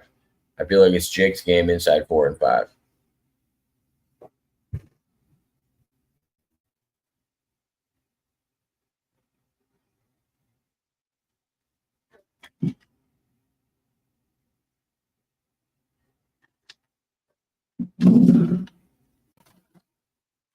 Here we go. Third round. Nate coming in pressing. Jake pushes away. Nate comes in pressing again. Jake ties up Nate.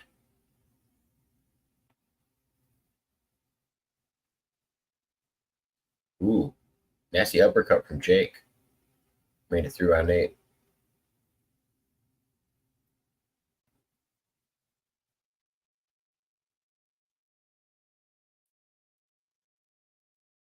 Nate with a decent combination. Nice. Big overhand right from Jake. Straight left from Nate. Another couple overhand rights from, or overhand lefts from Jake. Body shots, another good combination from Nate. Tie up from Jake.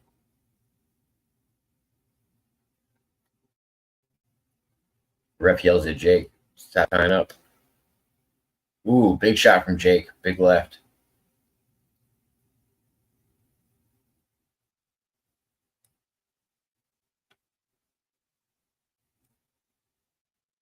Nate comes inside again. Brings it face to face. Nate's way better at the dirty boxing. He likes it inside. Jake's trying to circle out. It's not working out so well for him. Jake ties up again. Nate gives him a left for his troubles. Nate moves in again. To get a right hand in on the way in. Doesn't get it. Nate's landing a lot of punches inside of the clinch area, inside tight.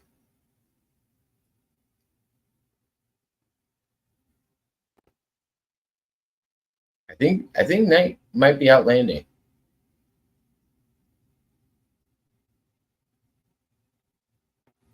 But I definitely would say Jake's shots are way more powerful.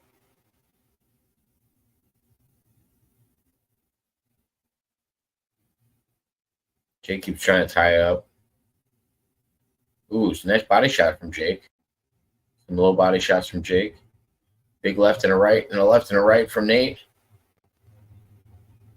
Another big left hand from Jake. Another left and a right from Nate. Nate looks at the crowd again. 20 seconds left. God, Nate's so durable.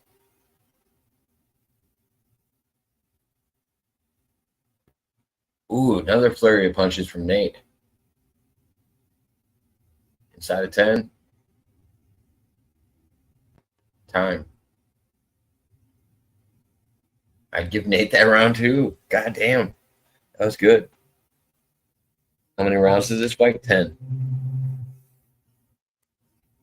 Got 10 rounds. That was the end of the third. So far, so good. I like it.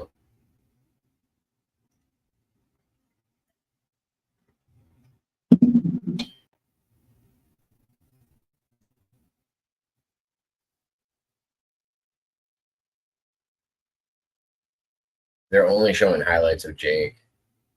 I haven't seen a lot of highlights of Nate. Like, Jake's landing more powerful shots, but Nate's landing numbers. I guarantee that.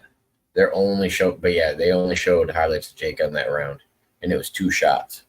And I know Nate landed more than those 2 shots.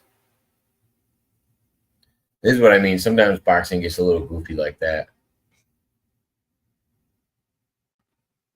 When you got judges watching the highlight reel, you can't be fucking only showing highlights of one person.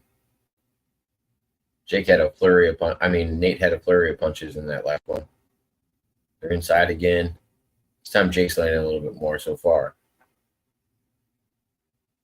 Nate shaking his head like that didn't hurt. Ooh, nice dirty boxing. Couple uppercuts from Nate.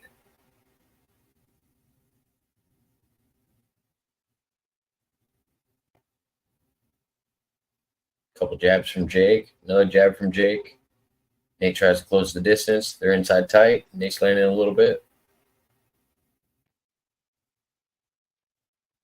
Another big right from Jake. Ooh. See, a flurry of shots from Nate usually comes after one big strike from Jake. The numbers are, gosh, 10-2. They're still boxing.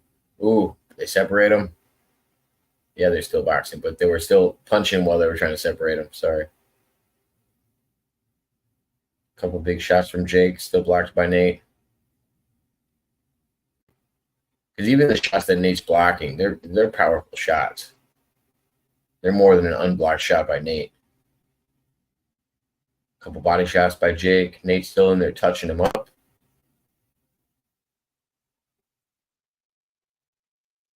Ooh! Nate is touching him up.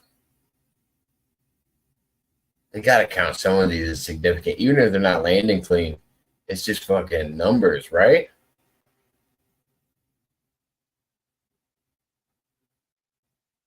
Nate's looking good.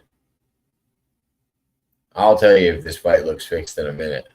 If anything fucking weird happens.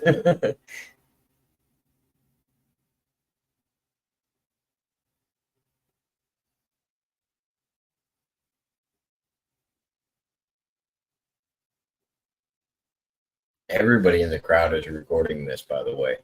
They all got their cameras out and fucking Ooh, nice few shots to the head by Nate.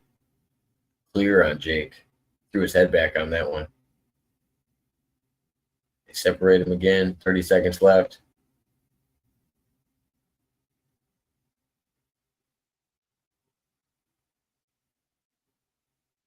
Couple more shots from Nate. Big left hand from Jake. God, Nate's looking good. Wanted to see him get through the fourth or the fifth. Let's see where it comes in.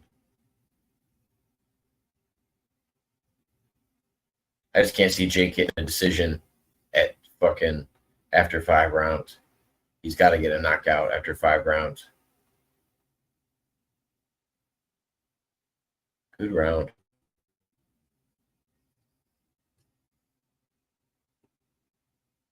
How many rounds? Longest fight as far as rounds go. I think he went the full distance with Tommy. He didn't get that by Tommy Fury, so he went the full distance with Tommy.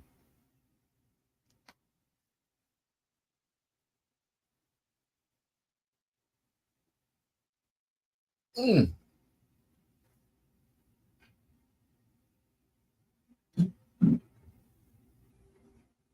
I think they had a 6-round fight, Tommy Fury and Jake.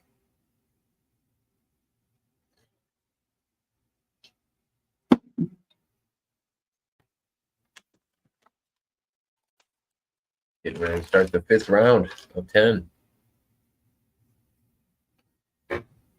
Here we go. Nate comes in with a couple of feints.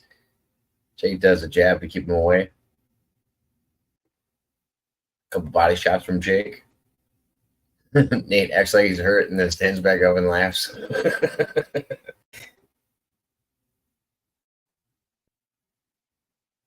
Nate's still pressing forward. Jake with a swing and a miss. Ooh. Nice uppercut from Jake on that one.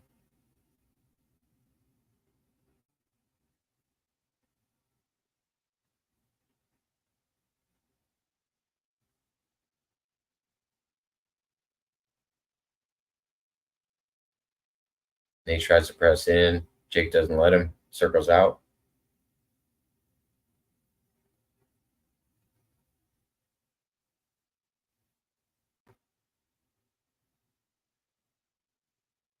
Under 2 minutes left.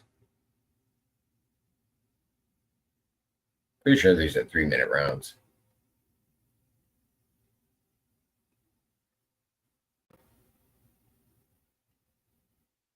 Ooh. Nate got stumbled. Gets back up. With a big right hand. He stands right up under 5. He's still counting, but I don't know why. Uh-oh. Uh-oh. That's not good. Come on, Nate. Get off the fucking ropes. Couple big shots from both guys. Nate's still in this. Far. Jake piecing him up now a little bit more.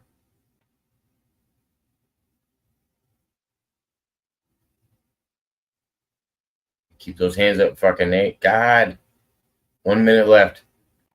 Nate's acting like he's not paying attention and walks away. Kind of cocky, like Nate does. Left and a right from Nate. Brings it in tight. Nate's acting like he's not fucking involved in this fight. He just keeps doing this really weird thing where he like walks away with his hands down. Jake luckily isn't fucking pressing him at that time. I don't know what the plan is, but under 30 seconds left. God, this is weird.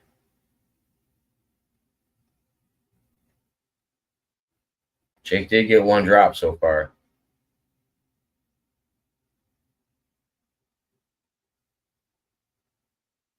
Ten seconds left.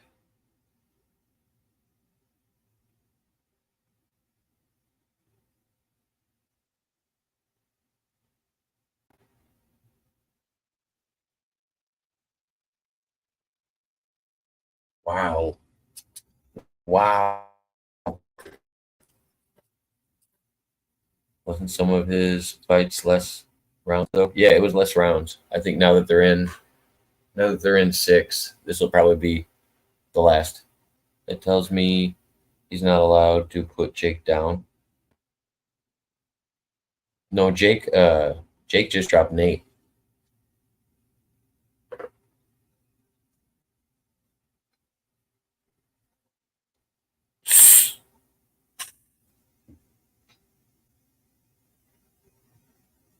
But Nate was back up right away. I think he was back up under 4, but the ref still counted to 7.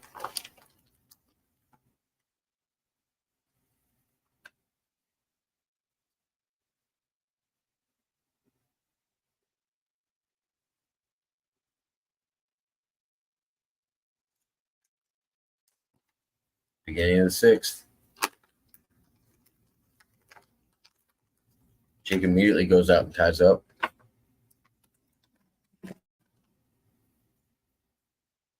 Left and a right from Jake.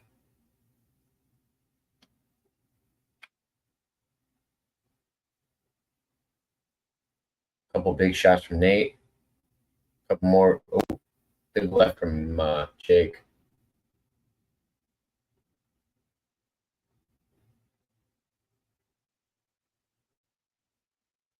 Left and a right from Nate.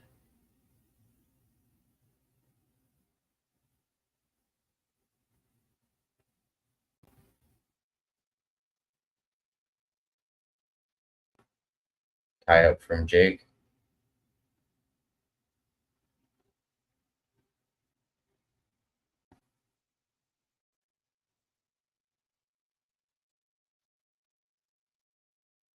Uppercut from Jake. Couple big lefts from Jake.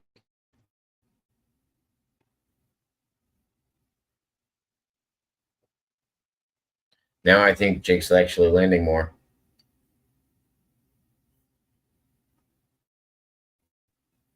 Nate's not hitting the same flurries. That time he did. And it ended with a tie-up. Nate's still tapping him up. Body shots, headshot, body shot, headshot, all from Nate. No response from Jake yet. Left and a right from Jake.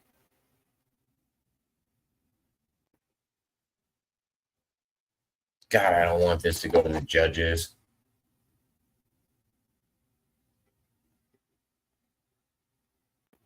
Does that mean Nate has to get a drop in order for the judges to call it in his favor? Or if Jake gets 2 drops, that's fucking the end of the fight.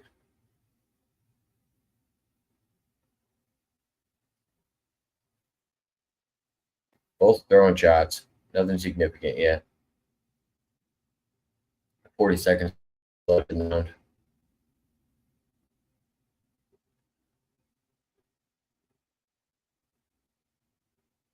$30.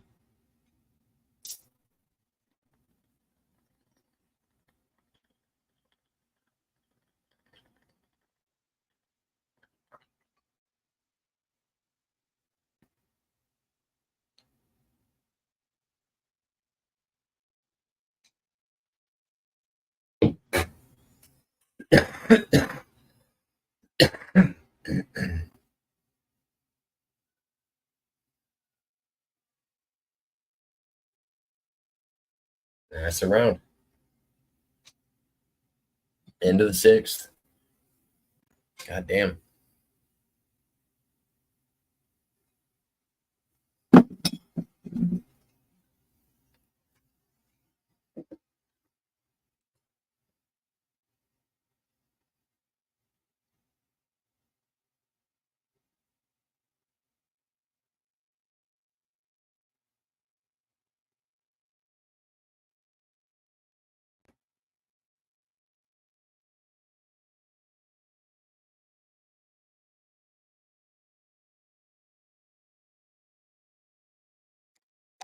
Stream, don't fail me now.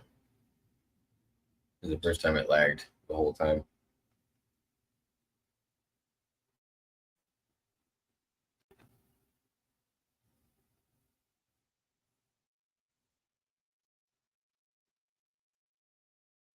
Tells me he's not allowed to drop him. I don't think that's the case.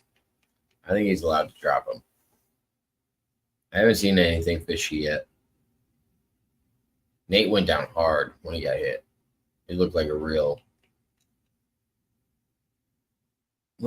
shot. That's for damn sure.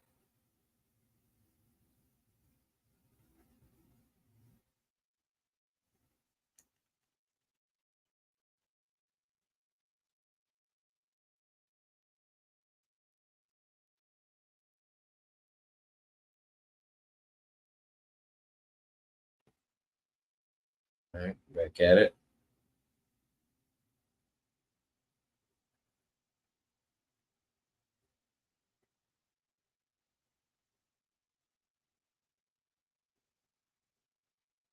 Jake with a couple of big shots landed. Nate doesn't seem to be phased yet. They both just kind of flurries at each other.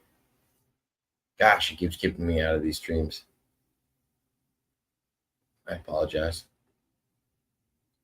Switch back to the last one I was at. Hopefully I don't miss anything too crazy in the process.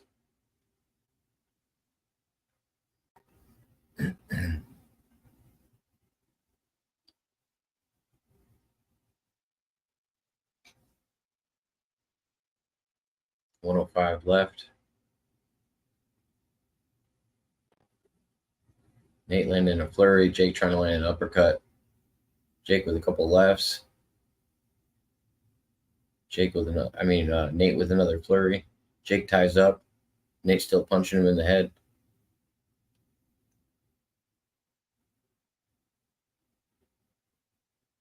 Ref breaks him up.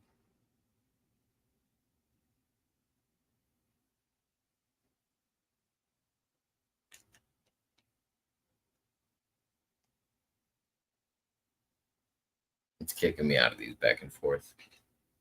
But I will have the results here in a second. Tied up. 20 seconds left. Separate.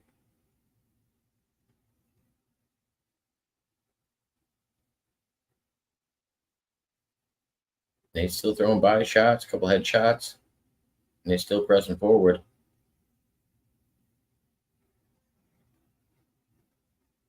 Wow. That's the round. Nate throws his hands up again. Jake hasn't thrown his hands up one time after all this. Getting ready to go to round 8. Wow. It can't be Jake by his God. Fuck you, Gonzo. I want Nate to pull this off. Now you're making me think he's going to be fucking Jake by decision.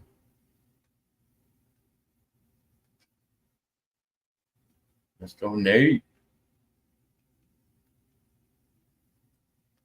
What's your goddamn predictions? I don't want to hear this shit anymore.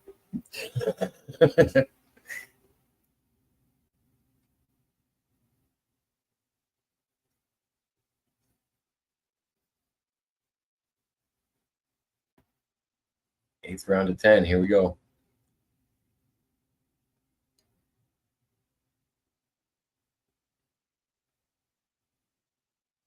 Nate comes in pressing. Left and a right from Nate. Couple jabs from Jake. Clinch up. Nate lands a couple headshots in between. Yeah, it's kicking me out like 10 seconds in. But we're going to get it. Either way, we're getting the results of this. It doesn't take me that long to load it up, so. The future is now. Soon, in every American home, there's a television, phone, and computer. You can visit the Louvre on one channel and watch female models on another. You can do your shopping at home or play Mortal Kombat with a friend in Vietnam. There's no end to the possibilities.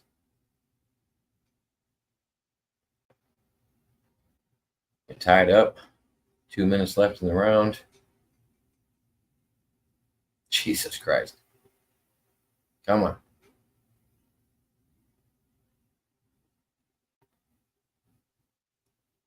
Diaz has got more landed. He's got 122 landed to 88 from Jake. So they do have Nate as the favorite, but I don't know if that knockdown is going to be a game changer for the results, at least from the judges.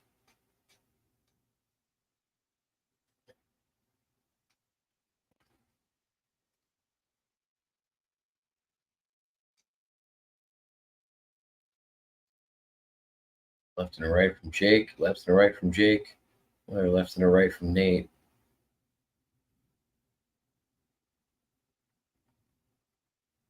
Nate's still pressing with his arms up. Looking a little wobbly when he just pressed, though, a second ago. And I like how his legs are standing. Minute left in the 8.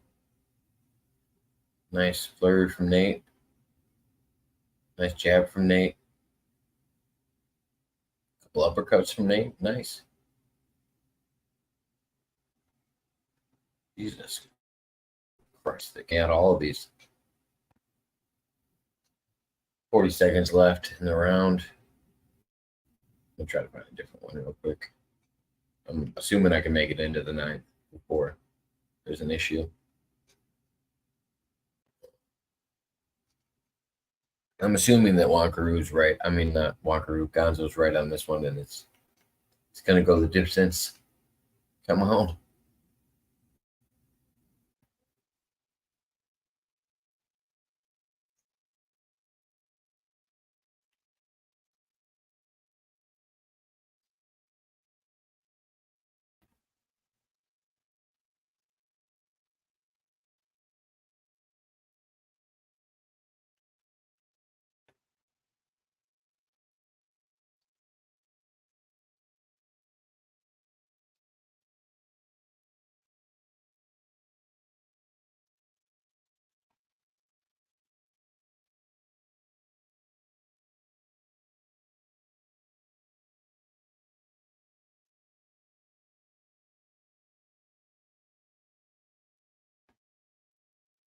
End of the 9th. I mean, end of the 8th, going into the 9th. Sorry.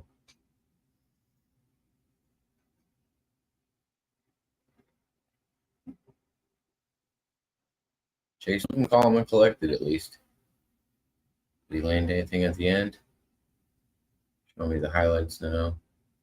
No other drops yet. Doesn't look like.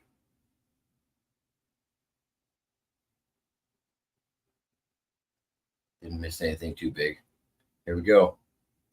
9th out of 10.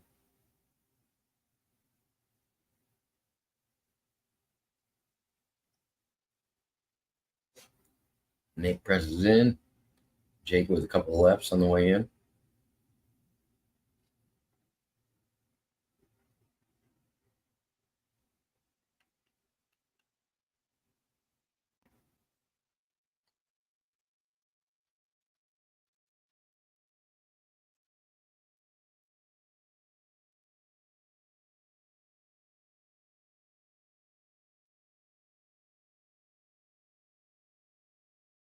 Same thing. Nate tries to push in. Jake with a couple of lefts and rights. Uppercut from Jake. Nate still trying to press. Nate with his back to Jake. 1 minute into the 9th round. Jesus Christ.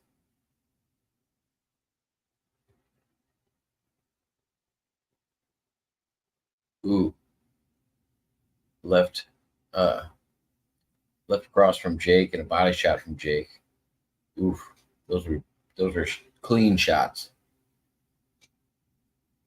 Jake wasn't throwing those with full haymaker, but at the same time, they're pretty clean and they landed.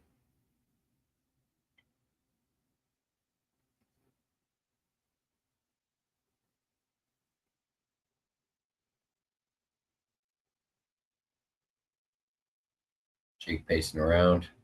Nate closed the distance, piecing him up a little bit. Minute left in the round. Nate still pressing forward. Ooh, Nate with an overhand right. A couple underhooks. Nate points to him again and taunts Jake again. Like, what's this guy doing? 40 seconds left in the round. Jesus. Nate's a savage. Nate's an absolute savage.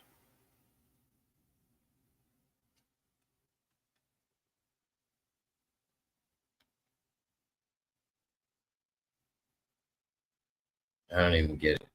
Nate's just on another level most of the time. We're going to see this go into the 10th.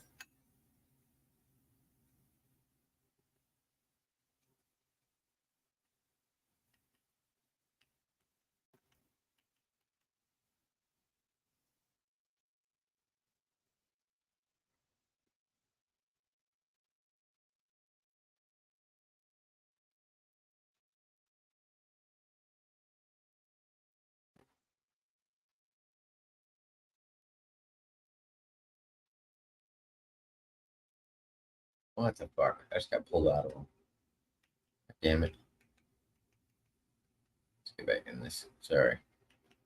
Hoping it's making it into the 10th. If I missed something, I apologize. We're getting ready to go into the 10th round.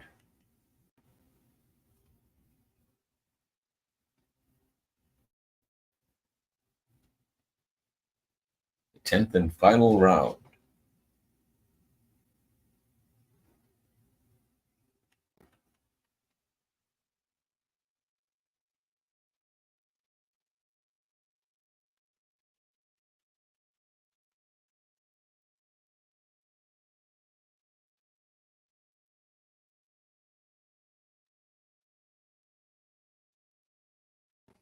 Oh no. Oh no. Oh no. Oh no, no, no, no, no. Now none of them are loading. Might have just got kicked out at the end. Either way, I'll be able to pull up the highlights here in a second. If I must. And I definitely must if it comes down to it.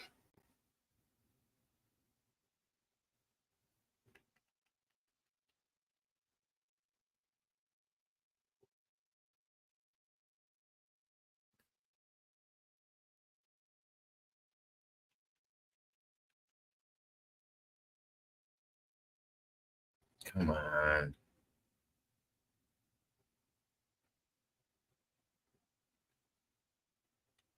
Showtime, what are you doing to me right now? Come on. No one's got time for that. Showtime.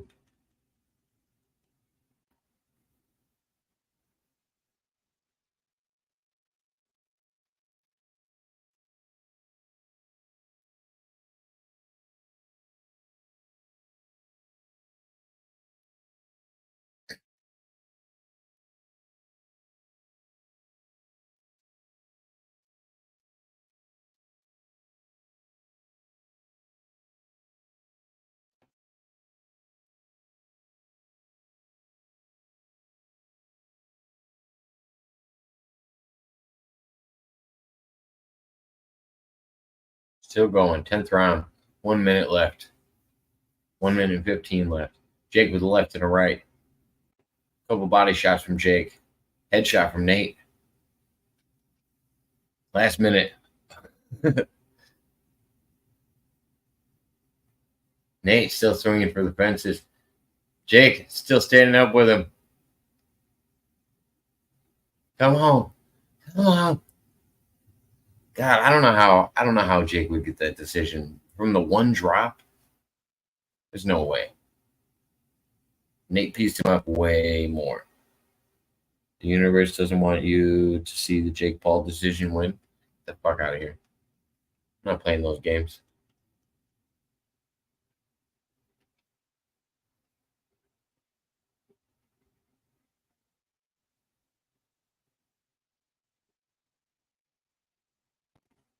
Twenty seconds left.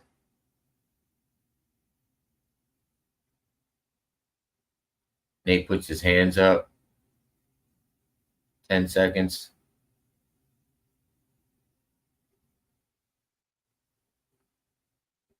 Oh, yeah, we're definitely getting a mixed martial arts fight out of this one. The boxer will get the judges. Yeah, most of the time. I agree. But the one drop, that's what I mean. Like when we're talking about UFC we're talking about takedowns compared to strikes. Like, there's got to be a balance here. What's the strike significance? If you land 80 more punches than the other fucking person, does that mean that you're the better boxer? Like, I don't get it. Especially off of one drop. 80 punches has to be the equivalent to something. You're getting ready to announce.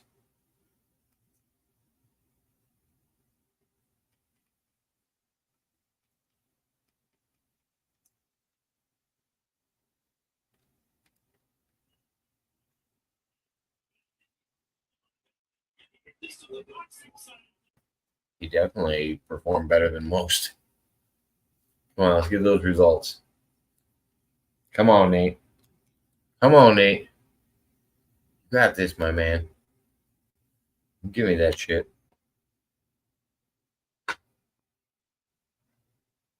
But what's the power punch stat? Significant punches, not power punch stat. Yeah, even power punch compared significant strikes compared to numbers is important. I agree.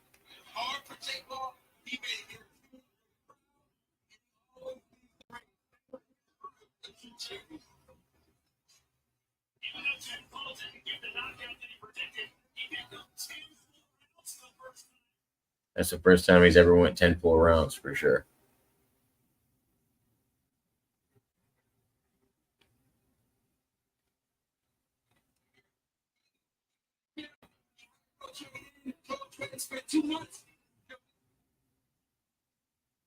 Jake looks way too confident. I don't like that.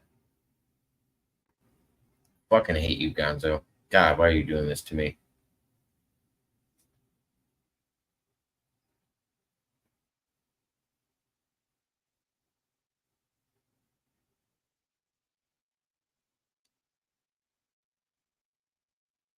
Paul is a cash cow. Yeah, he's bringing a lot of people back to boxing. I'll give him that much.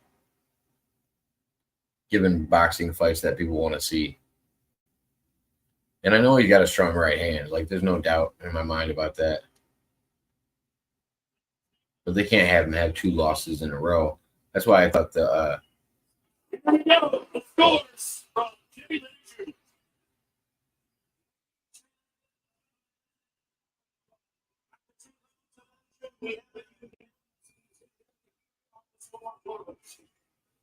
unanimous, not split. 97 to 92. To 91, all three in favor of the winner.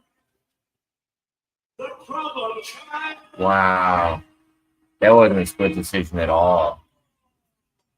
And yeah, they just flashed to Logan. He's got a black eye on his left eye, and he's got what's it called? That gold and black suit on.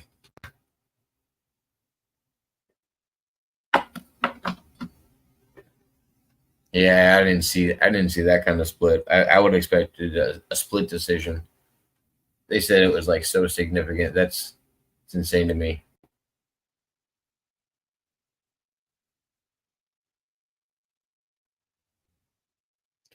The judging in boxing always drives me nuts. It's the same with MMA though. There's always weird things that drive me nuts about it. All right, let's change this up. What time is it?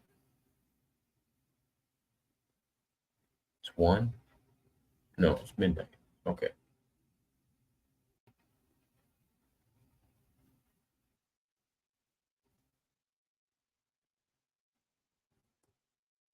Ariel Helwani in there with the interview.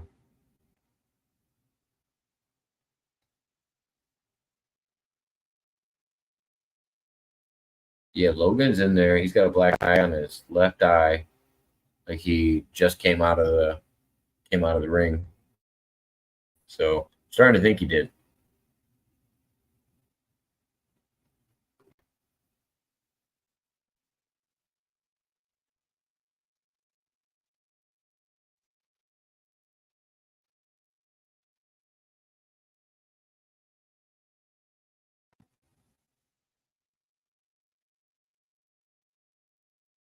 Yeah, it's easier said than done. You're right. But I mean, I knew Nate wasn't going to be a knockout artist going into this fight. Like, I never thought he was going to be the knockout guy. But that shows you. I think that's.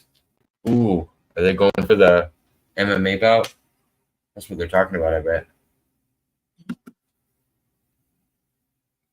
Choking the knife, already working out that. I saw that guillotine there. First pro boxing bout for you, Nate.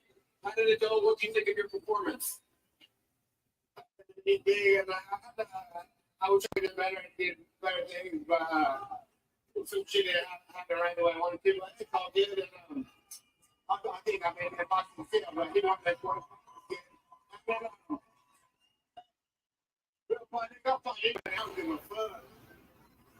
Want your next fight to be an MMA or boxing? And the thing what I like about this was I had It'd be nice. I never tried to fight each Hammerman or fighting here too. I'll give either MMA, but the MMA sounds good. He won one, he did one back, so I'm down with that. And, You're down for the MMA bout. Nice. That'd be good. I think he's doing a great job, and that's what I like. And somebody who's out there, everybody believes it with my ass, and that's what I think is different. So I get that back. Certainly proved a lot of people wrong. He showed you a lot of love and respect. If it's not Nate Max, is there any boxer out there? There's a lot of names back to the drawing board. You know, Tommy Fury rematch. He won by a split decision. I'm not trying to get that. Tommy Fury rematch. Ooh, I don't know. I don't want to see that yet. I sure he made a crap load of cash. Oh yeah. Oh yeah. He definitely got paid. No worries on that end.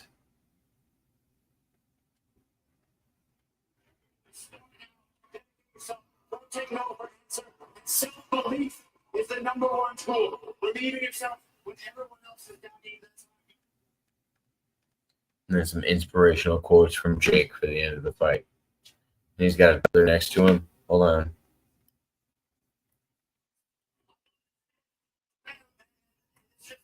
Real moment, man. It's so crazy. Logan, what a night for you and your family. What do you think of your brother's win over Nate Diaz? I'm getting a little emotional here. Man, I know this about my brother, but he's the toughest person I know. He's the most headshot person I know. Everyone doubts him, but he always proves everyone wrong time and time again. I'm so proud of him. I'm so happy for our family. This is such a good night for us, and we're going to go home real happy tonight.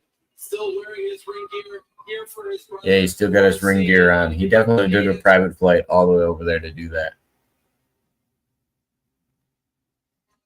We are done. Jake, congratulations on the win. Back to you guys. Nice. Good fights tonight.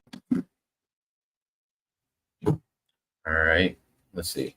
We'll take a little bathroom break and then we'll get to something else. What does everybody got for comments? We got 10 people watching. What are you guys' thoughts about the fight? If you did get to see it, the results, was it staged? Was this the setup? Come on, fill me in here. Am I missing something that I didn't notice? There's got to be more to this.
I assume he made a crap load of money. It sounded good.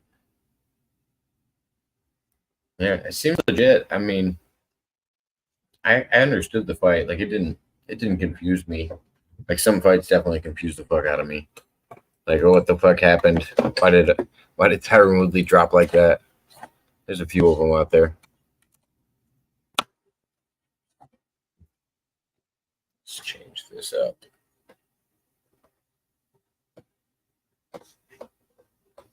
This is much better. Gosh, screen was killing me. I think I might play some play some games, have a few more drinks, and hang out for a bit.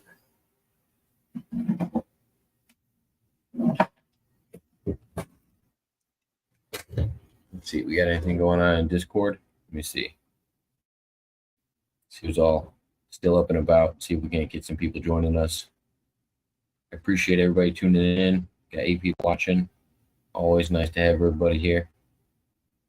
Even if you're not commenting, I appreciate you watching.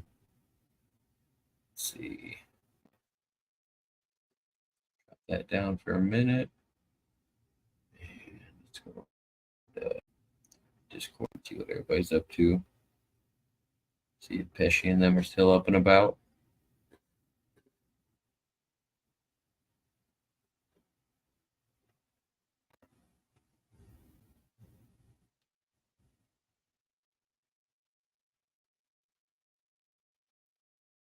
Hey, Pesci, you still in here?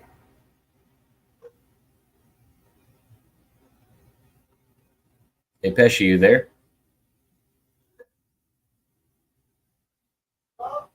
What's going on, man? Hey. Just letting the dogs out. So I just got done watching the Jake Paul and Nate Diaz fight, and Logan showed up with his outfit from SummerSlam. He took a private jet over there just for the fight. Wow, I was wondering if he got there. Yeah, he was in for the walkout. It was a decision in Jake Paul's favor. It was great. They went 10 rounds. That's the longest fight Jake's had, and Nate Diaz is old as hell and stuck with him the whole time. It was a good fight. Diaz is the guy that McGregor used to fight once upon a time, right? Yeah, he's one of the few guys that beat McGregor in McGregor's prime. Certain UFC guys I watch, some of them I just can't get into. No, I get you. McGregor's got a good, he's got a good gimmick, and he can talk well to a crowd, so he's a little more appeasable than most. Ugh. But no, I didn't know if you were still live. I was popping over to see what you guys were up to over here. I think Strick's about to come in a couple minutes. Are you still live on your channel? Yeah, I'm live. All right, cool. I'm probably going to say live in too. Nice. Yeah, no, I'm going to be on for a little bit too. I'm still live over here. We got 9 people watching. Fucking, I was like, ooh, I didn't even, because as soon as the fight started, Gonzo was like, oh, I thought this fight already happened. I'm like, what do you mean, Gonzo? And he was like, oh, and he almost predicted the fight to the end of the fight. I'm like, you son of a bitch. If you're right, I'm going to be so upset. He was trying to convince me it was fixed. I almost felt like it was for a minute. No, he thought it was going to be a split decision in Jake Paul's favor. But Jake did knock down Nate one time. So that, like, to me, that could be enough for the judges to sway it. But he didn't knock him out. Jake predicted a knockout. I thought if it went after 4 rounds that it would be in Nate's favor, because I thought Nate had a better gas tank than Jake does. But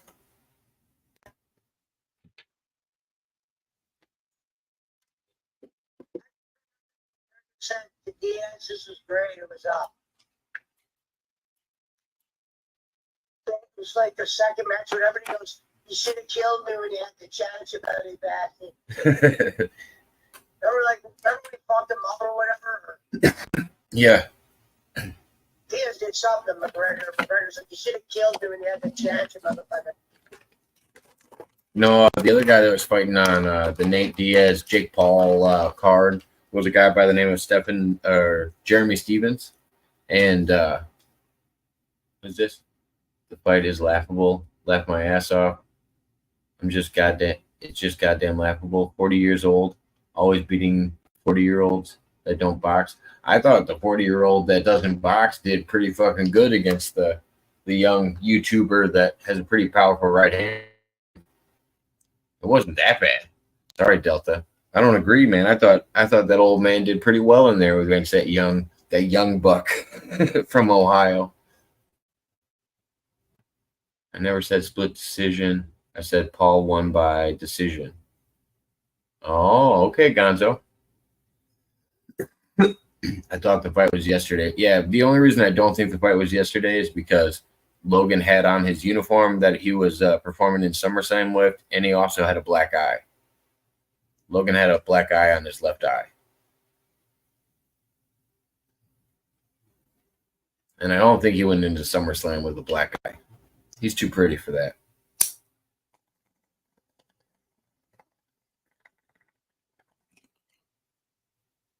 Yeah, he won his match. Did he? Obviously, state. How was SummerSlam? For me, it's a B- for me. Some Okay. people thought it was a little better, like Puncher done better, but I think they missed on some things. What do you think they missed on?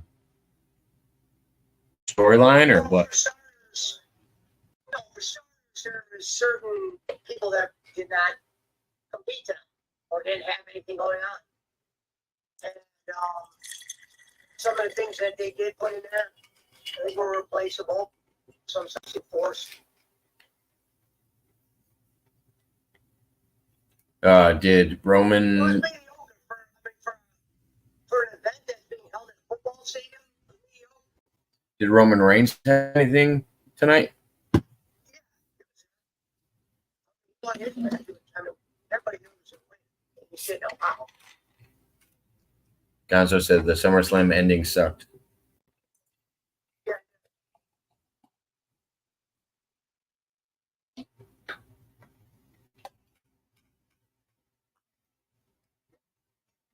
Oh, you missed it last night, Pesci. I was going to tell you.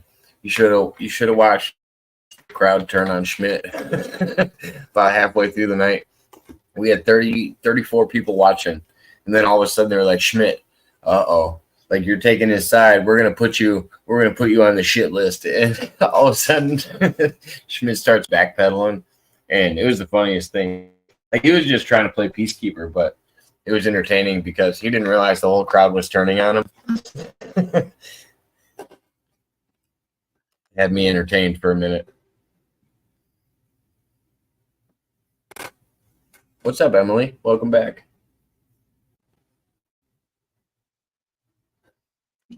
What are you playing tonight, Pesci? Putting that the whole game.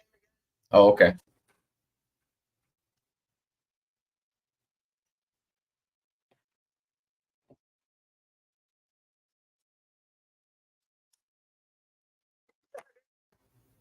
No, yeah, I could tell. There was a few spots I was like, man, why is he playing this online? It looks tough. Those are the ones you don't want to play online. You want to, focus on the game. No, you're right. No, you're ballsier than me. I don't play difficult games online. I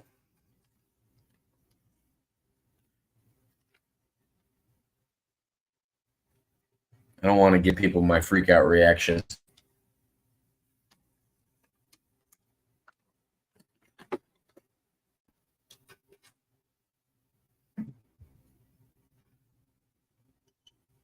What do I think Schmidt so long? Yeah, I'm surprised. Thought he got off around midnight or before that. They said he was on his way home. Oh.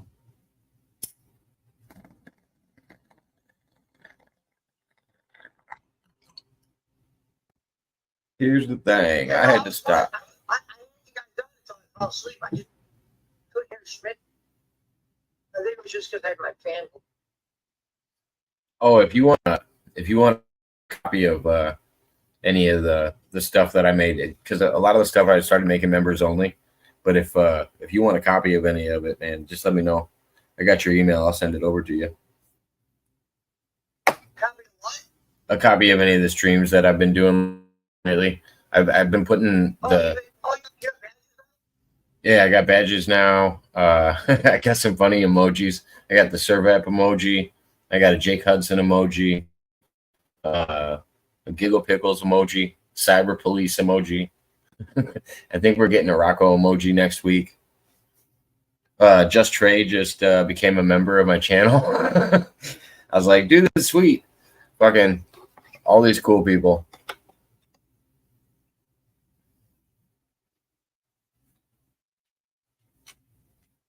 I never knew how that badge thing worked. It's pretty interesting.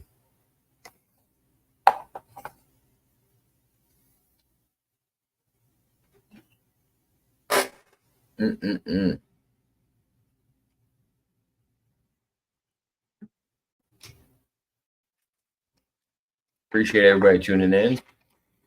Hope you guys are doing well. Talk to me in the chat. I got Delta hanging out in the chat. Gonzo's hanging out in the chat. Emily, what's going on over there? Emily, how was your birthday?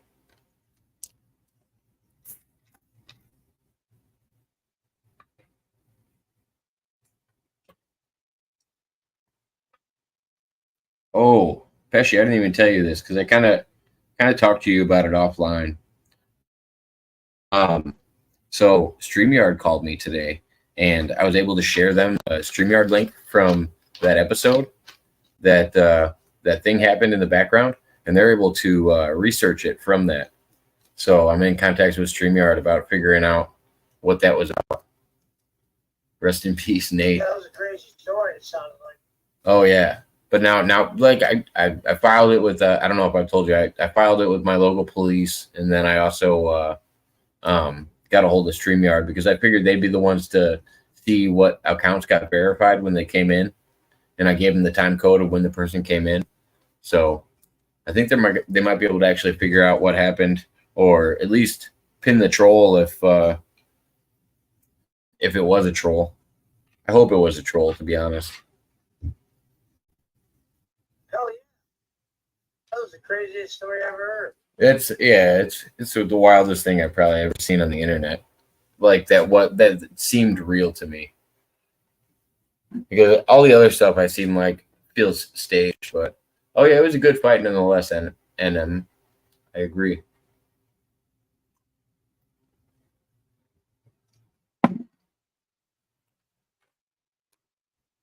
I didn't want to see Jake knock out the guy that's unknockoutable in UFC. He's never been knocked out. I didn't want to see him get knocked out at 40 years old in a fight with a 23-year-old after he retired. It'll be cool. I think they're going to do. I think Jake's gonna. He offered $10 million to do a mixed martial arts bout after this. I'm like, damn, might as well take that. See if Dana will host it. Dana will probably do it on the UFC or something if they can get it sanctioned.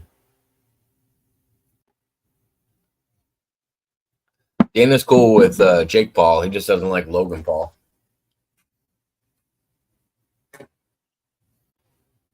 Why? Actually, no. Vice versa. I think he's cool with Logan Paul. He's not cool with Jake Paul. Because Jake Paul was always fighting Dana about fighter pay. And that was Jake Paul's thing. He signed up his own league of fighters that got insurance and stuff like that. And he was saying that Jake was basically lying about all this stuff. And I don't know. It seems more like Jake is kind of on the ball with it when it comes to what fighters' pay is and how protected they are in the long run. But Good fighters? who? Maybe. The Paul brothers? I think they're both really good wrestlers, and Jake's a really good boxer. Jake's a decent boxer. He has a strong right hand, but he doesn't seem to do good against like professional boxers. Like he had a real tough time against Tommy Fury. NM says Nate's gonna win in MMA. You would think so.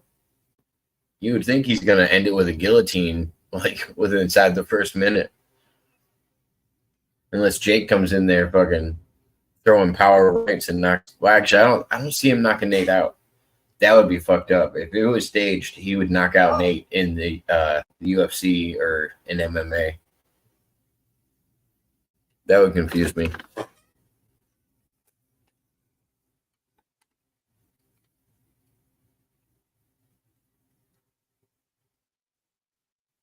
motherfucker.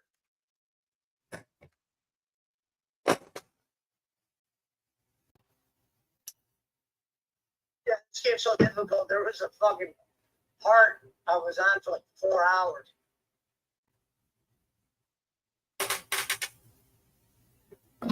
Just like one stage, or was it just like one part on a stage? It's a battle. The thing in these games, it's all about the battle. Oh, okay. Bosses are. That's what they base these games on. They have like other games like this, like the Bloodborne game I'm playing. It's different than this, but it's in the same people make it. Gotcha. Maybe it's made different, but the games are like very generally have the same concept. Hard boss, search, everything. You're gonna die a lot.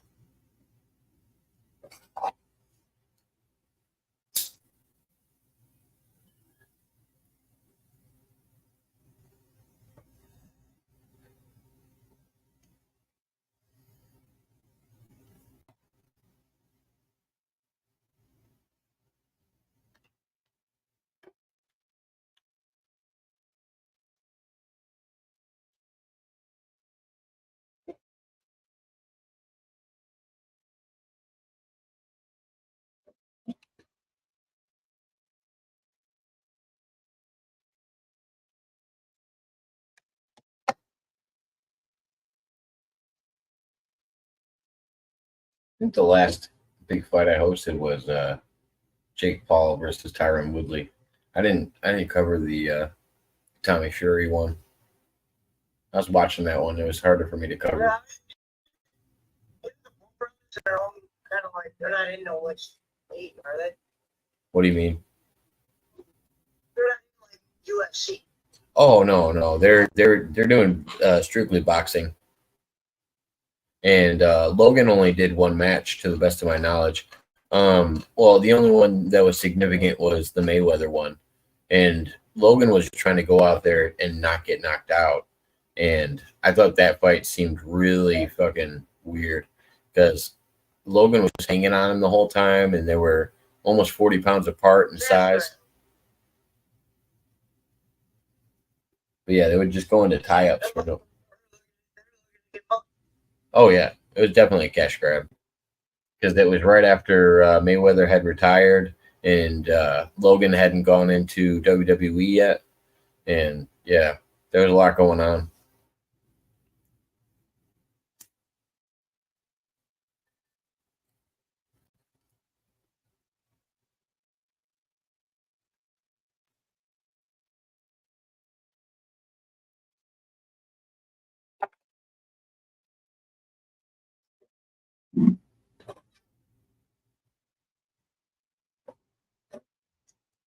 I don't know if you know this, but on my way home from work, I had to stop and get pizza.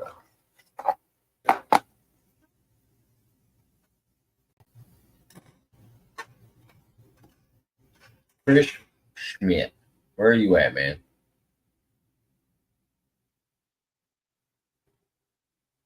We got something to address from last night. Calling you out.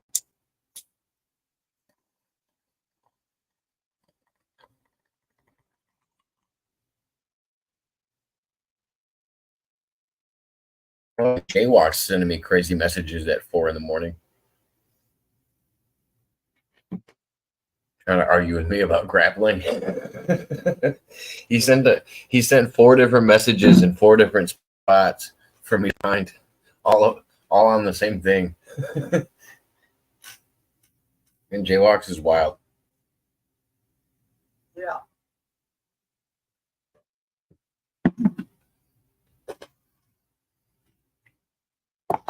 I hope you watch the fights tonight so we can learn.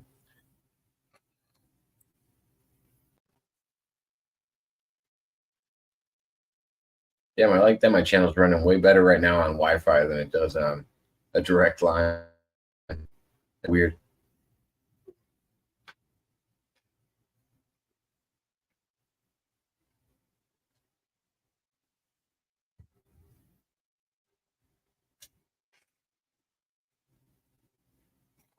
What was your favorite matchup tonight, Pesci? You know, I gotta be honest, I didn't really have a favorite tonight. No standout. Kind of like a mediocre show.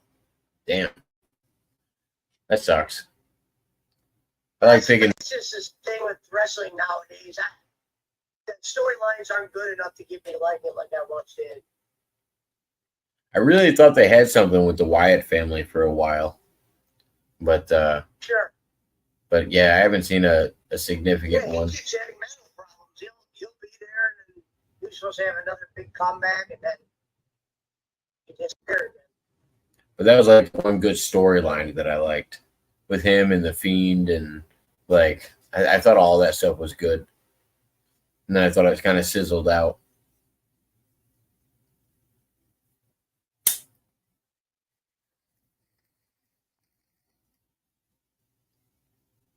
But hell, that was back when John Cena was still around, so it was still a little bit ago.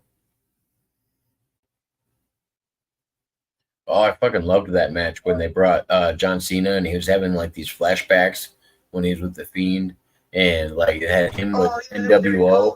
That was during COVID. That was so good. I thought that storyline was awesome. I thought it was pretty good too. That's the kind of time travel. Mixed reception. Yeah, that's the kind of time travel, alternate reality kind of shit I want to watch. It's not for everybody, for sure.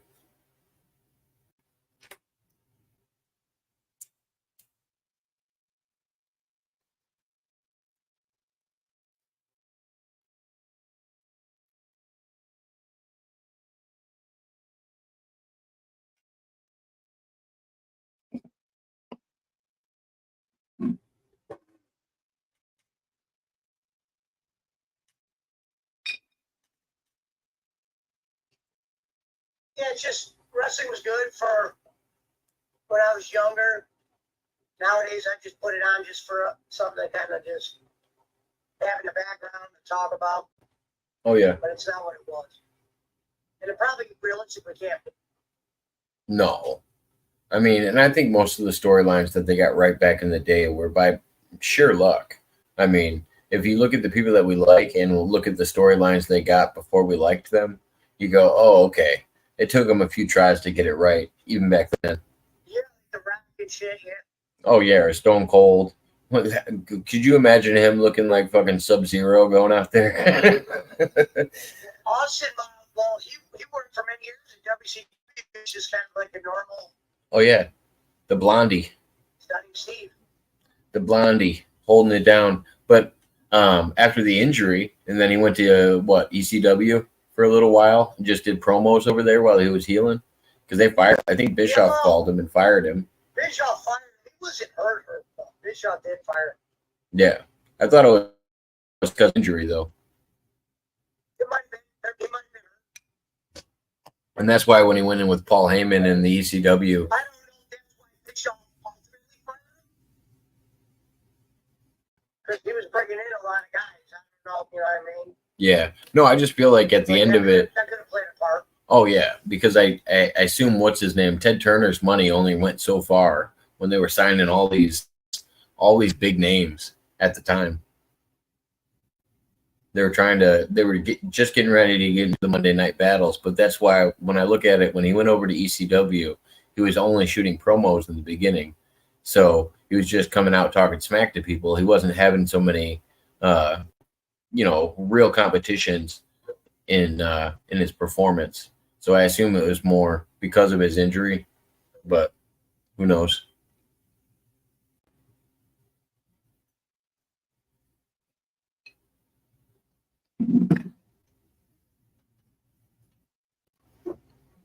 Ken Shamrock was in the UFC in the 90s. That's what I like UFC. Yeah. I mean, when Ken Shamrock and Tank Abbott and all those guys were in there was a lot more brawlers. So it just depended on what you like. Like, those to me were more like a human cockfight rather than an MMA bout. But same with like Bas Rutten and stuff like that. Like WCW tried to take it. Oh, did they? It didn't work. Didn't he go to the UFC or didn't he go to the WWE or something at some point? No, Dan Severn and Shamrock went to WWE. I knew. Severn was the problem. Severn just didn't. I don't think he liked that kind of wrestling. He didn't like that. Well, that was the same stuff that Dan was doing in Japan, and he was happy to do it. It just depended on if the money was right. Because he disappeared quick. Shamrock had a little bit longer of a run. Well, and they in both things, in the UFC and in the WWE, they basically tried to. I feel like they tried to delete Shamrock from history in both of the things. Was Shamrock ever in the Hall of Fame? Which one? I have no idea. For the WWE, No, I don't think so. For the UFC, I know they had such a big dispute, and there was like lawsuits and shit involved, and that's why I feel like he got deleted from history on like both platforms. And then they basically gave Kurt Angle his ankle lock, and he did the same reactions, like with his mouth open, like freaking out, like he was squeezing it as hard as he could, the same way Shamrock did when he did the ankle lock. Oh, the fight's already over, Ferguson. You missed it. It was he's in Impact HOF.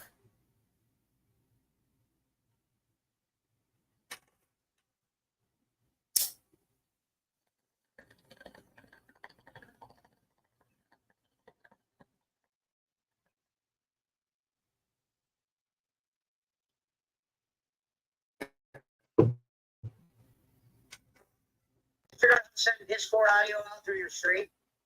No, I'm just sharing it through my microphone. I could probably do it. I could probably do it on my cell phone, but I haven't done it yet.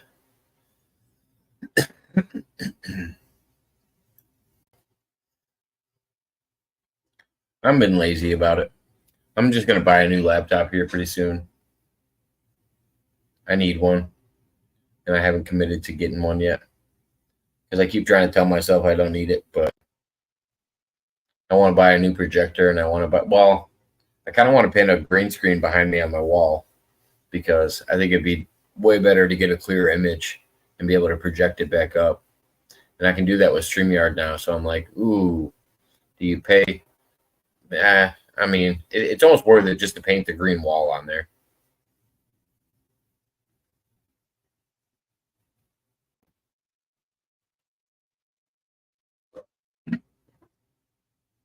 Then I'll have like one square perfectly behind my my posters that is like just the perfect setup to just run any kind of back screen that I want to have.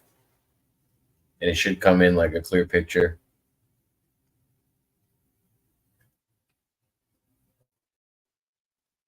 I think you can do blue or green screen with StreamYard.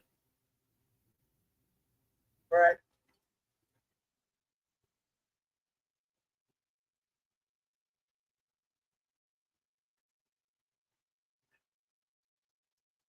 Oh, so Gonzo said he's in Impact's Hall of Fame, but that's the only one. I don't know if he's. Yeah.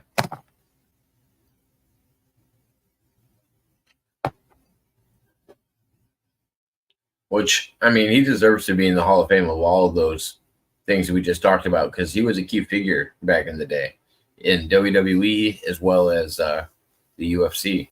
He was groundbreaking for the UFC. Oh, he's talking about Shamrock. Yeah, Shamrock is in TNA. So, I was like, what the fuck? I forgot TNA in the Hall of Fame. Rocco is live. TNA's Hall of Fame is like the equivalent to not being in the Hall of Fame.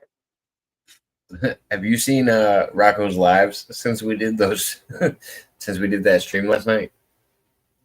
No. Okay, so I tuned into one this morning and he's online calling himself the lol cow of the community, and he was spanking himself with a belt for the audience. It got weird. He pulled out a lightsaber and turned it on and said, "Luke, I am your father." Like he's going this. Saber-side fucking other part. Oh yeah, spanking himself with a belt. That's a little weird. Threw me off. TOD is in there. Oh God. Gonzo's watching over there right now. I guess Rocco's live right now, and he's got TOD on him. That's what he said. He sang that during the fucking live stream. He's like, Rocco's Modern Life. I'm like, oh God, Rocco's playing into it now. He wants to be the funny guy. I like it.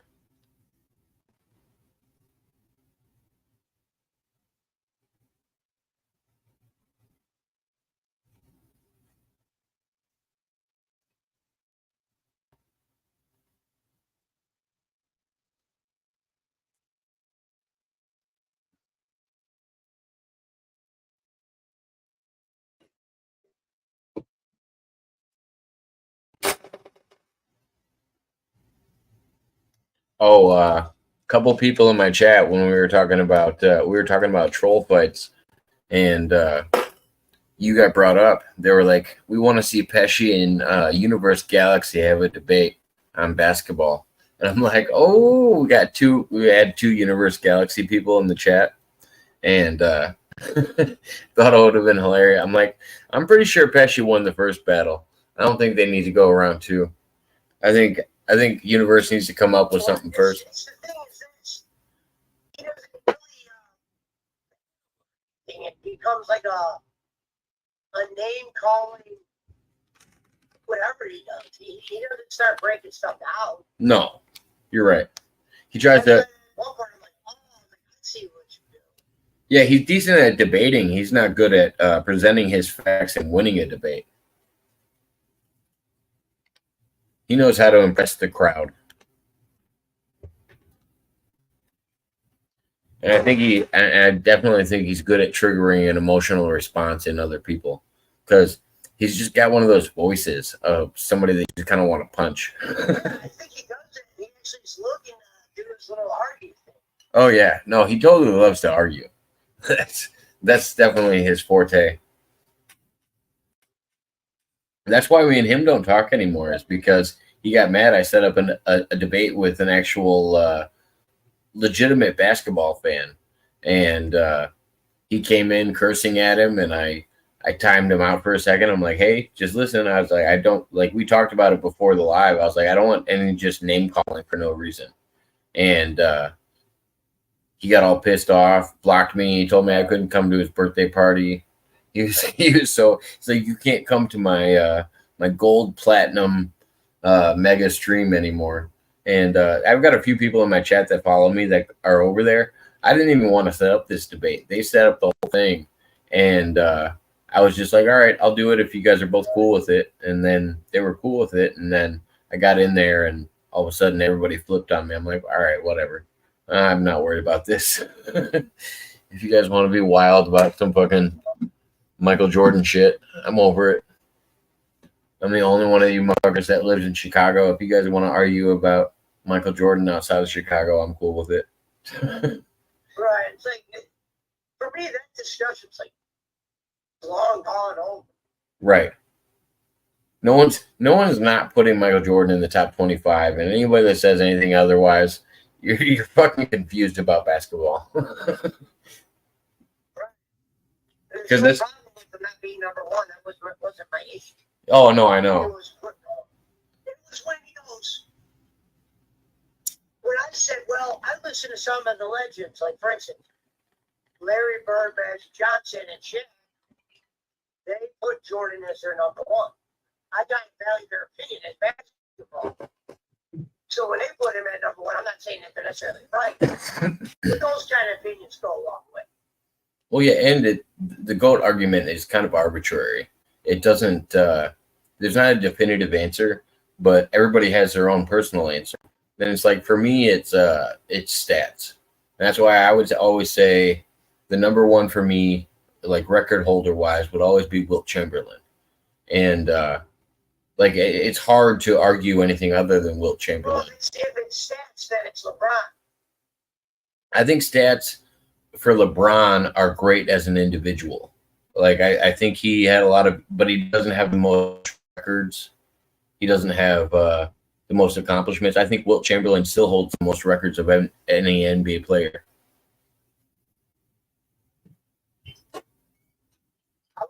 Some games he should have won, I'll tell you that. Oh yeah, same with LeBron. I think that was LeBron's biggest downfall.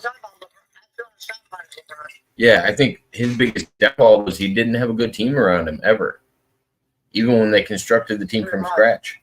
Like if he would have had a supportive team like Michael Jordan was, like that Michael Jordan had and created around him, I think he would have been in a way better position. But he couldn't grow with players. And the East was very weak at the time. Oh yeah. It was tailor-made. For instance, those semifinals he went to, it was people don't realize tailor-made for him to go to those semifinals. No other teams ready. There was either guys hurt or people were screwing up on the draft picks.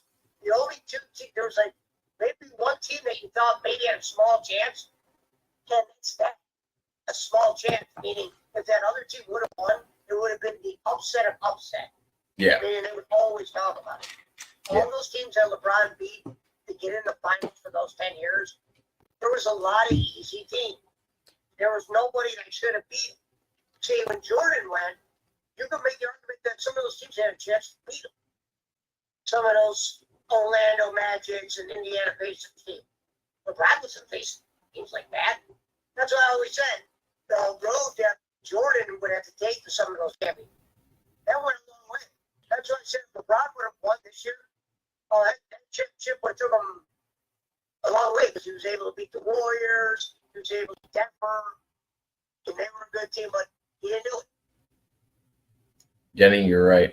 It was a very impressive one, and I think actually Jake actually brought more tie-ups into it, I think, than Nate did, and I think Nate had great exchanges on the breakups because he was constantly. I think he dropped a lot more punches in the whole fight. He should have forced Jake's hand down during the tie-ups, and he would have tired him out more. Yeah, he probably could have. But they were doing this like joking thing where they both seemed to be going for guillotines for no reason with gloves on. And I think they were just setting up the MMA bout. I'm not going to lie.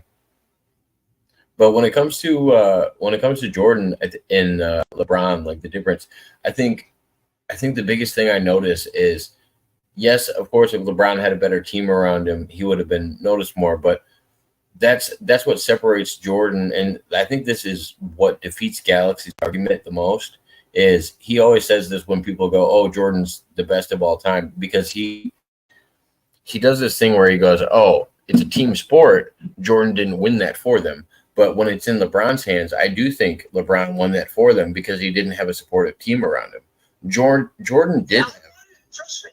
I told people all the time was win your finals.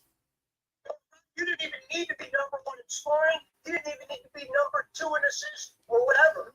You would have won those finals, even if you would average fucking 14 points. You would have been the goal. Because they would have had no choice to give somebody 10 rings to go. Yeah. All you do is win the final. That's true. He had the chance. So there's one thing I could say about LeBron. But I was saying, well, what I was saying was LeBron was totally carrying the team. It wasn't the same as with when you have Jordan, Kukoc, Pippen, and Rodman all working together. Sure. You know what I mean? Like LeBron was definitely carrying the team. Trust me, I watched LeBron. We had a lot of garbage, a lot of guys that you would hope would do well. Yeah.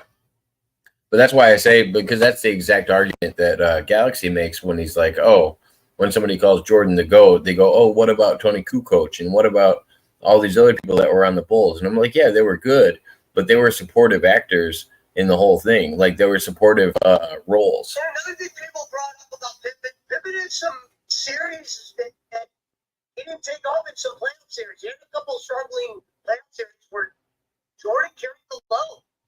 Go look at Pippen's playoff totals, like how much points he had.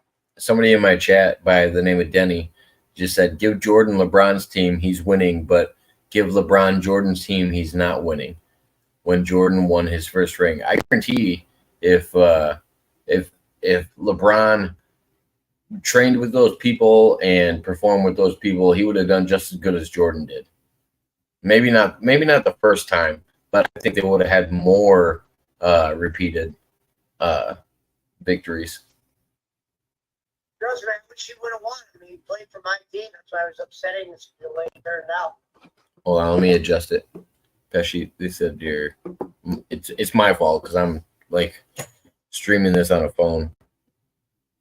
They couldn't hear your audio very well, so I was trying to bring you back in. Oh, It's not you, it's me. I'm trying to stream it from my phone onto my microphone, you know?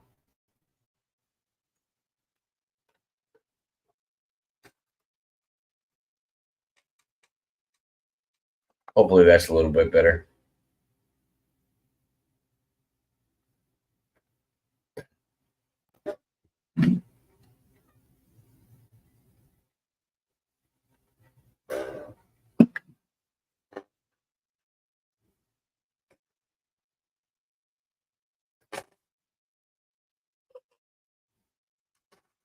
Dude, Schmidt's fell asleep. I'm calling it now.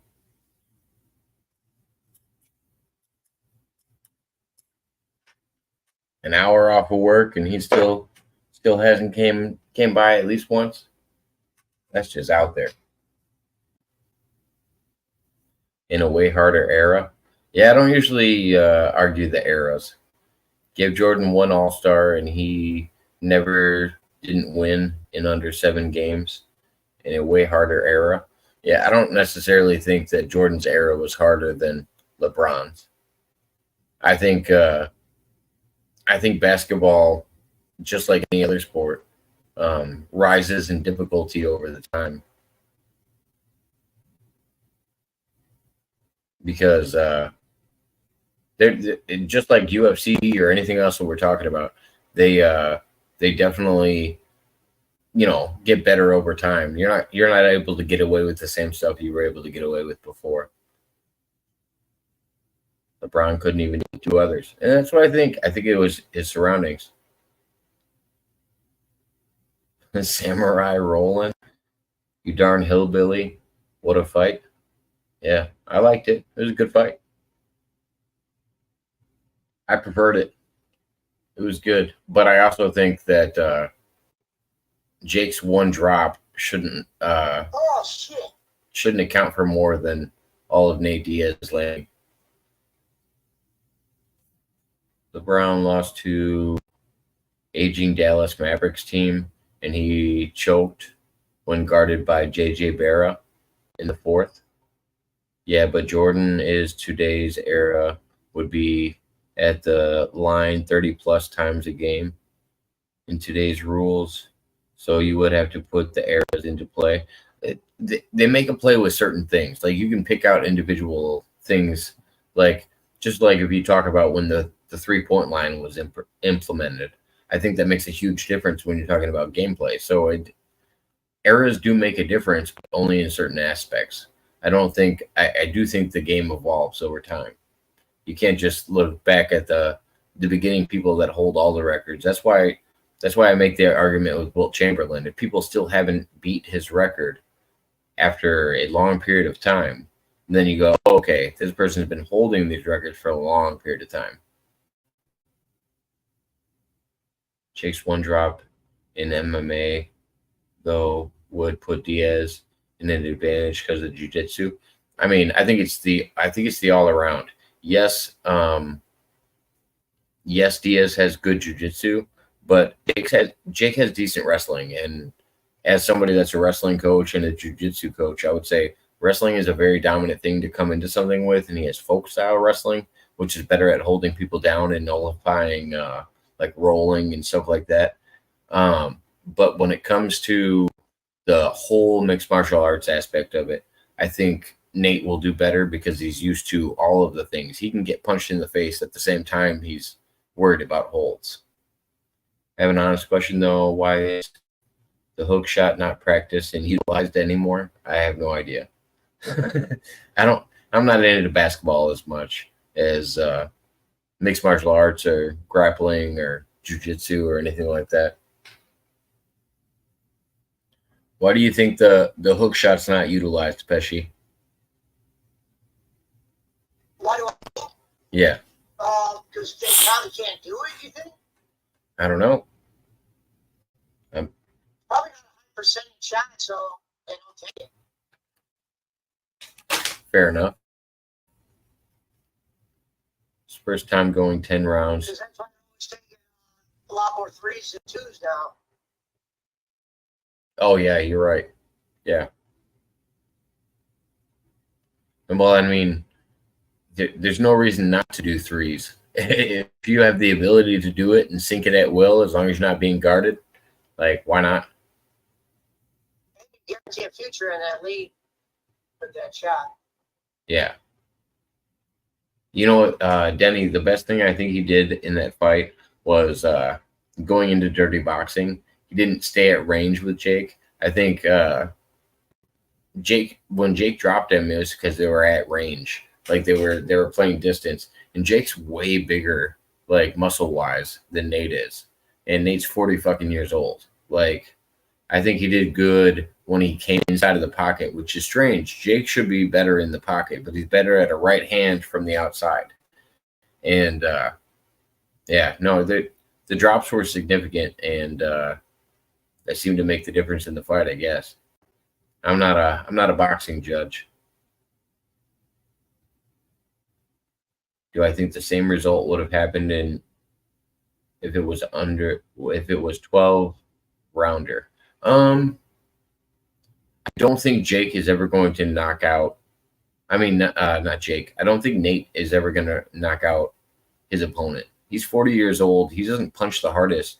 What makes Nate significant is he's like death by 1,000 cuts. He tries to piece you up over time. And Nate landed way more strikes than Jake did. But Jake's were more powerful. So the judge took it in that way. What's your prediction for Nick Diaz versus Logan Paul and Francis versus Tyson Fury? I'm going to put Tyson Fury over Francis, and Nick Diaz versus Logan Paul. I don't think Tyson Fury's got a fight set up with Francis Ngannou from the UFC. You know who he is? No, I know Tyson Fury is. The fucking the Nigerian nightmare. God, he's the biggest motherfucker in the UFC, and he just retired because he wasn't making enough on the fights, and he just landed a fight with Tyson Fury, the first fight out of the UFC. And he's still in his prime, if not growing. Like, oh man, Francis Ngannou is a goddamn beast. He's an Adonis too. Like you're looking at a 275 pounder that doesn't have 6% body fat or 7% body fat. Like he's easily 6'6" or 6'7". Like he's just fucking built. I think Nick Diaz would own Logan Paul, even in boxing. Logan is a sloppier boxer. I think Nick is better. I do think Logan's a sloppier boxer, but I think Nick's too slow. I think Logan would be a lot faster than Nick. And I also don't think Logan would pick the fight. Actually, no, I lied. Logan does whatever the fuck he can to get a little bit of clout. So I would say Logan would definitely take that fight, but I don't think Nick would take the fight. Nate and Nick are way closer brothers than Jake and Logan. And Nick and Nate don't like crossfight. Like if somebody's feuding with somebody else, they don't get involved with those fights. Mike Tyson. Word is Mike Tyson will be in Francis's corner for the fight. That makes sense. I could see him in Francis's corner just for the simple fact that they were going over punches and strikes together, especially on inside stuff. Oh.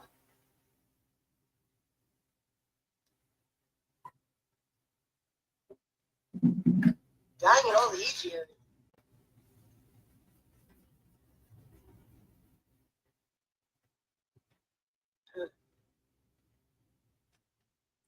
Can Tommy Fury repeat a win? That's a Good question. I don't think Tommy Fury's win was significant over Jake Paul. What up, BC? I would expect him to come out with more next time.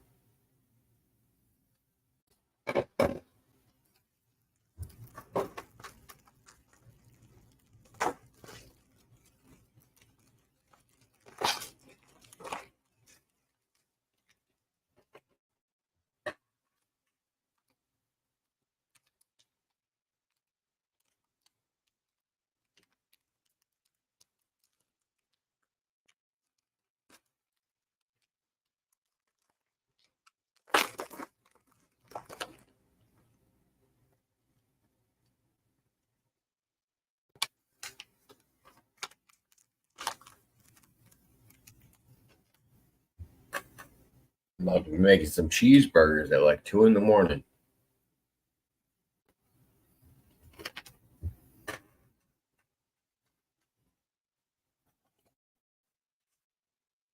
I'm curious to see Jake in MMA. Yeah, I think his striking is decent. He's got a good right hand. My only question is if he can combine his grappling with his striking, because it's hard. It's hard to think about taking somebody down when you're getting in the face or getting punched in the face. It's a whole different level. Grappling and mixing striking into it are just fucking astronomical, especially with somebody that's got experience like Nate Diaz. And Nate Diaz didn't get knocked out tonight. That was my thing. I was more worried that Nate was getting knocked out. I did not want to see that. I mean, I don't like that Jake can end fucking 40-year-old fighters' careers that are already retired. Like, Nate's not retired, but at the same time, he's not in the sport that he was in just because of the regulations. And Jake check leg kicks. I think he can learn things. I think he can learn things. Jake's still really young and has plenty of time. He's definitely got plenty of time to learn how to check leg kicks. But I mean, I really don't know. What if Nate came out and tried to fucking pull guard and he said, "I want to wrestle with you, Jake"? I really don't know. Knowing the Diaz brothers, you never really know what you're going to get in a bout, so it's kind of hard to pick. Opinion on Conor versus Jake in boxing. I haven't seen roided Conor box yet. That motherfucker's jaw grew 3 sizes in like 6 months. He's clearly on something. Fucking animal tranquilizers. He's almost tripled in size. If you ever watched the fights that he was going into the UFC where he was cutting weight, it's night and day difference. He doesn't even look like the same person. I don't know. If he's walking out at like 172 to 185, he might stand more of a chance with Jake, but then Jake would tower over him too. It would be a big height advantage for Jake and reach advantage.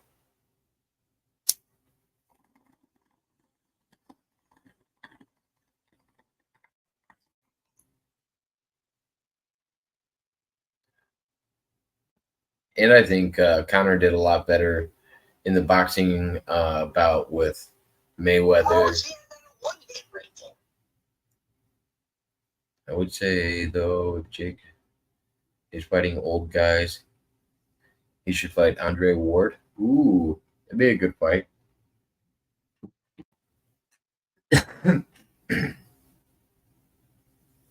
Andre barely took damage in his career. That would be a great fight. Yeah, that'd be a good fight.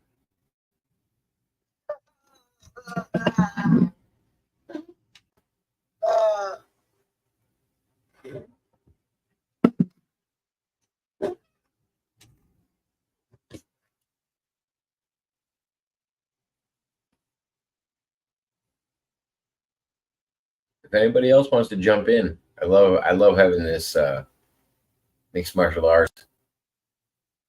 Jacob Waters versus Jake Paul in what?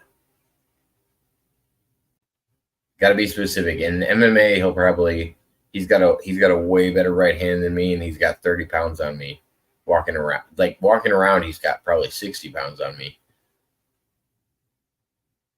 If I met him at a catch weight of 145, I would do MMA.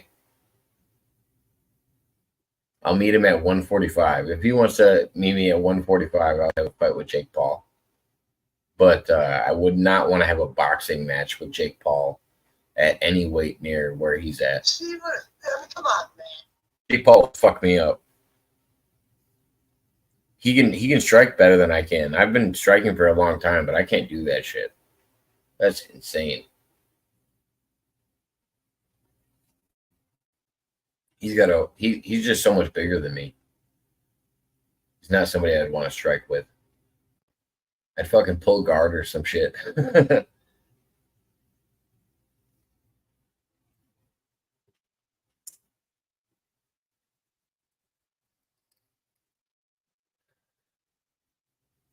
Speaking of, I got to upload all the new videos. I have got 4 hours of footage I got to cut from the gym and upload everybody's highlights. Haven't done that yet. No, don't believe in me over Jake Paul. Jake Paul is a way better striker than I am, but I could beat him in a grappling match. I would take Jake in a grappling match at any weight he wanted to go to. A grappling match to submission. Yeah, that'd be fair.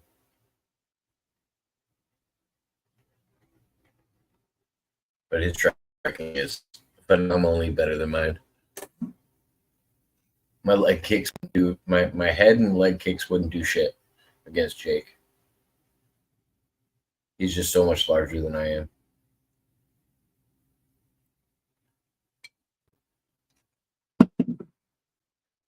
$15 people in the build. I appreciate it. Cheers, guys. What up, Vampiro? What up, Vampiro?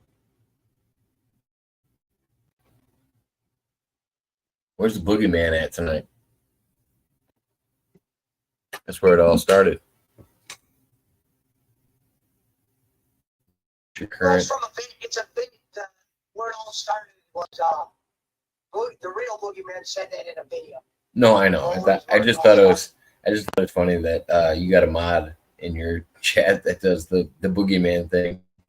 It's hilarious. Yeah.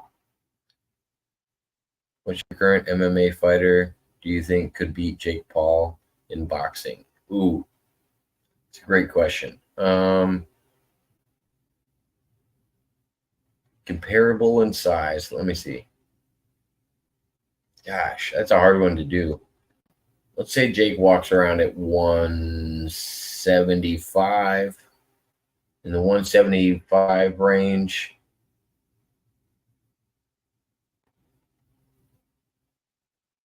Ooh, I'd put him against let's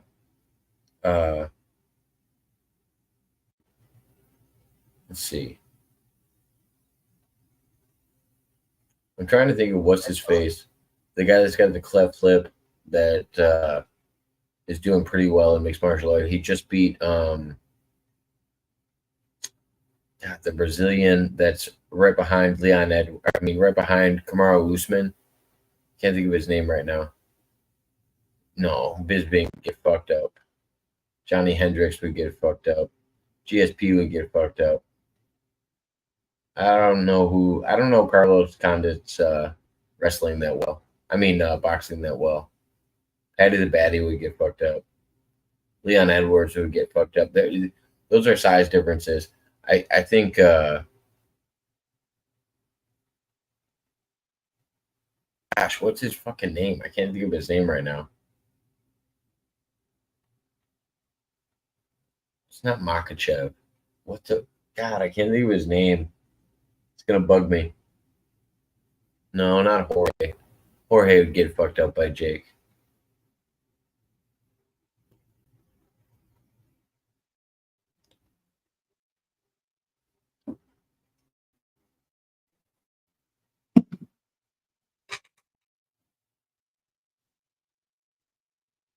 I smash everybody. I can't fucking think of his name right now. But that's it. That's like his go-to line. I smash everybody. No, not Khabib. Khabib's not Khabib would out wrestle the fuck out of most people. Someone's gonna say it and I'll know. It's not Islam Makhachev. No. Yeah, he just had an issue with missing weight, and Oh my god. I can't remember his name because I haven't seen him fight in a little while.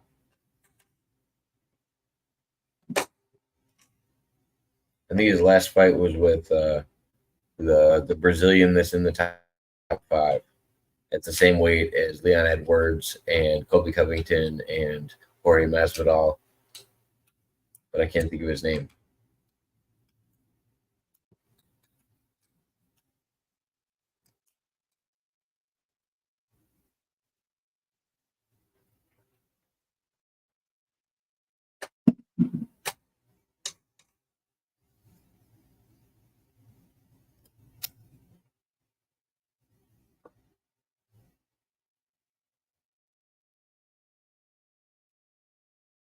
What's going on, Hermie? Hope you're doing well, man. You're more than welcome to join me. Just hanging out. Hermione in the house. Or come join the Discord with Pesci. Yes, Hazmat Chimaev. Yes, that's the one. I think Hazmat would give Jake Paul a run for his money in boxing. Hazmat's fucking wild. I think Jake should start doing kickboxing matches before he does MMA. I think that'd be good. I've always wanted to see him go up against fucking Andrew Tate or something like that.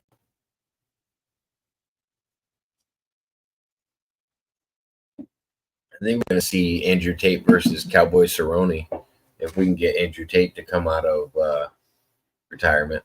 Adesanya would do good, but he's harder to pin down because Adesanya is an outside striker and he's really good with his legs. I'm doing well, man. I wish Brock Lesnar would come back to MMA or do boxing just to kick Jake Paul's ass. Yes. So fucking Brock weighs 100 more pounds than Jake. So that would not be a good thing. I don't want to see Brock Lesnar punch Jake Paul in the face. When I met Brock Lesnar, dude, God, his hands were so big. He shook my hand and he could have fucking cupped both my hands at the same time. Shit. I'm fucking double teamed over here.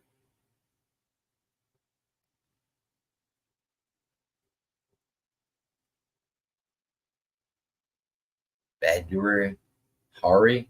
I don't know who Badger Hari is. Then you got a really good mixed martial arts knowledge. I like it.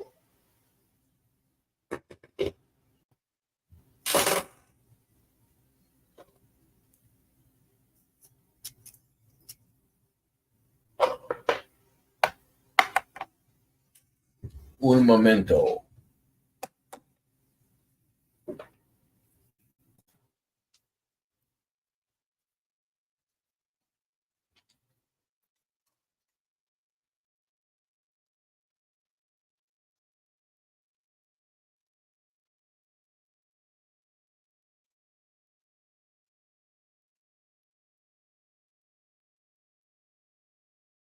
Whoops. Not being into that new boss fight.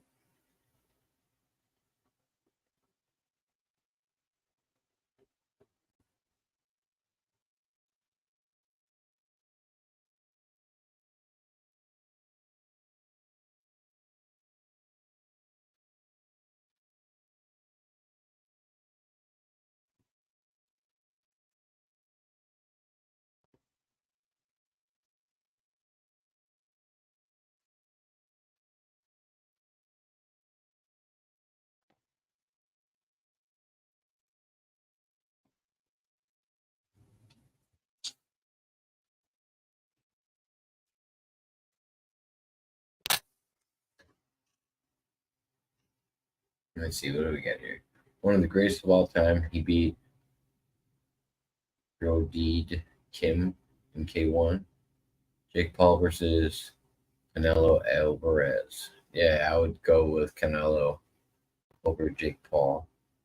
Joe Rogan versus Andrew Tate. I'm going to go. Ooh, it's a big size difference, I think. I think Joe Rogan's got at least 40 pounds on Andrew Tate. Guaranteed. I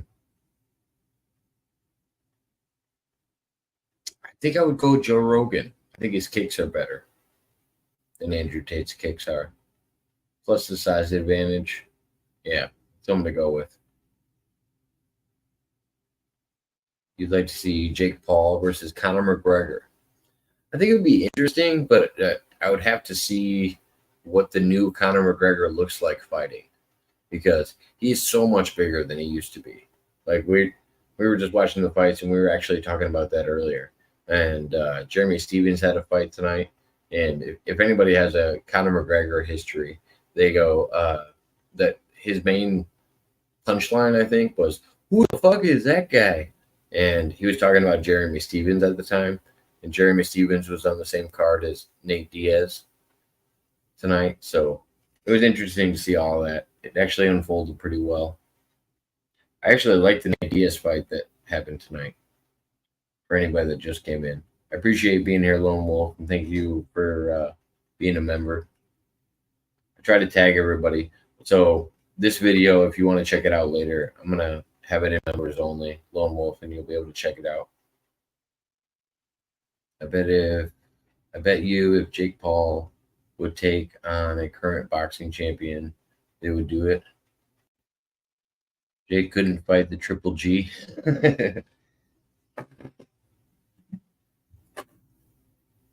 Jake might have some issues with that. What do you think, Pesci? Did Schmidt fall asleep? I guess so. Fucking 1:30 my time. What is it? 2:30 yours? Yeah.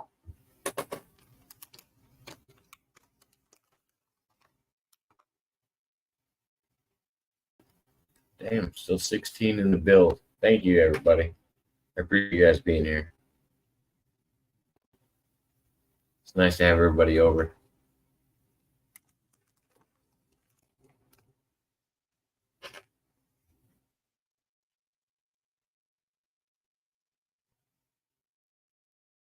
Oh, so what's been going on with all the live streams lately? So did anybody else catch these live streams that I caught earlier?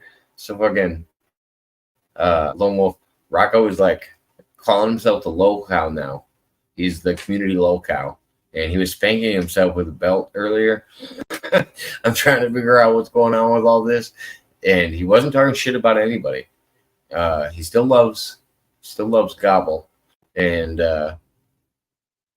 the Gobble family, but I'm trying to figure out what's going on with this. I don't know if this is a face change or what this is.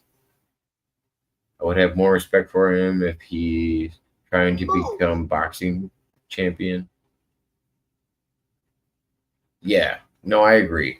And that's why I think the Tommy Fury match will definitely happen. They talked about that tonight at the end of the fight. And Jake was considering taking the Tommy Fury fight next. So, yeah, I do think he should face more boxers. I think he's got to get past Tommy Fury first in order to take on more boxers. What influencer would you give a good boxing match fight at your weight? And what influencer would you like to fight in boxing, also in MMA? Goddamn. Influencers? I don't know. I'm not really, I don't follow influencers that much. I just follow my local community and people that I have been around. I mean, it wouldn't be fair if I felt like it wouldn't be fair for me to fight a lot of online influencers. I don't know that many. Ooh, there's a wrestling guy that goes around to like beaches in California, and he does like takedown turn. Oh, I'd fuck up Aiden Ross. Sorry, I take that. As soon as you put that through, yeah, I would fuck up Aiden Ross. That's not even a joke. And Aiden Ross would want to fight anybody. Like, Aiden Ross knows better than that. He's just coming off the lean and shit. He's had a tough life. Andrew Tate isn't like training him or anything. He's got a lot of work to do, Aiden Ross. But no, I wouldn't. In MMA, I think it'd be fun to do a grappling match with like what's it, CM Punk, or I mean, I would do a grappling match with anybody. I've wrestled with Ben Askren before. And Ben Askren's a pretty notable grappler. I went to his camp and got to wrestle with Ben a couple times. Aiden got the top G in his corner. Yeah, but he's not learning much from the top G. You haven't seen LOL? I'm sure someone recorded it. Oh, what the fuck?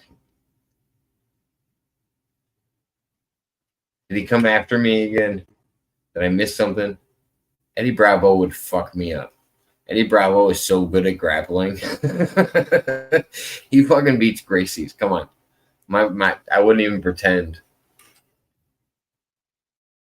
Did you put down the cigars? Oh man, I had a top G birthday last year. When it was my birthday last year, I was on here smoking a cigar with fucking sunglasses on. I love the top G.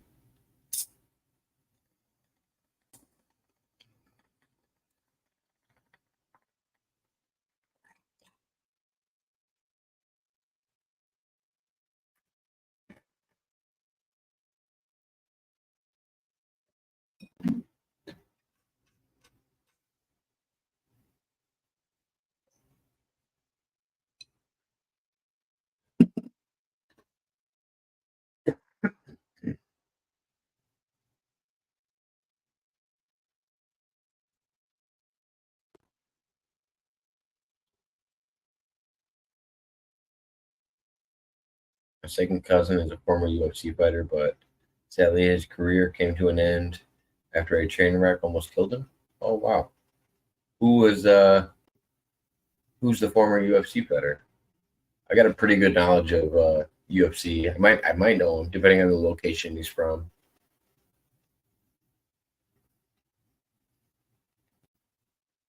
They had three fighters tonight from Cleveland, Ohio, and 2 from Chicago, Illinois. And I know you're from Chicago, Illinois, Pesci, so I know you love the Chicago fighters. Right.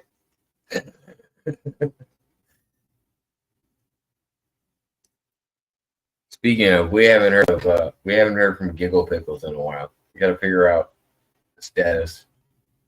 Jake joked about fighting Logan, but I doubt that would happen. Oh yeah, no, Jake would fuck up Logan. Doesn't matter what weight it was at.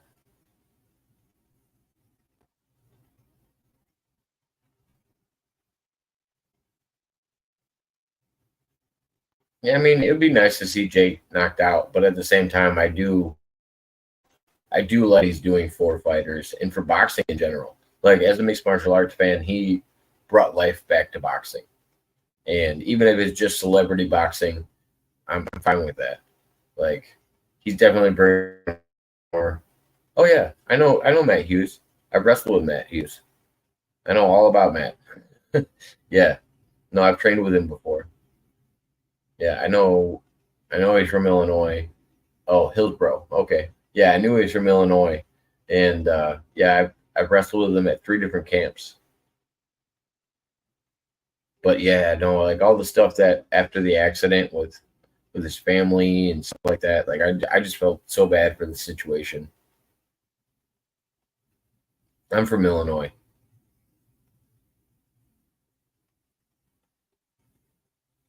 I'm in northern Illinois.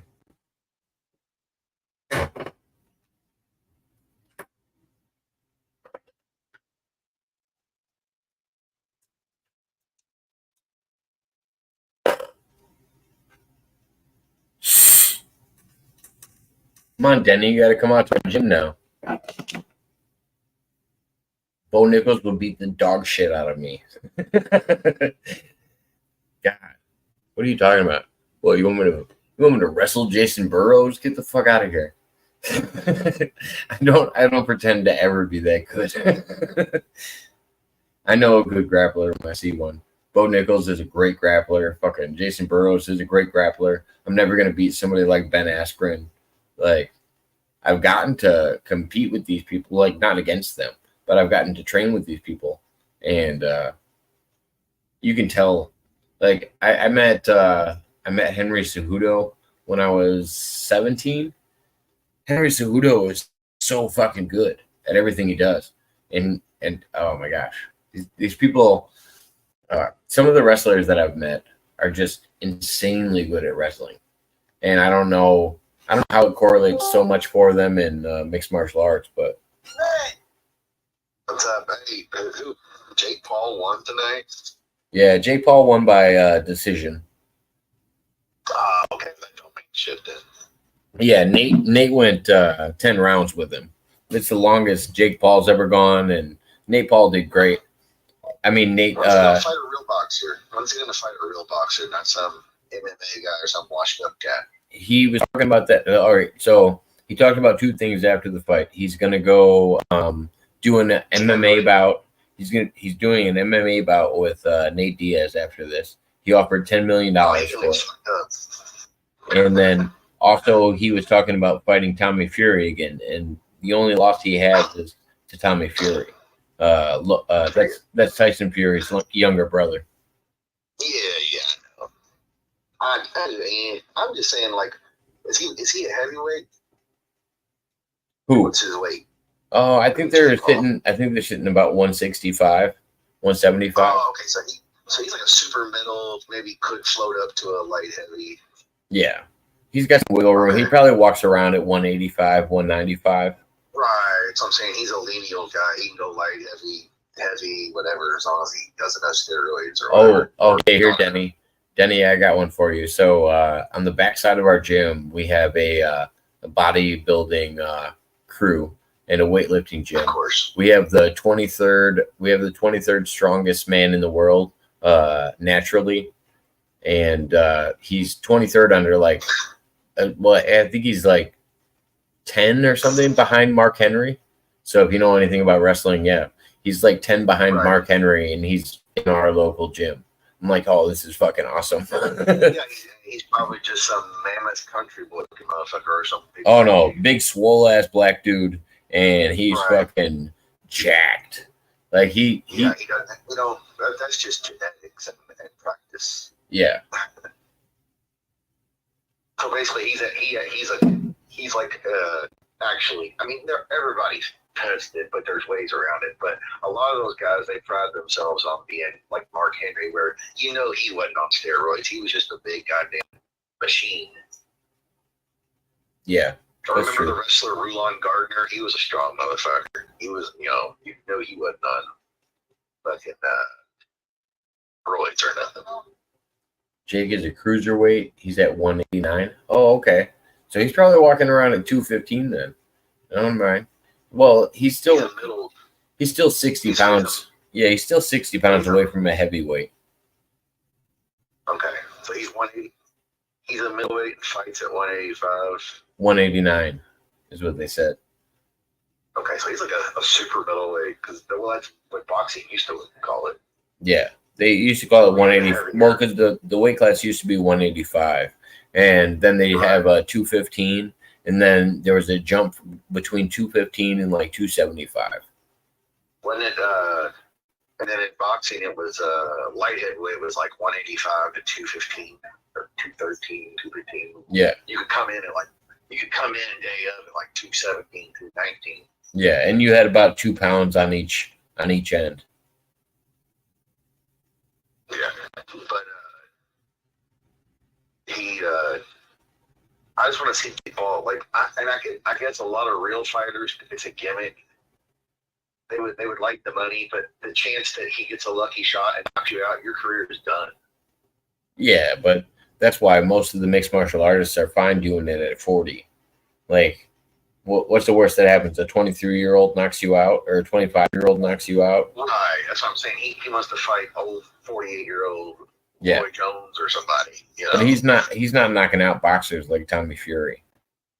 If anything, he's going by decision. He said, I would like to see Jake and Floyd Money Mayweather. I wouldn't want to see that. Jake is so much bigger than Mayweather. And Mayweather needs to step away from trying to get the big paydays just for that bullshit. Like when I saw it with Logan just hung on him the whole time and just didn't get knocked out. And they had a 40-pound weight difference.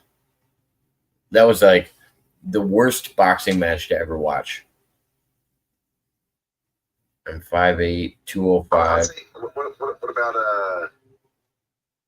like if he fought any of those like Crawford or Spence or any of those guys, he'd get beat the fuck up. Who, Jake? Yeah. Who, Jake? I'm saying he can't be. Yeah. Oh yeah, no, Tommy Fury's not considered like I don't even put him on like pro status. He's not even. I mean, I guess he could be ranked in the world HB or WBO, WBC, whatever. Depending on what one. He could be, pound for pound, whatever. He's number 700, or sure, he could be there. But he ain't no fucking Crawford Spence or a Broner, or, somebody who's a world class fucking boxer. Probably wouldn't do the Olympics or Golden Gloves, etc. Chris, you got a question in the chat. Denny wants to know. Ask him, what do you think about Jake Paul and Andre Ward? Andre would fuck him up in a boxing match. That's what I said. Andre will fuck him up. I guarantee it. Boogeyman says, what about Jacob Waters versus Cody Rhodes? All right. I think Jacob could take Cody Rhodes. I don't know what Cody Rhodes is. I don't know what his training's like. I don't know enough about Cody Rhodes. His background was in wrestling. He was a high school wrestler like you and all that. Okay. Weight class higher than him. And Cody's around my size. I'd be interested in looking into that. I wouldn't speak on it. I wouldn't speak on it until I knew height doesn't matter in grappling. Right. Put your pretzel just as easy. Yeah. No, I think it's a lot easier to shoot at legs that are taller than me. Booty Man says, who do you think would win the boxing match, Jake Hudson or Rocco? Ooh, Rocco. I'm going, no, fuck that. Rocco would fuck up Jake Hudson. Yeah, that's true. The 11-year-old nephew fucking up. For an object. Boogeyman says, Bolin's son would fuck you up, Waters, and I don't mean Bolin. Okay, now you're confused. Well. I would fuck up the Prince, but I wouldn't say I would beat Brock Lesnar. No way. No, Jake Paul and Andre Little. No, we're not going there, Boogie. Jake Paul and Andre Little? Andre Little could be Andre Little. That's a suicide. Like, John Wick, I guess. That's a suicide, though.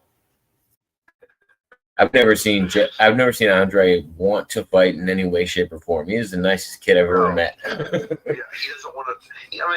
Even asshole Granny has to go through. Oh, come on, I can't talk to this kid. And then you got another question. Ask Chris, what current MMA fighter could beat Jake Paul in boxing? Current MMA, a lot of them. If they have a good striking background, that's the key. In boxing, yeah. So I was trying to decide this. So at 185, who would you pick? I picked Khamzat Chimaev. What about who's the guy that came out to the Undertaker?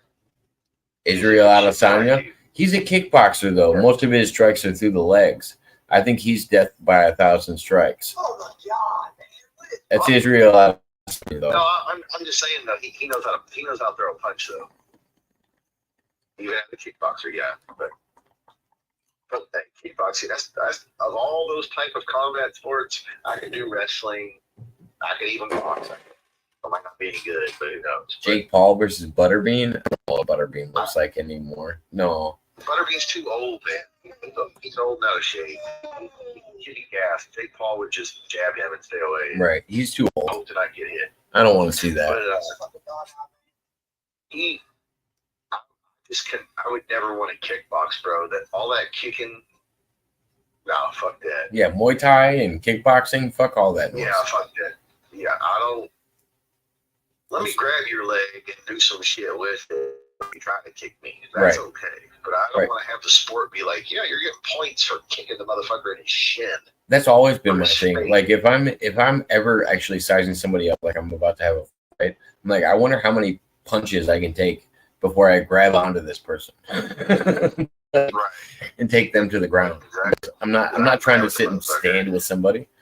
I'm going to subdue a motherfucker before I'm going to fucking fight him. Boogeyman says, Shemaev is a wrestler. You think he can outbox Jake Paul? Mm-hmm. I think Yeah, Chimaev. it depends, man. It really does. I think Chimaev is A a lot of good. those guys in MMA, they can box, but they choose to just grab motherfucker instead because they have the wrestling or. No, I think Hazma is a very good striker, and he can outstrike people like who's the British guy that that everybody likes. Jake Paul versus Connor. Is he Connor? And that's the thing. So we were talking about that with Connor. I'd have to see how he fights like the new Connor because he's grown. His jaw has fucking grown 4 times in size. He's so steroided out right now. I would love to see how he actually boxes and competes right now. But I think he did better against Mayweather than Logan did. I was gonna say, I would take Connor over Jake in a boxing match. Yeah. Just because that little Irish prick knows how to throw some hands. Well, and he started out in amateur boxing. That was his first thing. Right. That's why I'm saying he's known. But what's Connor weigh? Like now walking around 180. Oh God, probably 215. Just walking around. Oh yeah. He's Okay, big, motherfucker. And he was fighting at 135 before, and everybody's looking at him like, I don't understand how Connor grew. I do. It's called drugs. Right. It's called growth hormone. No, Bisping would get fucked up. Bisping has a lot of heart. Don't get me wrong, Gonzo. Bisping's got all the heart in the world, but that would be a horrible idea. I wouldn't want to see Bisping go against somebody like Jake Paul. That'd be horrible. Okay. He's got one eye. Chat says, because Bruce was very smart about fighting techniques, if he was alive in his prime today with today's training and body and HGH and all that jazz that everybody takes, his mindset, how far do you think he'd go in the 135? He'd be the champ. No, he wouldn't. In his prime? Yeah, in his prime, he wouldn't be the champ. I don't know. I think so. Because if he could train, I'm saying like train in the MMA, you know what I mean? Like he came up in it. No, if he was in his prime and got put up against somebody in their prime today, he wouldn't stand a chance. Because even at his prime, he'd have to work to be like born when we were born and came up. That's a whole different discussion because I can't imagine something like that. That's a really hypothetical. Hypothetical, right. Just his prime versus somebody currently today. This is what we were talking about earlier. We were talking about earlier. They're more diverse. The sport evolves. The sport evolves so much. Right.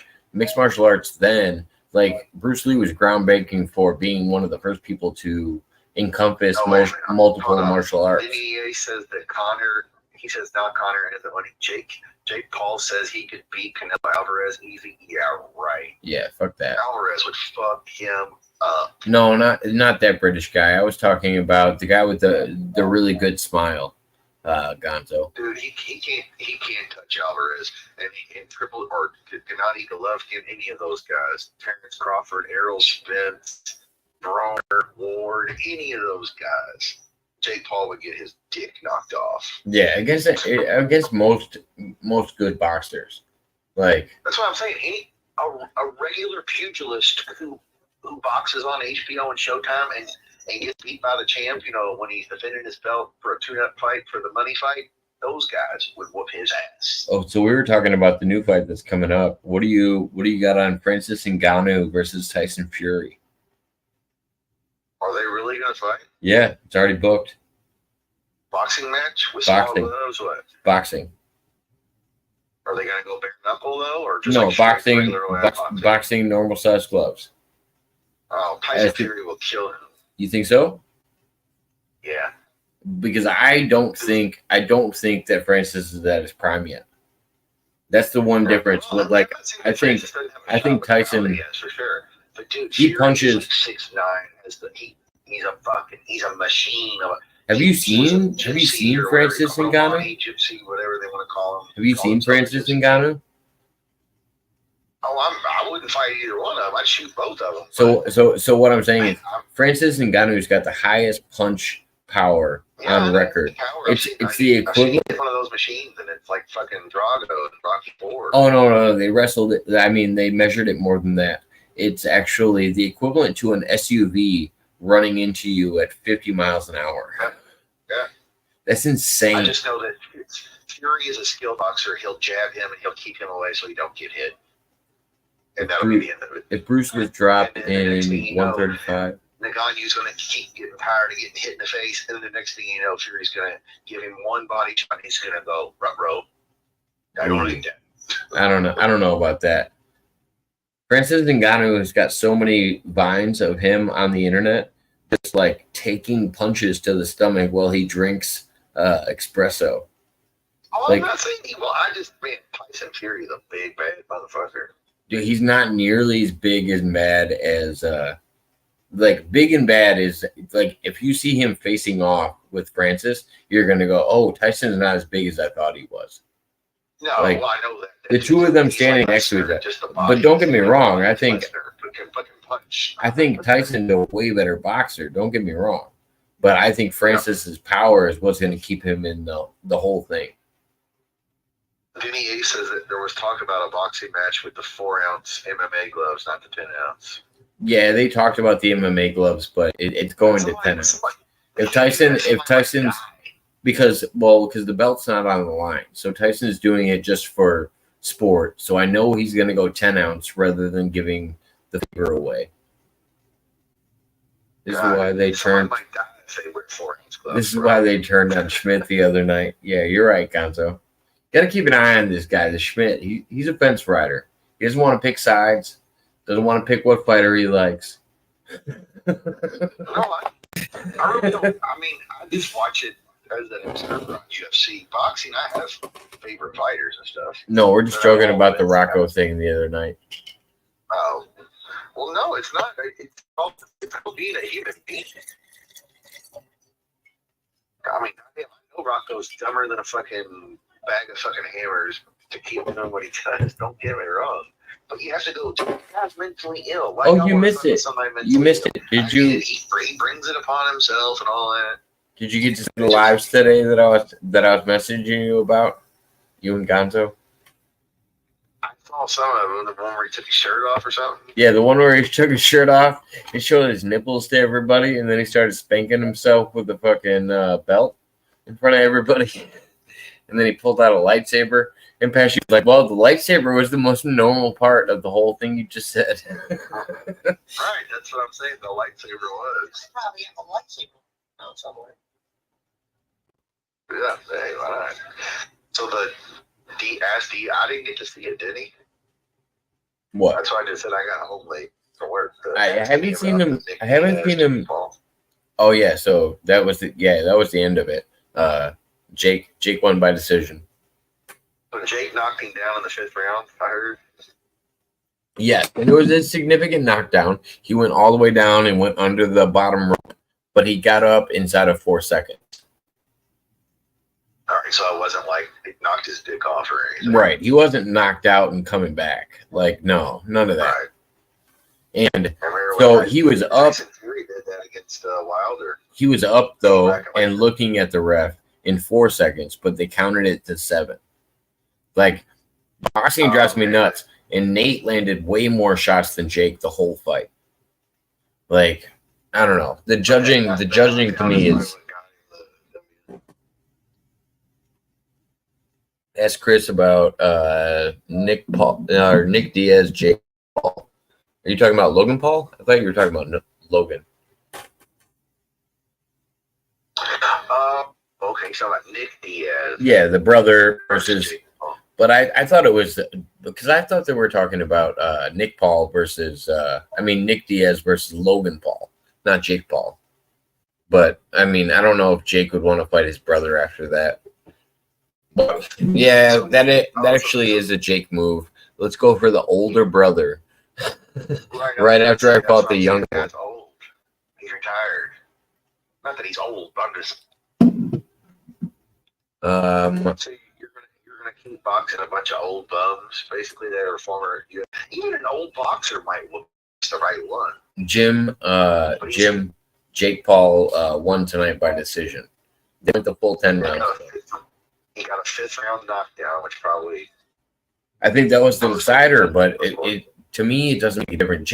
Jake was definitely landing stronger strikes, but at the same time, if it's a numbers game in boxing, I think Nate Diaz won. I don't know. It depends on how much you count a knockdown as. Because I would say easily Nate had 80 more strikes at the end of the fight than Jake did. And if you do the CompuBox stuff, that always tells the tale of the tape to me of like on the decision issue, where you're like, well, the guy threw 400 punches and the other guy threw 200. Well, the other guy's 200 were like 70% landed. Yeah. That was 400 landed 33%.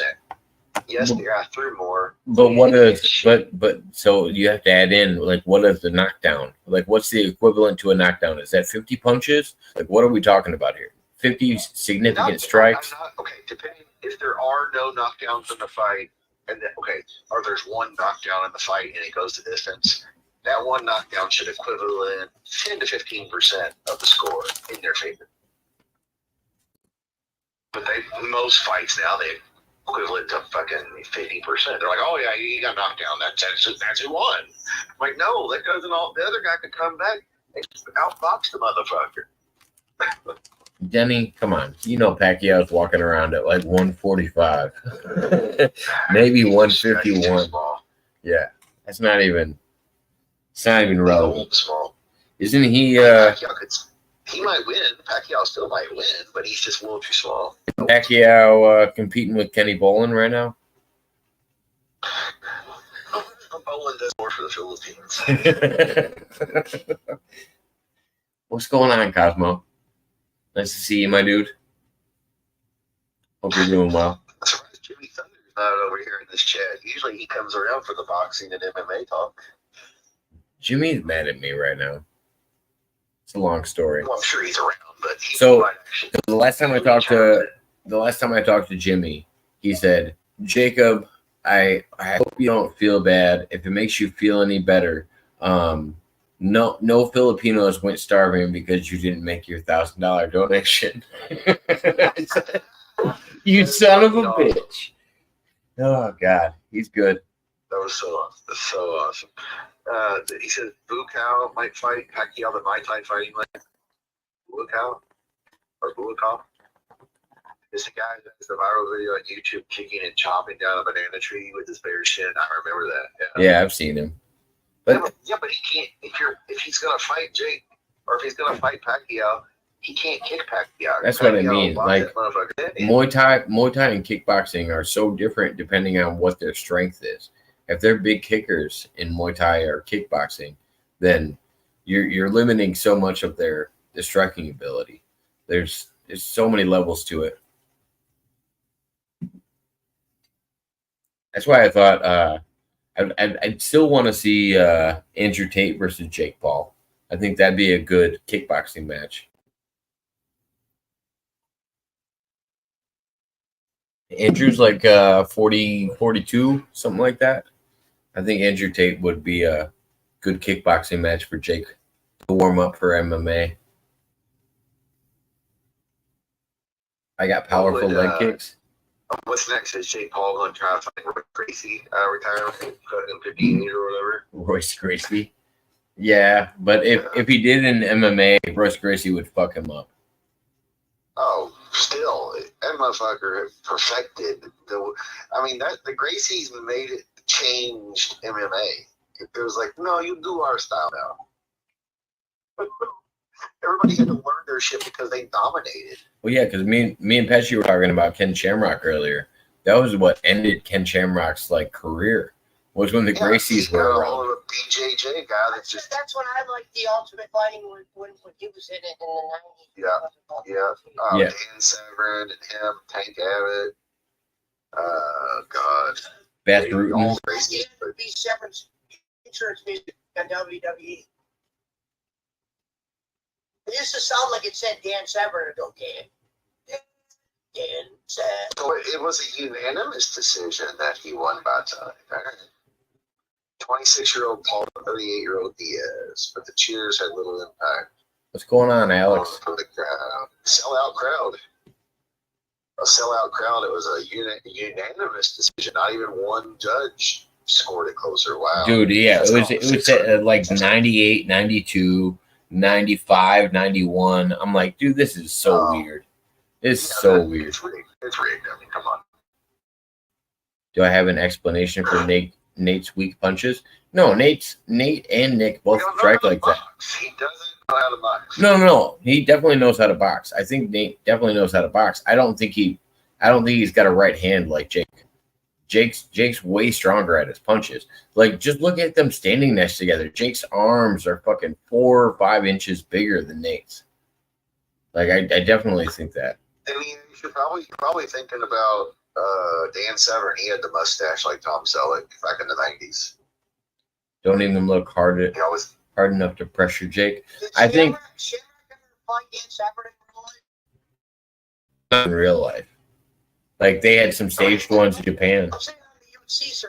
Oh, no. They had some staged ones in Japan, but they didn't have any. They never got to fight each other because Shamrock left and went to wrestling. Yeah. And then Severn, of course, came. They wrestled each other, pretended to fight each other. But Alex, I think he pressured Jake a lot better by making the boxing inside rather than outside boxing, because Jake's better at landing the outside right when somebody's at a nice distance with him, and Nate kept closing the distance, and I think that was his best advantage in the fight. Like, I think Nate performed great for a 40-year-old going against a 23-year-old. I think Nate knows how to box for MMA, but the stance is probably weird for him.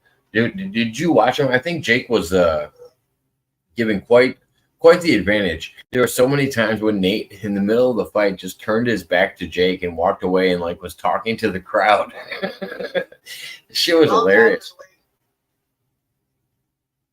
Is he ever?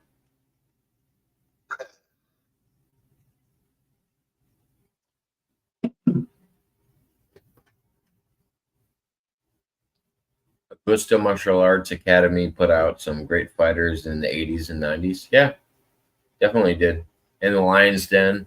I mean, that was the Lion's Den was Ken Shamrock's creating, and at the same time, it came out with so many good people. But if he was allowed to train more in boxing, yeah, he would have beat Jake more. But I think he's been training in.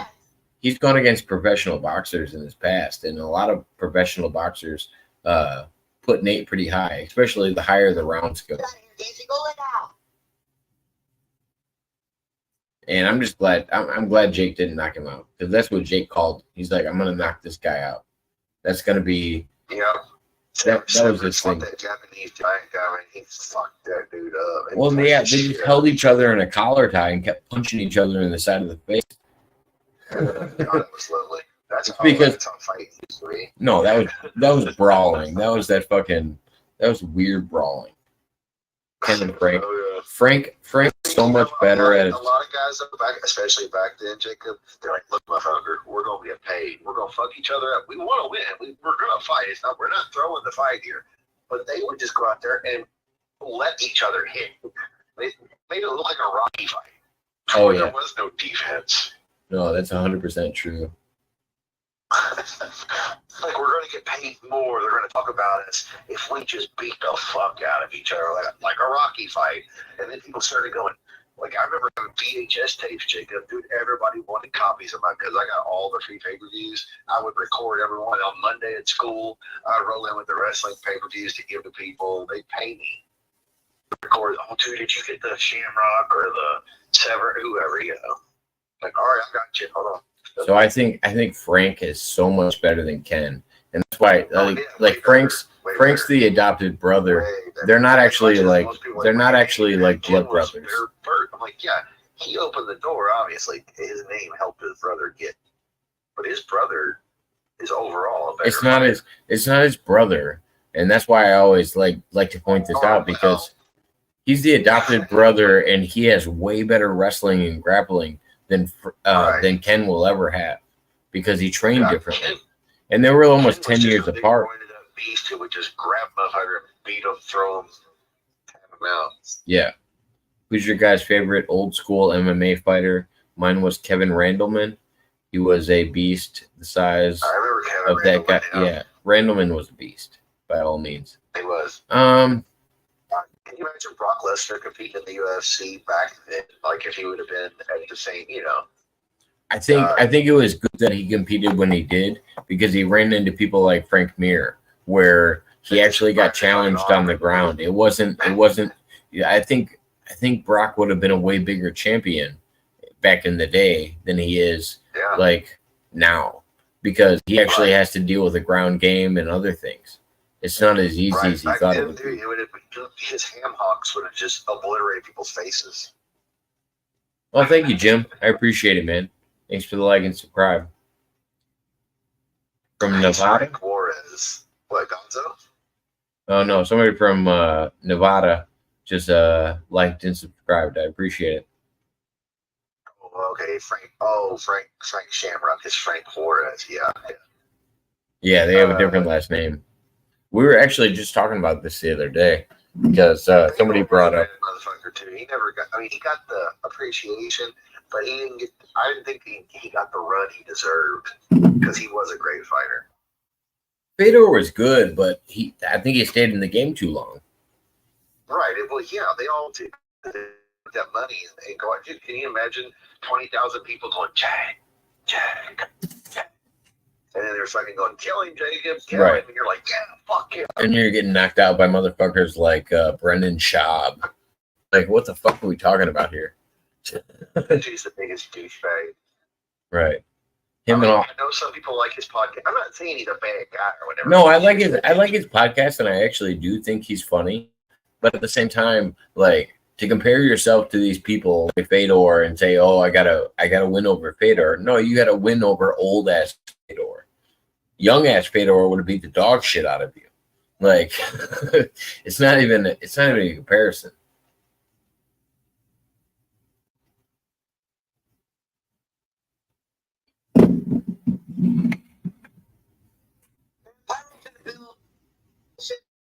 This fatal scout looking afraid.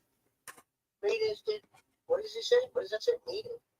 Oh, let me guess. So close to winning that fight. Diaz. Not close, not nowhere. Nope, nada. Diaz doesn't know how to box. So tell me more about how Jaywalks is going on a rant in your chat. Jaywalks the grappler. That's what I said. Tell me more about how Jaywalks is going nuts about fighting in your chat. Yeah. He said Mr. Eagle Scout. I love it. Jaywalks comes up with the best goddamn names. No, he came up with that because he looked up some minor on fucking YouTube that has the same name as me. That's what I said in the PWO chat. I'm like, how weird is it that you're looking up minors that are named Jacob Waters to compare them to me? This is so fucking weird to me. Like, all right, you got it, Jaywalks. There's an eagle. I guess maybe you stole that. Maybe you intimidated that kid with your grappling skills to give in your YouTube. Possibly. Or Jaywalks is just looking up minors and comparing them to me. But I mean, each their own, I guess. He said Severed and Shamrock fought in the UFC and maybe even Japan. That is considered real life to me. No. I don't remember him fighting in UFC. Japan fights are not considered real life because that's half the reason that all of these these other promotions went down. More examples of how Jaywalks has no idea what's going on in mixed martial arts or grappling. Jesus Christ. Severin beat him at UFC 9 by decision, round 3. Yeah, decision. Yeah. All right.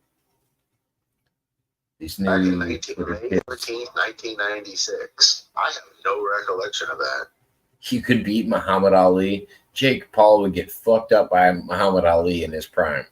That's not even a Denny. It's not even a I statement. mean, the greatest of all time versus this guy who ain't boxed nobody but some old dudes. Well, and Muhammad Ali in his prime was so much faster than Jake Paul. It's not even a question.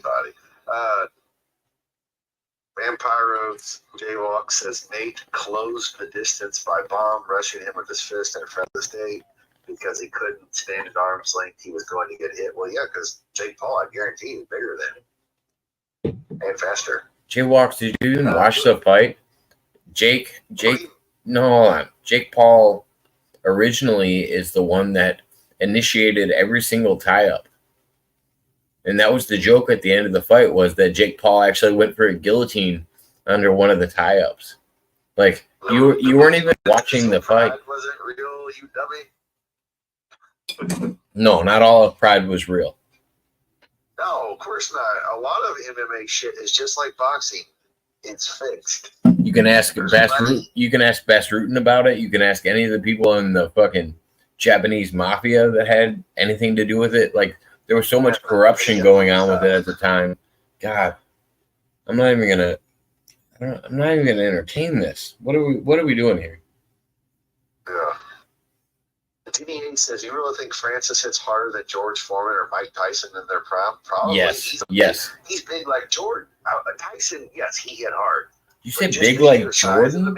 He's big like a Foreman, so they'd be more comparable, I would say. Oh, yeah. No, I would say he definitely hits harder than both of them at their prime. Just because of his size difference and the fact that he is pure muscle. How big is Francis? 6'4"? He's easily 6'6", and he has less than like 6% body fat. Gosh, he weighs 275 or 285 walking around and has less than 8% body fat. You're talking about this man is pure muscle. Like he's fucking ginormous. He probably walks around at 315. He's 36 years old. He fights at 6'4", 257. So yeah, he's probably 280, 290. He's like a defensive lineman. Dude, he's fucking huge. He's goddamn huge. And if you saw him standing next to Tyson Fury, you'd go, oh my God, this guy's in way better shape than Tyson Fury. But don't get me wrong, Tyson Fury is a way better boxer. I don't put that past Tyson. I just think for a puncher's chance, if you're talking about any mixed martial arts event, yeah, Tyson's definitely going to have a competition with Francis Ngannou. Denny Ace, who says, oh, you're talking about Jake Paul. He can go up to 205, then he'd actually be able to meet up with Deontay Wilder. Dude, Wilder would knock him the fuck out. Yeah, Wilder would fuck him up. Yeah, Wilder would dress like his fucking robot that follows him out to the thing. And so I take it fake Paul won the fight. Oh, no. It was a legitimate fight, Herman. Yeah, they didn't have to fix this one. What I'm saying is correct. What's that? Boogeyman says what Vampire Rose is saying is correct. Boogeyman says, put the bottom down, son, respectively. Oh, okay. You never go full R word, Jacob Woods. Yeah. Forrest Gump didn't go full R word. It's a tough crowd over there. Pesci's. Didn't go full R word. Top in one full R word. Didn't get the Oscar. All these white belts over at Pesci's talking about fucking mixed martial arts. I don't know what to do about it. Tough crowd over there. What Jake Paul looks like when he doesn't pay people to take a dive. Yeah, exactly. Dude, it's 80% of boxing is rigged. And I guarantee you a good percentage of MMA fights, especially the ones where it's like Cage Fury 37 at downtown Louisville Gardens tonight. Jacob Waters takes on Thomas the Hitman Page. We were talking about that earlier with mixed martial arts, like judging. And I think because somebody asked me in the chat, I think it was Zero or Wonkaroo, asked me in the chat about what I think about wrestling scoring when it comes to MMA. I don't think takedowns are significant because a lot of jiu-jitsu guys will pull guard, like the Diaz brothers. They'll pull guard on a lot of people and just jump right to their back and expect people to go to ground game with them rather than striking. And I don't think takedowns are significant. Like, you could have more strikes than somebody else, and you took them down 3 times. You can't punch anybody in Greco or pre-catch wrestling, whatever. But no, I'm not talking about that. I'm talking about in MMA. If somebody takes you down 3 times, but you have, let's say, 20 more punches than them, who wins? Punches. Punches you?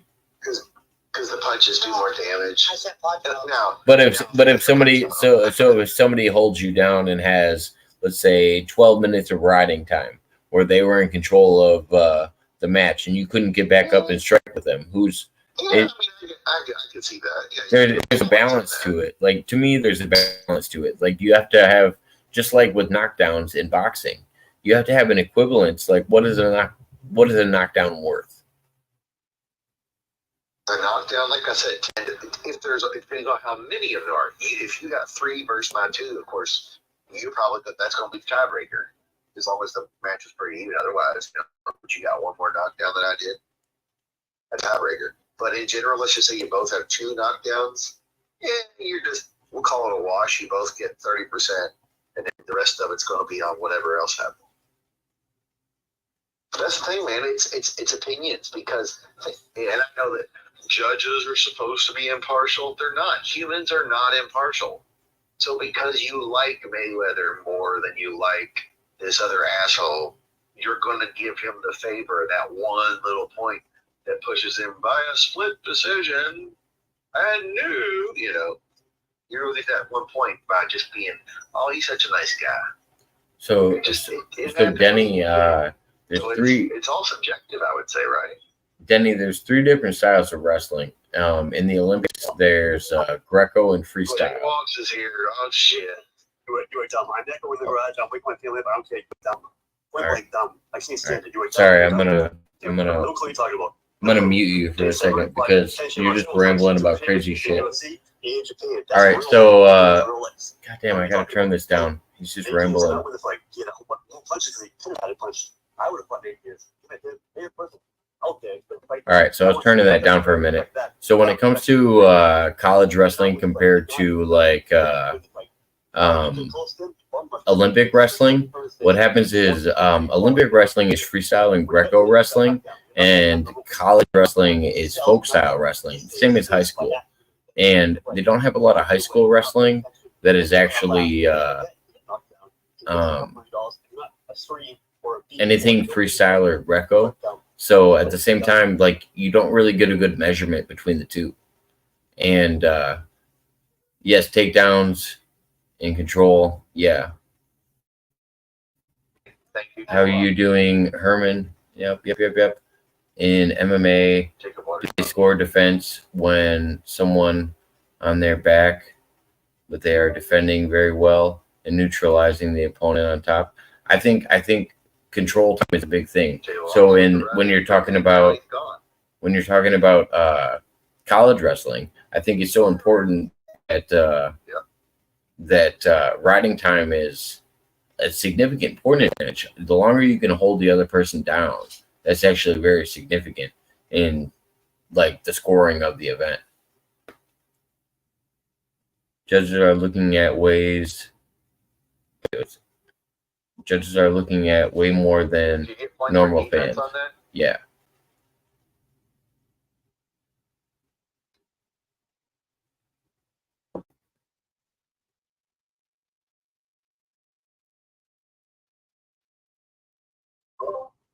Sorry, I had a bunch of questions in the chat. What were you saying? I was just telling you, I knew you were muted. I would say unmute yourself. I put it in your chat, but yeah. Oh yeah, no, I was muted because people were asking things in the chat, and J-Wax was just running his mouth for I don't know how long. I was just like, all right, I'm gonna turn down the volume and address my chat because it's more important. Here's funny, Jacob. I just want to let you know I'm a great MMA fighter. I'm coming out of North Mississippi. Shout out to your boy Jake Hudson once again. My Cash App, my Venmo, my PayPal, my rotary phone, my FedEx, my UPS, my Amazon. They're all up there. Y'all want to send me some Jenny, I think Jake Paul would beat most of the Diaz brothers in and standing in front of them and that slap fight, not slap boxing, but if it was just straight up like slap competition, I think Jake would win. Are you talking about that slap shit they do in Russia that Dana White's now gonna be doing? Yeah. You're talking about this shit? Oh God. I think. Why would you do that shit? That's like MTV jackass shit. Yeah, it's guaranteed brain damage. Is what that's called. Yeah. And did you see the shit that the one fighter recently UFC was talking about fuck The Rock and shit because they have to wear his shoes and they can't get outside sponsorships and they're not getting paid because people don't realize this. Most unless you're a McGregor or a Lesnar or somebody big, Rousey, somebody marketable outside the ring, you don't get paid dick compared to what boxers at least get paid a little better. It depends. It depends on how they book it. Like I think fights like Jake Paul's are actually making a lot more than regular boxers. Right, that's what I'm saying. Because I get it, he's a celebrity before boxing, and that's and I think he's better at promotion than boxing in general. Like the whole sport of boxing, I think Jake really has revitalized the sport of boxing when it comes to people being interested in fights. I don't remember what fighter it was. I'll find it, or you'll know the name. But he was like, "Yeah, we have to wear these The Rock's Under Armour shoes, and we don't get any money for that." And he was like, "Well, back in the day, when Lesnar was like one of the guys, remember he had his trunks on with his sponsors with Jimmy John's and yada yada and all that." That's why. Climb on top of my old lady and drink my Coors Light because Bud Light ain't paying me. Oh yeah, and he talked about the beef jerky or Jack's Links. He was like, "I'm gonna get a Slim Jim," and he was all over that. But the first people to do that were people actually like Brendan Schaub, because Brendan Schaub made a lot more on advertising than he did on the fight. Yeah, and that's so stupid that they do that. And I get it; they get a bunch of money, and then they don't give it to the fighter. It's, I mean, it's always been that way. It's a scumbag to most wrestlers in general. Just like Don King and all the others have been scumbags to boxers, and Dana White. Now, Dana White isn't a scumbag per se, but he's retired a lot of people he shouldn't have. Well, right.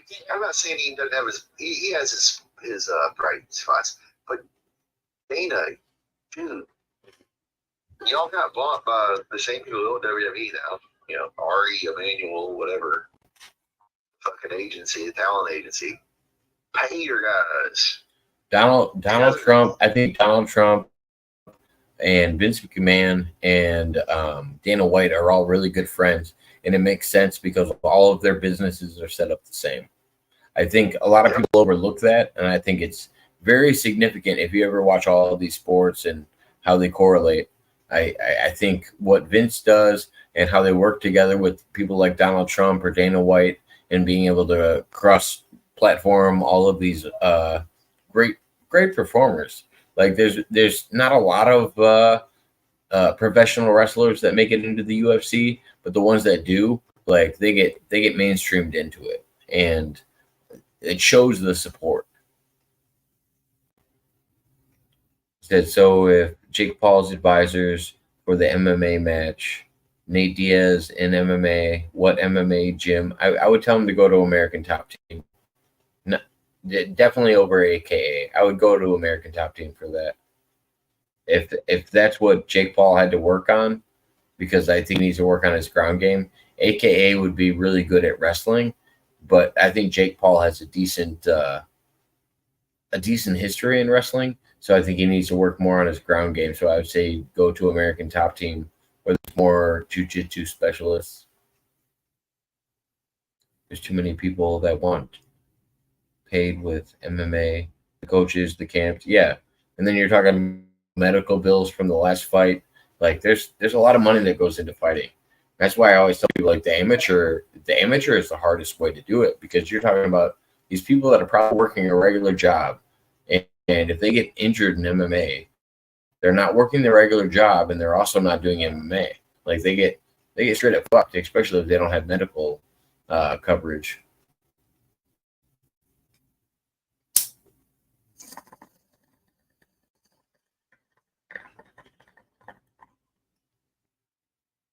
That's what happened to me right before my first My first amateur fight.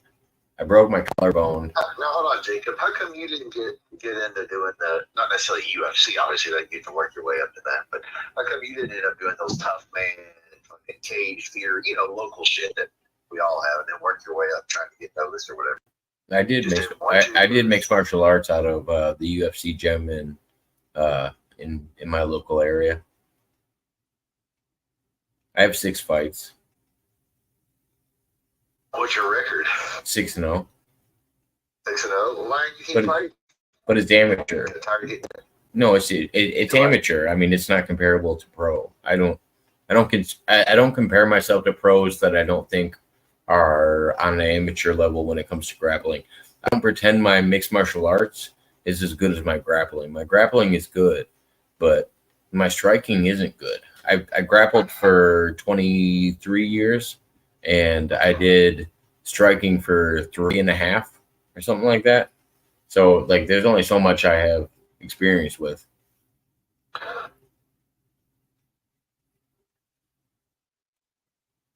I just don't overspeak about myself as much as possible. Well, I mean, I get it. I was just saying, why didn't you pursue it if you were decent at it at that level? And it's like, all right, the next step is to like be on the undercard, be a sacrificial lamb to somebody, maybe your finisher. For me, I think the best thing I could do was offer my grappling skills to people that want to actually do mixed martial arts at a young age, and that's why I'm coaching now. I'd rather be able to offer as many of my skills as I can to somebody that has an opportunity to actually be a good martial artist than myself that's trying to do it a few years before 40. I'm about halfway through my 30s. It's not a time for me to start martial arts on like a big scale in any way, shape, or form. Because I'm never like I'm not saying I couldn't ever be. I don't consider myself to ever be one of like mixed martial arts greatest people by any means. So I'd rather help other people get better at it than worry about myself and my career. And especially because I do it like part-time for free. I don't get paid for any of the stuff I do at my gym. All of the memberships you just go back, funnel them to our big sister company, and we just try to keep the gym open. I have a place that I can work out at.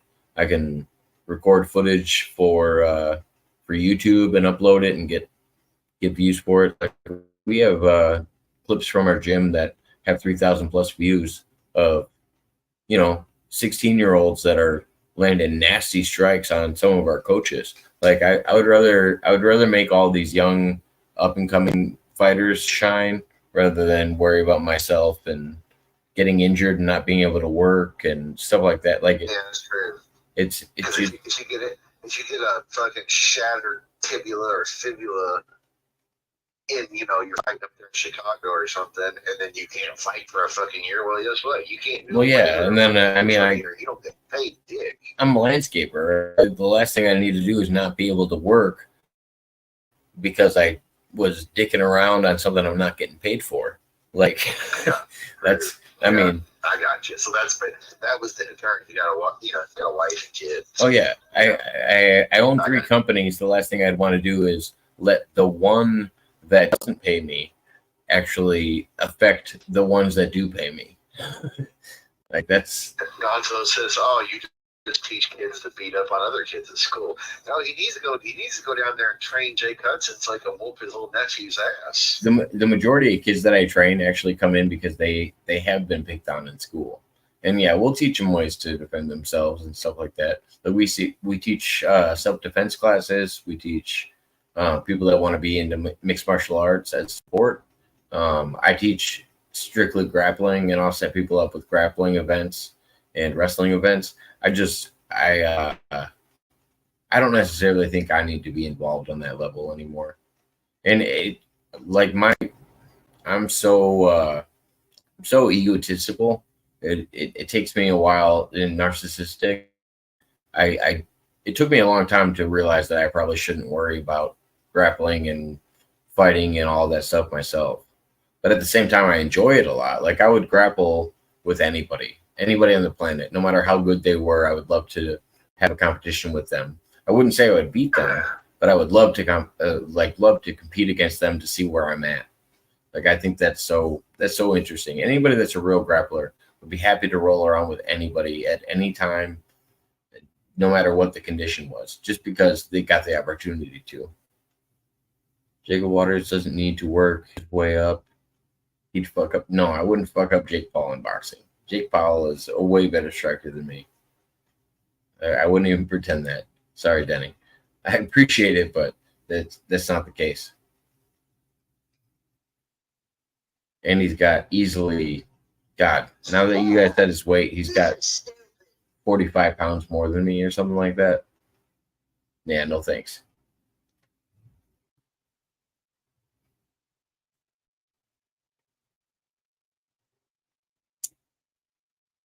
Hold on, let me end on my side. Good night, fishies people. Thank you. Fuck you. Bye. Bye. You're done.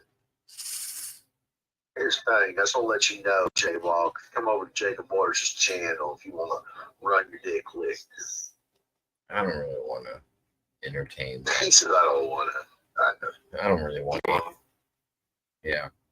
No, he was leaving. That's what I was just saying to Pesci earlier. I was like, he went around at like 4 a.m. and was leaving messages on like 6 different fucking spots about grappling. And I'm like, the fuck is this? Like, sorry, I'm not. Dude. That's him.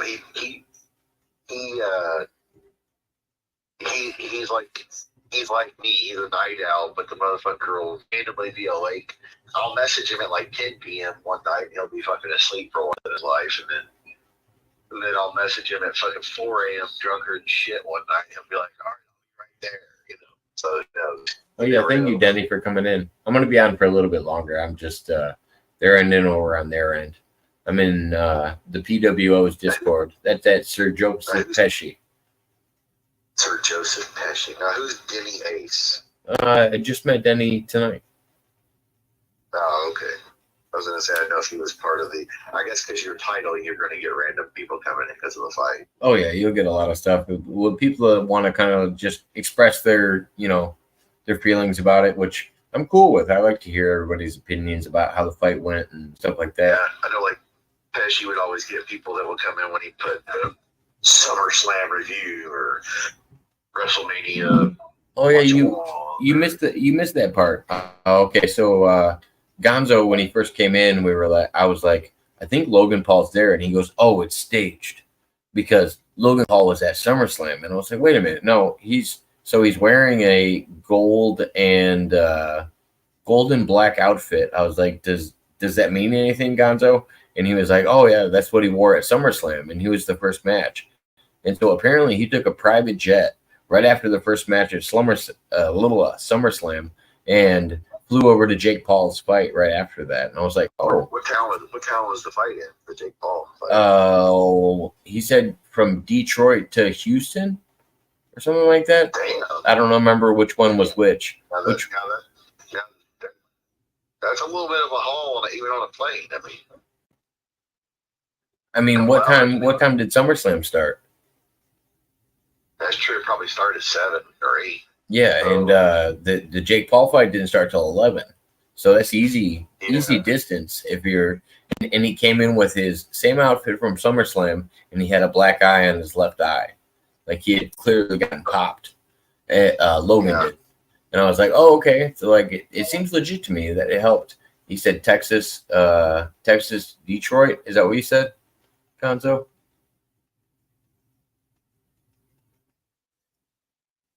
Texas, yeah. Wow. All right. I mean, yeah, on a little, fucking G6, whatever the fuck. But Vince might have provided the plane for him. Oh, yeah. He probably, because I assume Logan told people, like, hey, if this is when my brother's got to fight, let's work around this. And that's why he was probably first on the card. And so it was Dallas. Yeah, Detroit to Dallas. I'd say, well, I know Louisville to Detroit would be like a 45-minute flight. So, yeah, and another 45 minutes to Memphis. That's a 45-minute flight to Memphis. Because I've flown both places. It's like flying to Chicago. 45 minutes. And he didn't even change. Like 35 minutes at the. He didn't even change. Right? So if he didn't even change, he went right after. 45 minutes from Detroit to Louisville, 45 minutes more to Memphis. That's an hour and a half.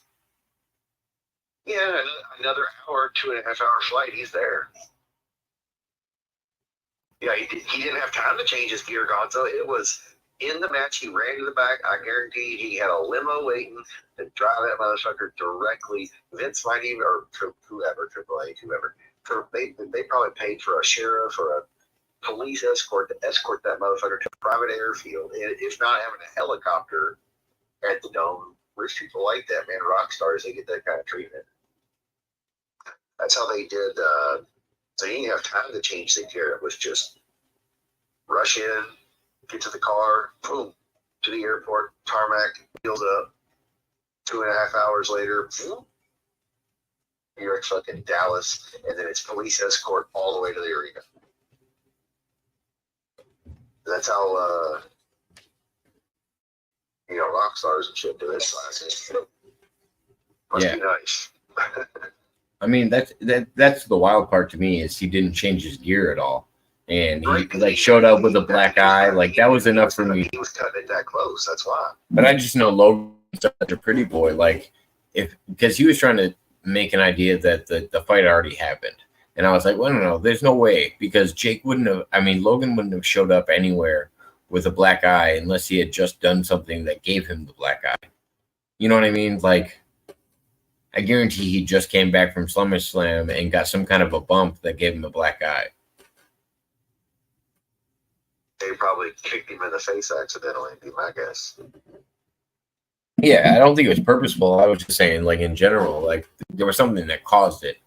He wouldn't show up at SummerSlam with a black eye. It's fucking Logan Paul. He wants to look pretty everywhere. He beat Ricochet with brass knuckles. Okay. So, did you get to see any of SummerSlam, Chris? I didn't see any of it. But yeah, I see the picture on Barstool Sports. Logan Paul made it in time to get to Jake Paul's fight in Dallas, even though he had a match at SummerSlam the night in Detroit. Didn't even have time to change. That's what I'm saying. He got police escorted, I guarantee you. Oh, yeah. To the airport and from the airport. It was hurry, hurry, hurry. You got that kind of money. Why not? Well, the people providing it have that kind of money too. Oh yeah, and he talked in the probably fucking took his ass there. Hey, this is the only way I'm gonna do it. Y'all provide the jet and take my ass there to my brother's fight. Okay. Well, no, because he talked in the ring after the fight, so you knew like there was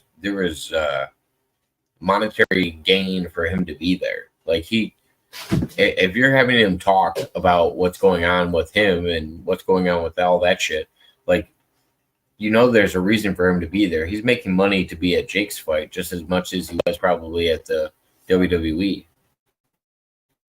Right, that's what I'm saying. He was paid to show up there because of it, cross promotion, et cetera, et cetera. And he's going to bring, more people like us. We're talking about it. Well, no, I think that was just an alto, Gonzo. When we were talking about, when I first told you, I said, oh, Jake Paul's brother is in front of him and he's wearing gold and black. And you were like, oh, this must be staged. Yeah, he even had his elbow pads on, bro. I saw the picture. What the fuck? What's he need the elbow pads for? For when he live streams it from the top rope? In case his phone bumps him. Is he going to drop kick Nate Diaz from a fucking top rope? Oh yeah, that's the funniest fucking part. He still had his fucking elbow pads on. I love it. I hope he put him back on right after the flight.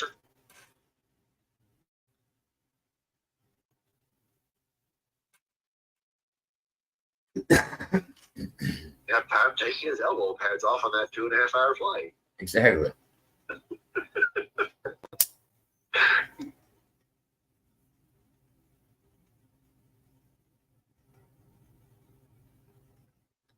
Damn, we're at 7 hours and 15 minutes. No, I didn't say it was staged because he was there. I said it was staged because it's a Paul brother fight. No, I wasn't saying that. I was saying that you thought it was pre-recorded also because of that, not staged. You thought because Logan was in there in that outfit and that he was at SummerSlam as well at the same time, you were like questioning the flight difference. Oh, he must have took a private jet. That's what you said right after it, Gonzo. A non-stop air flight on Delta or Southwest from Detroit to Dallas is 2 hours and 45 minutes. So if they started at 7 o'clock tonight, that was, hey, blah, blah, blah, or even 8 o'clock, whatever, and he got the fuck out 10 minutes later, 15 minutes later. They were right on time to like, because I know where were they at SummerSlam? I'm kind of curious. Yeah, so oh, he won. He hit Ricochet with brass knuckles. No, where were they at location wise? Like what arena were they in? Oh, the football field, Ford Field. Oh, okay, so that was within 20 miles of the airport, and then also the Bridgestone one in Nashville was. Oh no, sorry, I'm talking about UFC. The one in Texas, I don't know where that Dallas. one was. I don't know where in Dallas. It was wherever they. It wasn't the Mavericks football played. stadium. It wasn't. Oh, okay, probably the Mavericks. Yeah, I was saying it wasn't where. Yeah, the basketball. I was saying it wasn't where the Cowboys played. It wasn't that big.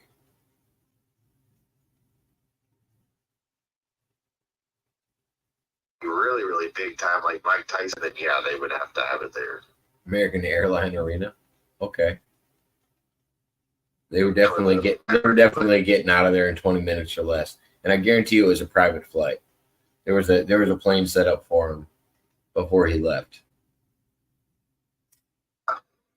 That's what I'm saying. They probably had the fucking WWE jet sitting outside at the airport waiting on the police escort to bring him there.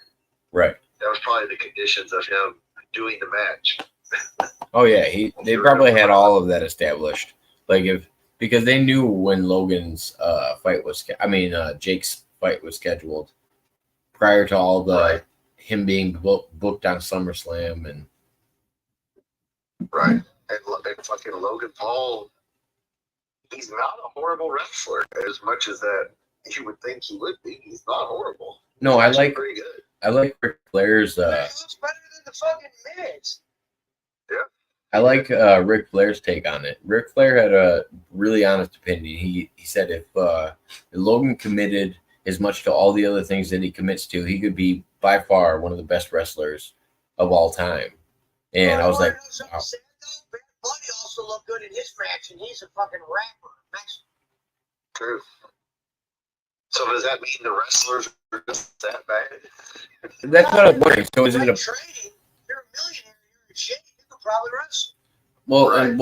Yeah. Logan's got a wrestling background, and I wonder how much of that translates into professional wrestling, and if it helps. Because I was, It just means you're athletic. At least that helps. Herman. Oh God, there he is. Oh, not anymore. What? Herman? He was on mute. Herman, where'd you go? Come hither.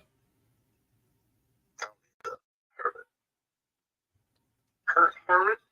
And I don't mean Hermione. It's fine, Herman. You call yourself the great, but I'm great. I'm the best. I'm pillar to post. I'm the best in the business at what I do.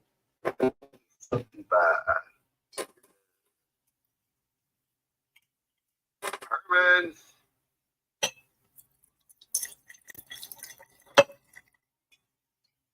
I'll just put some text. Herman, where did you go? Hey, Mr. Herman. Mr. PW. Urban. Mr. B.B. Urban. Mr. PW. Ah! Yeah, Logan Paul's he's not bad. No. He throws his body out there and shit. Well, I like seeing that. I think he's really accommodated. Like I like the live streamer aspect of, oh, I'm up on the top rope and I'm live streaming me about to drop this elbow. Like that's really good. I mean, nobody was talking about stuff like that. Yeah, And if it's his gimmick, like, oh, okay, you're the YouTuber. Well, I think that's where that Austin Theory guy got the idea to come down with the cell phone and do the selfie. You know what I mean? So that's probably where he was like, well, fuck, Vince is probably, goddamn, we gotta have a guy. Why do we gotta? Right. Your name's gonna be Puke. You fucking Puke. Yeah. I mean, like, Vince McMahon is Donald Trump and P.T. Barnum wrapped up in one. He really is. Same guy. That's why him and Donald are friends. Have been friends.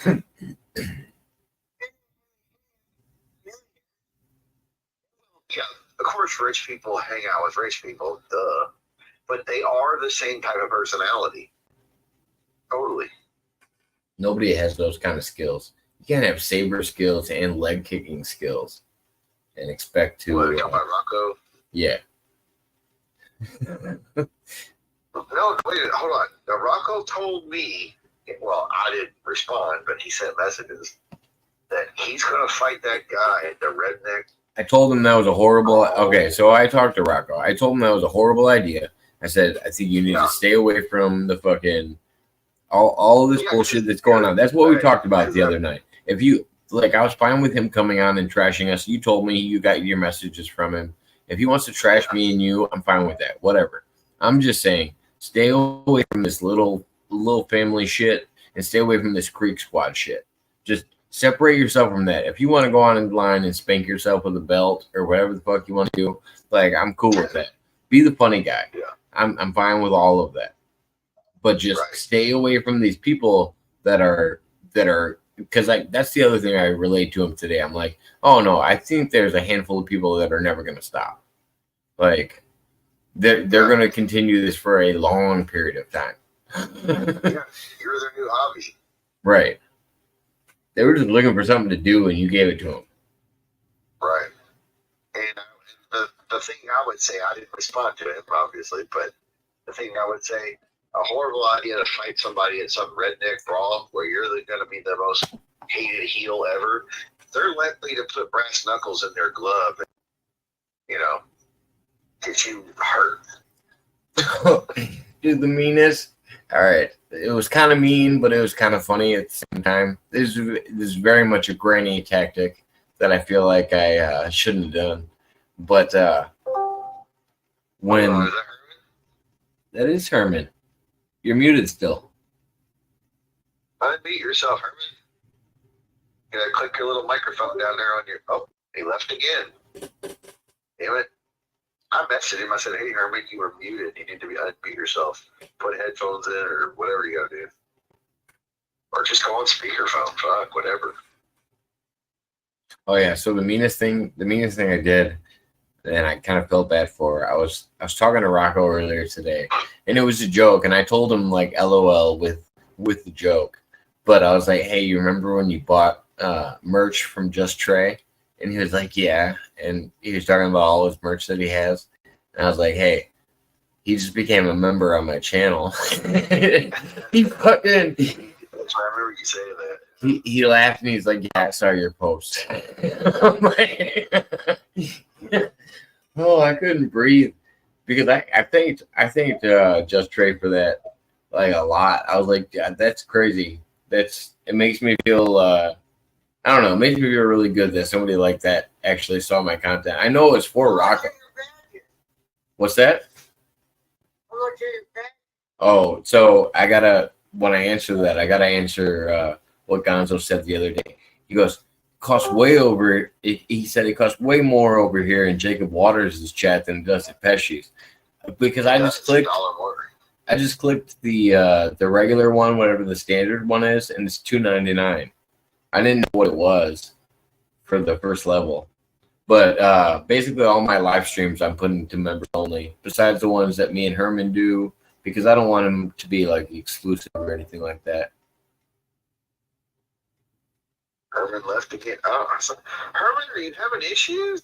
I'm assuming it's a malfunction or something. Hey, can you send him a StreamYard link so he can come on there and send? Let me see. No, he can join my StreamYard at any time. He's an admin over here. Herman, if you can hear me, just join StreamYard. If you have to, I mean, if Discord don't work, I don't know why it wouldn't. Because all you gotta do is when you open the, I don't know if you're on a phone, if you're on a phone like myself, or you in a tablet, when you open that Discord app, it's gonna show you down at the, you click on, you know, wherever we're at, you're popping in. Down there at the bottom, we got like a picture of a video camera, a little volume thing, a little microphone. You're just gonna touch that little microphone or the end or leave thing, and it'll rock. I assume his microphone's not picking up or something. Like it's because he probably uses it the same. He uses Discord a lot. It's not like he doesn't know how to use it. They say, Herman, reboot your shit. That usually helps. But no, he's got Discord figured out. He didn't even know I was on Discord. I just connected with him on it recently. When the Filipinos did actually learn that. The Discord? No, Discord. The badges, the badge price I just did with the Filipinos. $1.99, yeah, $1.99, man. That's the way to go. You'll get fucking. I have so much I have so much back content. You know what? That's why I was like, fuck it. I'm gonna start. I'm not a member on your channel. Hold on. How can I join here? If anybody joins my channel, they get all of the long format live streams. If they don't want to join my channel, then it's fine. Like I'm just gonna upload clips later. It'll be like weeks later when I get to it. But I see him. I got a camera at least.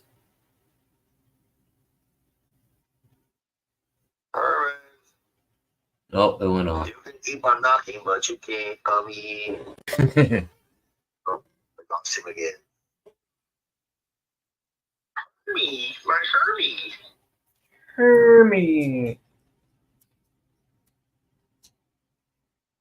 What did I do? And we got 9 people watching. I appreciate it, guys. Thank you for being here. Oh, I became a member. Oh, okay. So you'll get access to. There's 30 hours of videos right now for the members that subscribe this month. I'm gonna add another 30 hours. I've got over 800 hours that are all private right now. That I'm gonna slowly start unleashing for as long as people are members. And I'm not gonna do like any of my good live streams. I'm not gonna leave them online for everyone. You're still muted. I wish I could unmute you. Wait a minute. Oh, it did for a second. You were unmuted for a second, Herman. I saw it disappear. But maybe I can unmute it for you. I got administrative powers. Are you there, Herman? You ain't got no fucking powers. No, it's on his end because I couldn't. Hold on. Can I? Yeah. Can I mute Jacob? Where'd you go, Jacob? Oh, there he is. There, man. There's fine. I just want to let you know. Since you just became a member, definitely go check out the stream that fucking Granny came on the other night. And I did basically an open panel. It was the first one that Granny walked into where it was a real open panel. And he went fucking nuts. I was there with you. He went nuts on some guy that was in the military and was like, oh, you're stolen valor. And fucking woke up Lemmy in the middle of the night. Lemmy came in fucking screaming. Yeah. She was fucking hilarious. Yeah. But yeah, that's in my members only. That's kind of shit I keep in there. Or if we had the flex off. Shit. I can hear you. Hello, we hear you. Herman. Hermie. Anything. Fuck this shit. What We shit? hear you. Oh.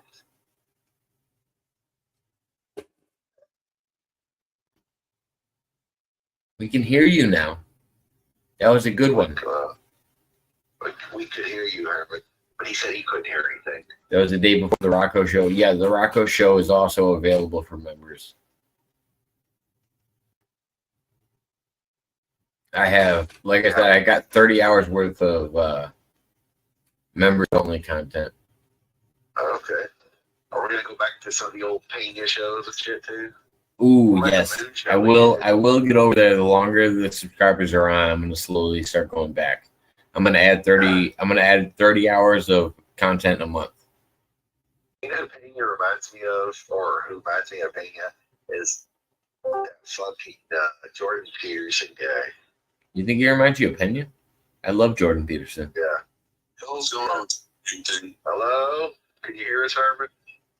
I can't even hear shit. We can hear you. Oh, You can hear us. fucking messing with this bullshit. I can hear you. I can hear I you. can hear fucking shit. Okay, Oh, fuck this. What? What is going on? Herman, are you drugs? Are you on drugs? He didn't do drugs. He's a good person.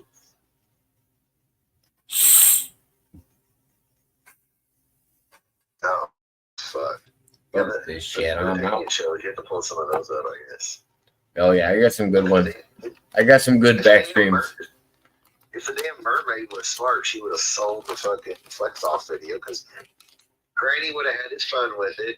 He would have fucking played. There'd have been gifts and pictures of him flexing and the old man looking better than him. So that one. Everybody would have told him, yeah, the old man looked better than you, and that'd have been it. So that's one of. So that's one of the memes that you sent me. That is definitely going to be one of the emojis in the next 2 days. The Granny. Did you see? Play with the emojis right now. Can you do them on my chat? I think it's got Jake Hudson, Servap, myself, and Hudson, Servap, and the Cyber Police. Oh shit! Servap, there he is. Turn your back on the Servap. We got that one. Yeah, then we got that one. Oh my god, to get you some new ones. We'll get you a better quality. That's what I said. We got to get a Rocco one. We definitely got to get a Rocco one. I got 2 more openings right now, and I haven't put anything on them. I told you as soon as I had a new opening. Gonzo, hold up. Gonzo says that deal was done, but Granny didn't handle his business on his end. What, he didn't send the money? On what? He had for the flex off video, because and Granny even said I negotiated. I said, look, just message. It's because Granny's a fucking bluff. They don't got money over there. What are we talking about? No, but Granny had fucking people that were, because he knew how good a clip that was. Granny had people sponsoring, going to pay for it, the 150, whatever it was. Herman. Because all Granny was Herman. We hear you, Herman. Can you hear us? What's going on, man?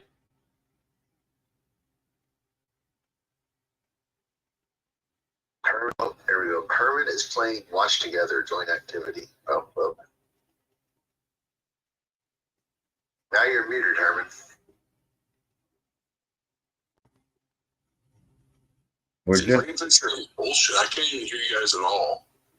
You can't hear us at all. I can see the thing. Hey, you guys are talking, but I can't hear it. Herman, join the StreamYard. He says he says I blame Jake Hudson for this. He's not a very good person. Fucking Discord.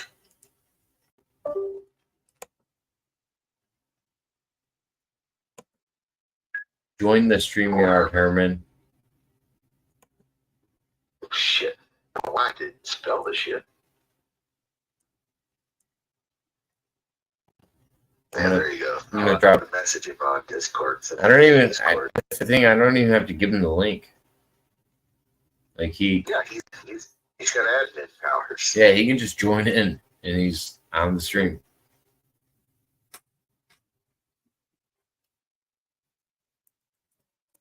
I'll put it in the chat just in case. I'm messaging on Discord so you the app. Maybe he'll join the StreamYard link. Fuck, anything but doing all that.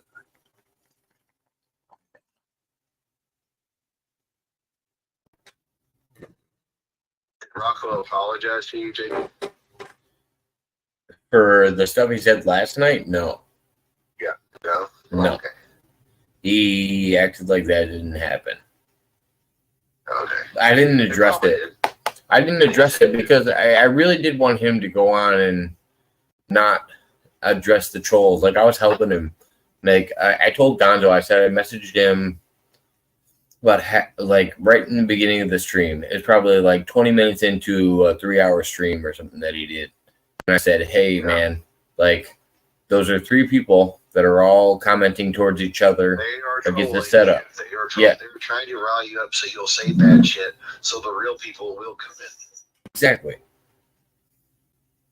Because they're probably already got them on message. They're probably friends with them under the Brada, the Samson, and the whatever type accounts. You know, not saying that's the guy, but we know those fake accounts. But No comment publicly, but I think Gonzo's involved with this.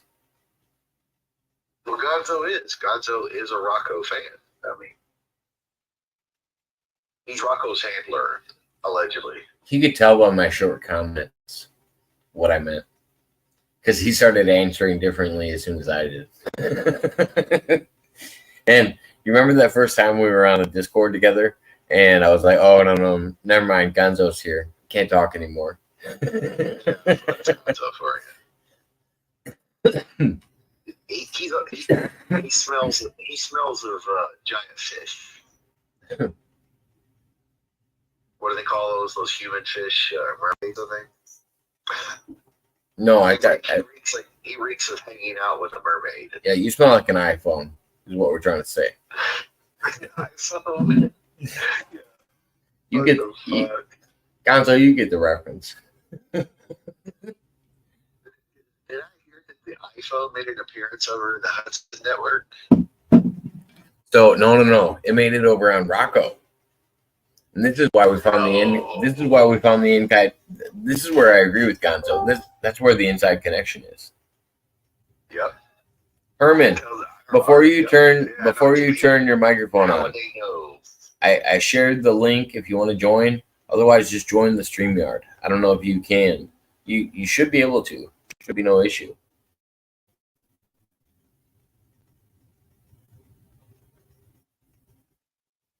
I used to be friends with Herman on Facebook. Did he delete his Facebook?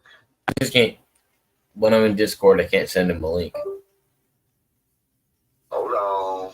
Send him a link. I just put it in the chat, so you should be able to share it. I don't know why he didn't just jump in there. He knows he can. Anytime. Right. He'll be able to hear me, won't he? What's that? He'd be able to hear me. Oh yeah, he has control. He has control of my whole chat. He has control of my channel. He can end the live stream if he wants to. Like, he's got full control on my StreamYard. All he has to do is go to StreamYard and he'll see that I'm live and just hold on. Let me copy the link. I'll bring it. If you know where you're looking for, it all makes sense. All right, I'm sending it to him now.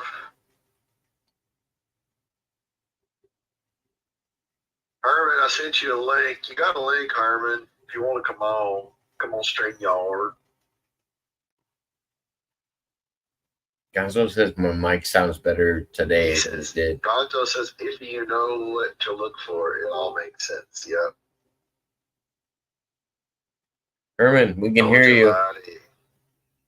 We can hear you if you unmute your microphone. Unmute your microphone, Herman. If you can't hear us, well, I guess it don't matter. But if you do hear us, join the StreamYard link. Join Jacob's StreamYard link. I sent it to you in Discord. I don't understand how he's having this much issue with Discord. He joined us in Discord before. He's like, "Hey guys, how's it going?" I can hear you now. Harmon. He's back on mute. He's like Jake Hudson over here. He's having a. I'm screwing up. Hold on. Write a piece of paper. I don't know. Gonzo message him. Gonzo, I'm not going to do all that. Message him. Message. Hold on. Like I would have to copy the link on my phone, get out of Discord, and then come back. It would be quite the process. And I'm almost at 8 hours. Yeah. That's how it is. Exactly. Shit, tournament. I was gonna call you pussy ass bitch one more time for bed. You're a bundle of sticks, Jacob. Oh my gosh. So I apologize to Cosmo because I didn't realize that was offending other people. Yeah, I didn't know he was going to come on and say that. Neither did Herman. We wouldn't have let him come on and say that if that was the case. No. I apologize for anybody that was offended by his language, but because he called you the gay F word. Yeah, which is, I mean, it's more offensive than the regular F word. Yeah, for sure. Especially to, a sizable group of people, I get it. Yeah. It's a great word, though. I mean, if you go to Europe, you can use it all the time you want because you're just talking about cigarettes. But I mean, you sound like Granny trying to make a joke about using pedophiles. Oh, God.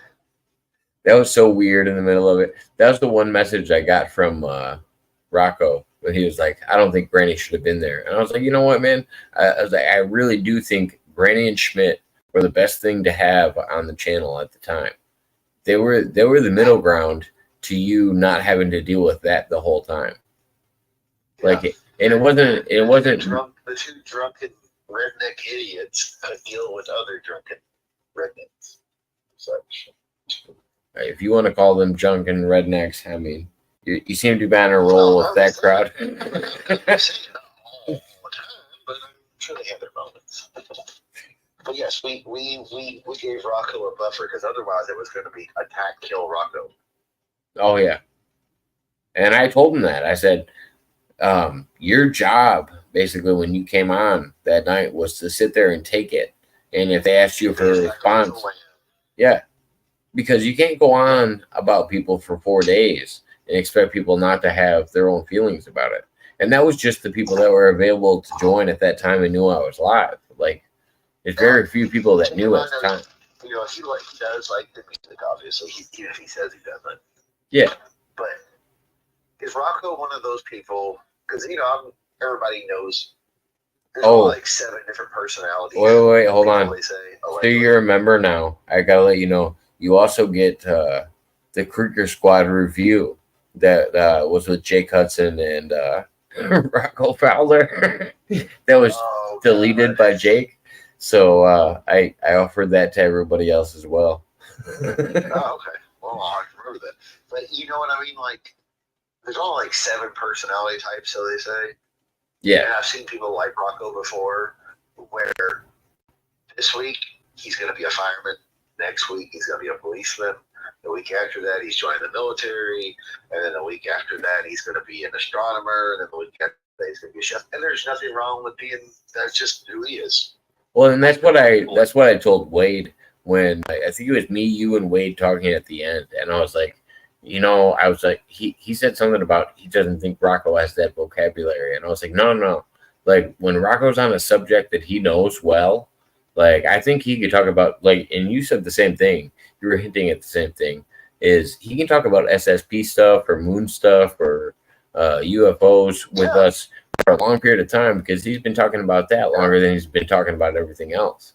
And I'm like, well, I remember when I was talking to him about I don't know if you remember. You probably don't remember, but I remember when I was talking to him. I definitely remember as long as it was public. I was talking to him about not the secret space program, but about you ever seen the movie The Men Who Stare at Ghosts based on the book? Yeah, it's about it's about the Nazis and and beginning of I would say it was the beginning of the MK Ultra project that came from Germany. Not that he was like part of it, but he knew more than like anybody else to go. I have no idea what the fuck you're talking about. He was able to carry along. in a Yeah. nice, normal way. Well, because that's the beginning of the MK Ultra project was the people we brought over in Project Paperclip that were doing the same mind control tests that they were doing in Germany. Like that's how we started NASA. That's how we started all of those Herman things. waved at me on No. the Discord. Now I'm starting to think Herman's fucking with us. Click that link and go to StreamYard so we can hear it.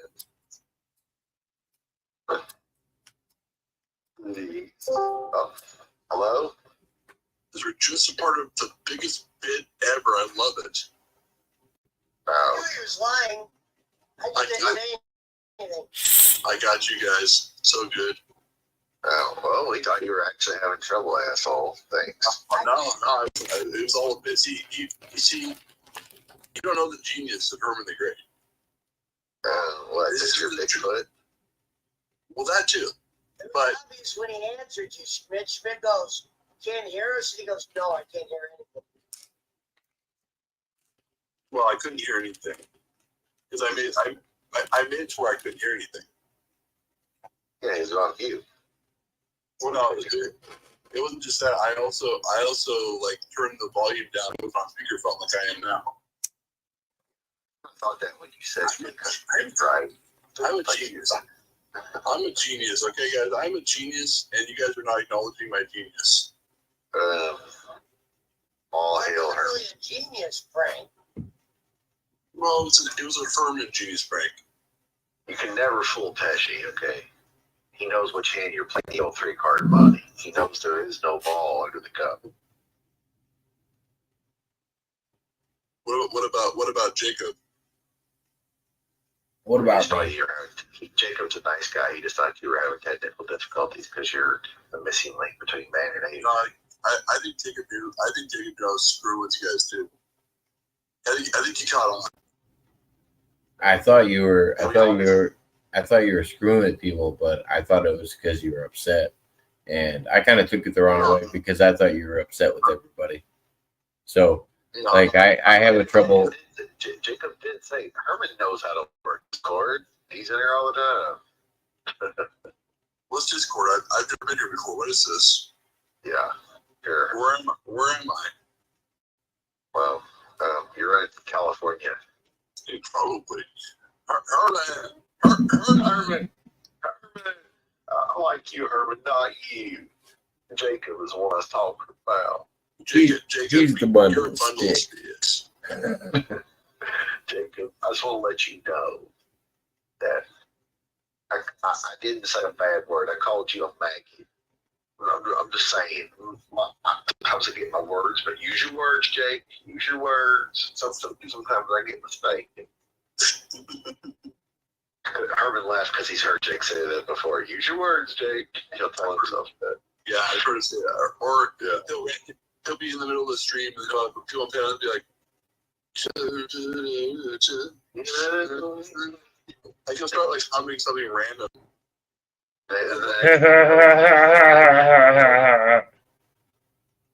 The other day I said, y'all need to stream us. Remember the Pesci, you remember the song for the Legends of Wrestling game with the Who is American Made and the only giant is still Andrage, Jimmy Hart singing, I guess, for the show. So I would say Jake is American made. And the next thing you know, Jake will just start singing the whole fucking song. And he goes, Jerry Lawler is still the king. These are the heroes of wrestling. Jake knows all the words to that song, but he hates wrestling. Or he'll tell you that anyway. That's right. I hate WWE right now. You know what's crazy is WWE and AEW. It's the best business-wise anyway. That wrestling has been since when WCW was around. Well, I guess I should say Money-wise. It's a little bit of a monopoly, The though. storylines in WWE, I guess, are sort of improving a little bit more. At least some of them. Not all of them, Creed's doing better. That's because Vince McMahon's not as he's involved, but I don't know. I would get rid of Vince McMahon. You really can't fire the chairman of the board. That's kind of tough to do. You know. Oh, somebody should have fired him a long time ago, but the company. So. Yeah, you're right. It's kind of his company. So, I mean, other than maybe dying, he can't really be fired. So. Yeah, he'll be there. He'll be there. Even 85 years old, that motherfucker will come out there. No chance in hell. The motherfucker will be out there in a walker. Right. He'll probably be, even if he's dead, he'll probably come back from the dead and run the company. Yeah, that fucking Stephanie or Shane will come out with this fucking urn. Here comes the money, money, money, money, money. In a walker. Yeah. I was disappointed, but not surprised that Roman Reigns won. I'm getting bored of him as champion now. Like they need to do something else with that guy. Where are you coming from right now, Herman? Look at Herman and his wrestling knowledge. He's gonna break all the other ones. What's the record? I don't know what the record is. I like this. 8 years. Bruno held the belt. I hope he doesn't get 8 years. That'd be a waste of Roman Reigns' talent. You know, being champion, yeah, it's great. But I mean, no, he's gonna do like Cena is cut the Rock did. He's gonna go on TV and shit. He ain't gonna wrestle forever. No, that's true. Yeah. I'm look at it. He looks like Aquaman, but a better version of Aquaman. But listen, Schmidt, I'm never leaving, said John Cena, and he's out the door. Jason Momoa. Same thing. I love it. I love how he did that. Hold on. Jason Momoa is a goddamn Adonis. Well, he should, because he's a hypocrite. Oh, yeah. You said you'd never leave for Aquaman, and then he left. It's like, what? They all do. You make way more money to not get thrown around.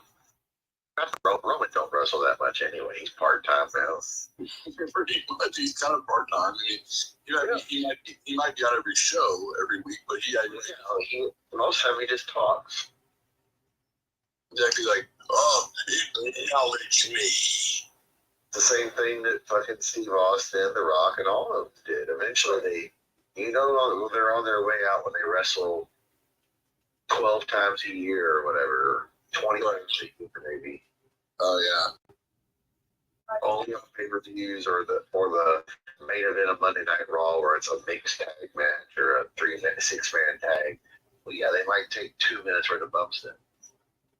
And they always stand tall. Exactly. Yeah. What was I going to say? I was going to say something. Yeah, I didn't watch the show and I cut it. I don't want to pay for the network or the whatever the pay-per-view. Well, obviously, I paid for a pay-per-view like $60, but yeah, I was like, I just read the spoilers. I'm like, you know what? Why don't you just get the fucking links like everybody else? Like, you can watch it free. Where are they? What kind of links? I want free ones, but remind me next time there's an AEW or WWE pay-per-view you're gonna watch. I'll have Discord too. Yeah, she shows them in his. All you have to do is pop in Discord, even if you don't want to talk. You can mute yourself and just watch Pesci's Discord and watch it free. It'll be make it full screen. Really? Yeah, he just doesn't show it on the YouTube feed or anything. Oh yeah. You watch it. You watch it backstage. He did a copyright strike and he did that. Well, yeah, of course. It'll be tough. But you know how you can click to watch a video that Pesci's playing or whatever on Discord? Yeah. That's all he does. So we'll sit back there watching it, and we're just commenting. We're not really looking at YouTube. I got nothing to look at. Yeah, so it is.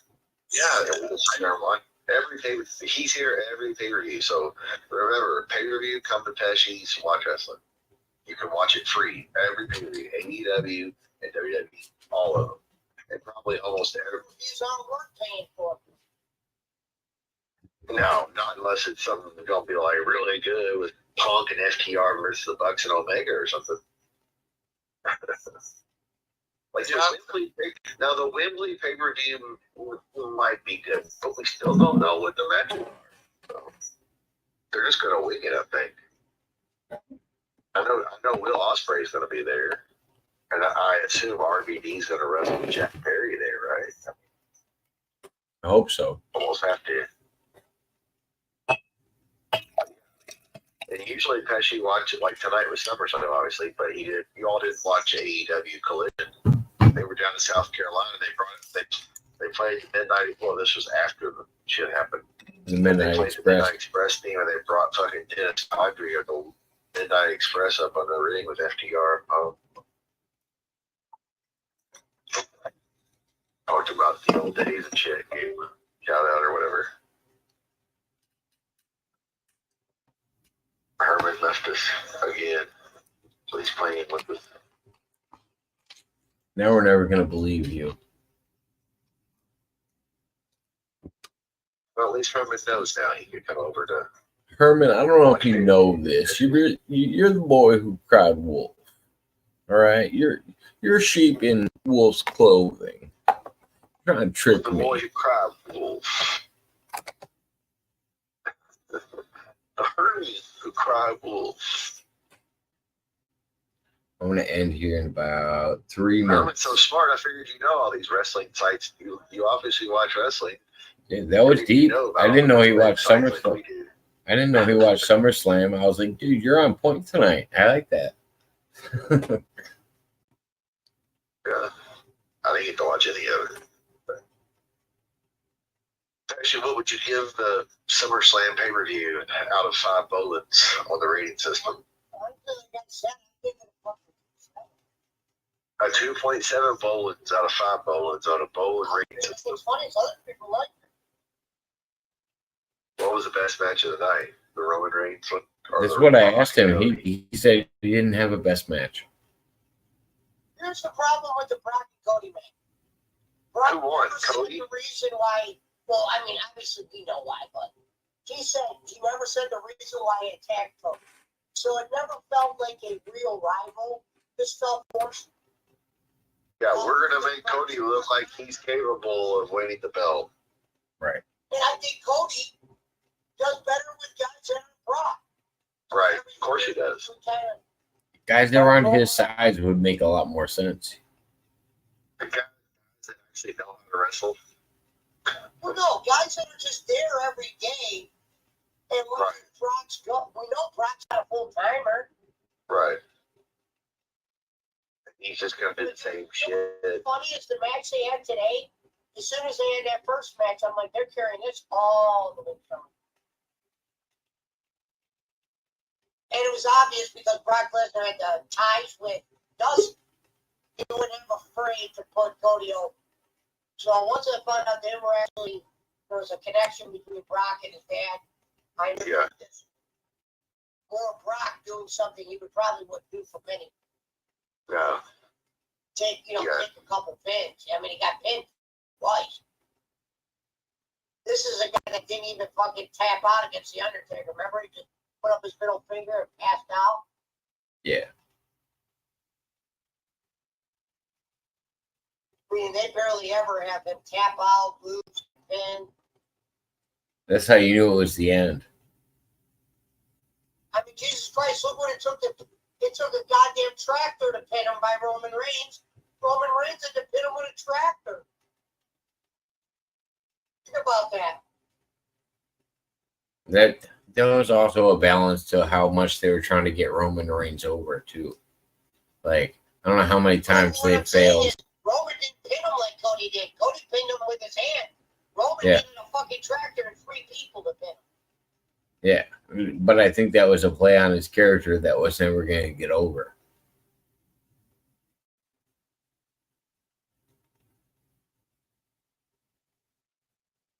Didn't matter if you were out there shaking hands with The Rock. It didn't matter what you were doing.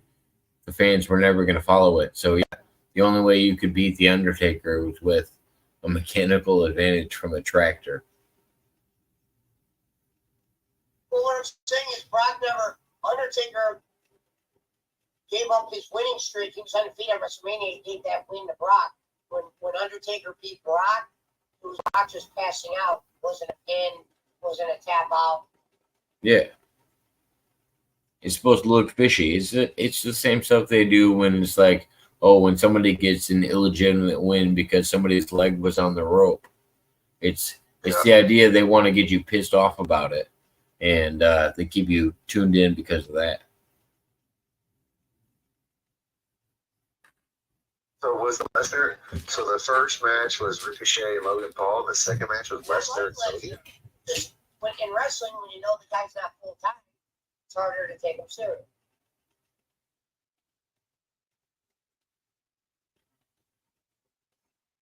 So the Lesnar Cody was the second match on the card. Lesnar went at second. That was probably his first time in his career, other than maybe when he first started.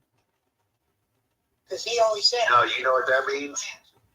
That means him and Logan Paul had their jets wait, and he wanted to get the fuck out and go home. That means he ain't showing up Monday, wherever they're at. I guess somewhere up there. Indiana, Illinois, Ohio, Michigan. Vince wasn't there, so it's easy for them to probably go with the Ricochet Logan Paul, but Lesnar probably going to talk Vince and change it. That's. Let me see where they're going to be.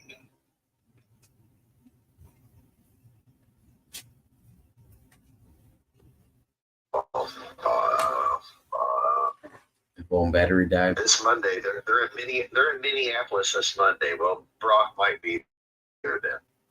You got all the things on your computer, Herman. I thought they weren't on your phone.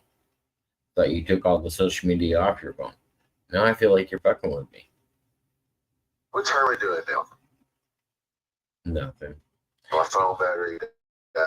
I'm on my computer. Here's the thing, Herman. I just want to let you know. I don't know if you know this, but from pillar to post, Jacob is the best in the business at what he does. He beat Jay Walks. He beat Jimmy Thunder. He beat Mike Tyson. And he beat Evander Holyfield. He grappled them all. He beat Brock Lesnar. He beat Kenny Bowen's son. He beat Indy Phil. He beat Jake Hudson. Thank you, fuck you, bye.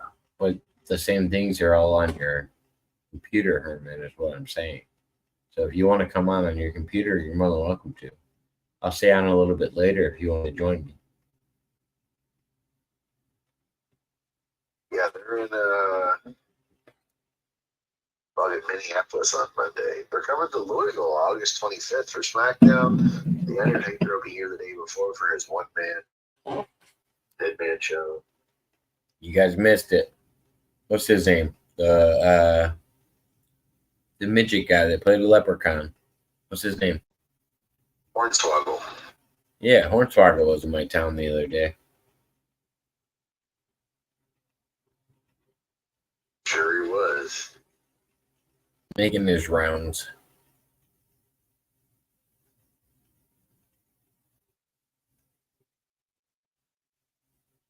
Oh yeah, get some sleep, man. I'm not mad at you. You know that. You know me better than that. Thank you, Herb. Fuck you, bye. No, we're not mad at you, Herman, about doing your prank. You're just being Herman. Yeah, we didn't take it personal. I bet she knew it was coming. You realized it right in the beginning. None of us are upset with you, no matter what you think. Yeah, because he was answering. And then what he said, Jake Hudson was right. This Discord is a piece of shit. Or whatever. Yeah. Yeah. He's a silly hermit. He's a silly hermit. But get some rest, man. Talk to you soon. Thank you, fucking bye, hermit.